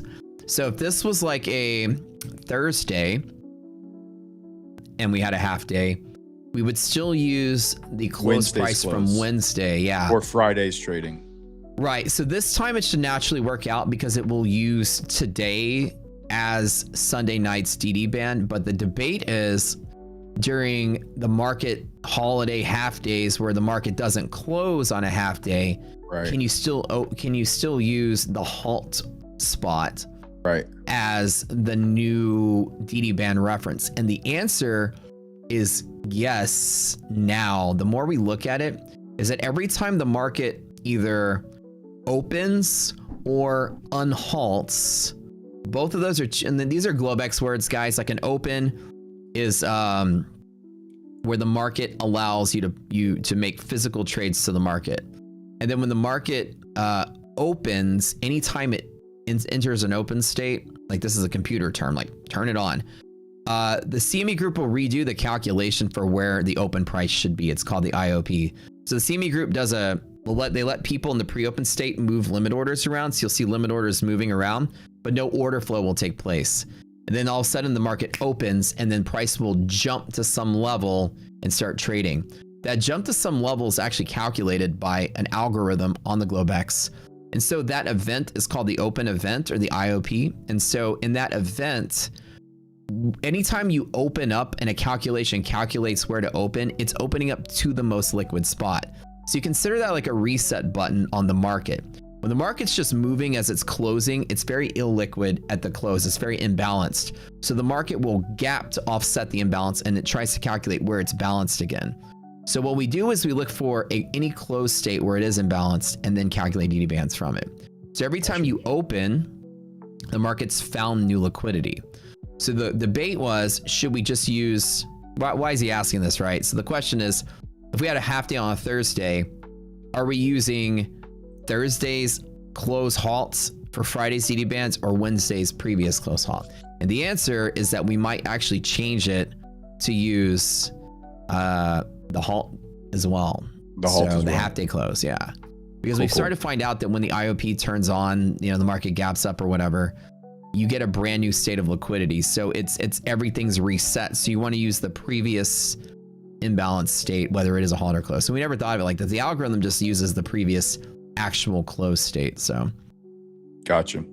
yeah. So the we'll long-winded recalc answer. all that to say we'll recalc DD bands off of this close price today. You won't need to, not on a Friday half day. On other half days in the middle of the week, you will. This one will naturally work its way out because when we look back to look for what the last close price is, the close on Friday. Yeah. this is considered a close event. Now, a half day on a Wednesday is considered a pre-open state event or what they call a halt. Yeah. Gotcha. Yeah. Good info. Good info. Hawk Trader says, you don't type a lot here, but thank you for the info. Very informative. That's why the open level is so important. Yeah, the open is like here's the most liquid spot. Let's jump to where we think the most buyers and sellers will be. So every time the market opens or the stock market opens or the stock market closes or futures market opens, they're always aiming for like where they think the market is most balanced. So you can think of that as like a reset switch. It's like when we teach you catalysts here, right? If the market falls so far, so fast, we say a catalyst is active and you just avoid the market for the rest of the day. Then the market opens and that catalyst is gone because they've opened to the newest liquid spot. So that's what also extinguishes a catalyst. So yep, that's it. Good questions. When is Rock Secured available on TradingView? We're going to start that project next week. Hey, look at this, guys. Look at this Dang. short that they took me out of. I could have. what would three contracts be? Oh, this isn't actually that much. I was like, I looked at this. I'm like, damn, dude. If I was still short, I would have. It's like $3,000. How much? 50 And points? I had it stretched. That's actually only like 50 points. Not too bad. Not too bad though. Not too shabby. Yeah, about $3,000 there. But anyone else get auto liquidated on Lucid 15 minutes before? That sucks. Says Ghost in pre-open state to an open state. Yeah, so if you go to the holiday calendar, that's where you get this information from. So like the CME Group holiday calendar, we scroll down to equities. And so equities last night, right? Futures market closes at 4 Central, then enters the pre-open state at 4:45. And so the cool thing is like on this actual thing, you actually see it at 4 o'clock, everything just stops. Then at 4:45, you'll start to see like limit orders like speckle in for 15 minutes. And then it starts to move a little bit and move a little bit. And then the last couple seconds, they start to move around a lot. And then price will jump when it says open. So every time you see open, the CME Group will calculate where to open price set. It'll always jump. Sometimes nowhere, but always a jump somewhere. Even jumps to the same spot. A close event means that the market actually closes. So Thursday, we opened for trading overnight and we're actually closing now. If you have other half days in the middle of the week, like an Ash Wednesday or something, I think Ash Wednesday is a half futures day, but you'll see that it'll say 12 o'clock. It won't say close. It'll say like a pre-open or something like that. And it'll sit there at the halt phase. And then here, so basically we are actually closed now. And then the market opens on Monday. Wait. Friday, Saturday. Wait, no, I'm sorry. This is weird. Saturday, June the 20th. It's not opening at 5 o'clock on a Saturday. That's not right. Maybe their website is wrong. There's no way that the equities market is opening at 5 p.m. on a Saturday. Weird. Yeah, that's an error. This is not true. This is true. Maybe they got the headings wrong or something. All right, y'all. That's it. Stream's over. Go. Get out of here. Go. I mean, you ever seen the end of Ferris Bueller when he gets out of the shower? He's like, "You're still here? You're still here? Go." Why are you still here? Hey, Chris, have fun at the Orange March. Thank you, brother. Okay, guys, like I said, if you're in Houston, post in the Houston Meetup channel on the Prop Score Discord. We got to go. Happy Father's Day to all the fathers here. That is this weekend. Happy Father's Day to the grandfathers here as well. Hey, yeah. Father of father. And we will see y'all tomorrow. Great. Glad having you here, Brad. As always, you got to do this more often. Absolutely, dude. It was a blast. Awesome, guys. We'll see y'all Sunday night for Brad's stream. Come on over. We'll start it right at market open. Yep, we'll be here. All right, guys. See y'all. See you guys.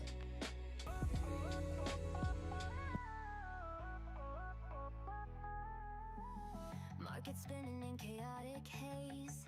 Rocket scooter blast through the maze. Volume prediction shows the way. Leave the doubt and the fray. Liquidity map paints the scene. Hidden nodes like ghosts unseen. Reverse engineered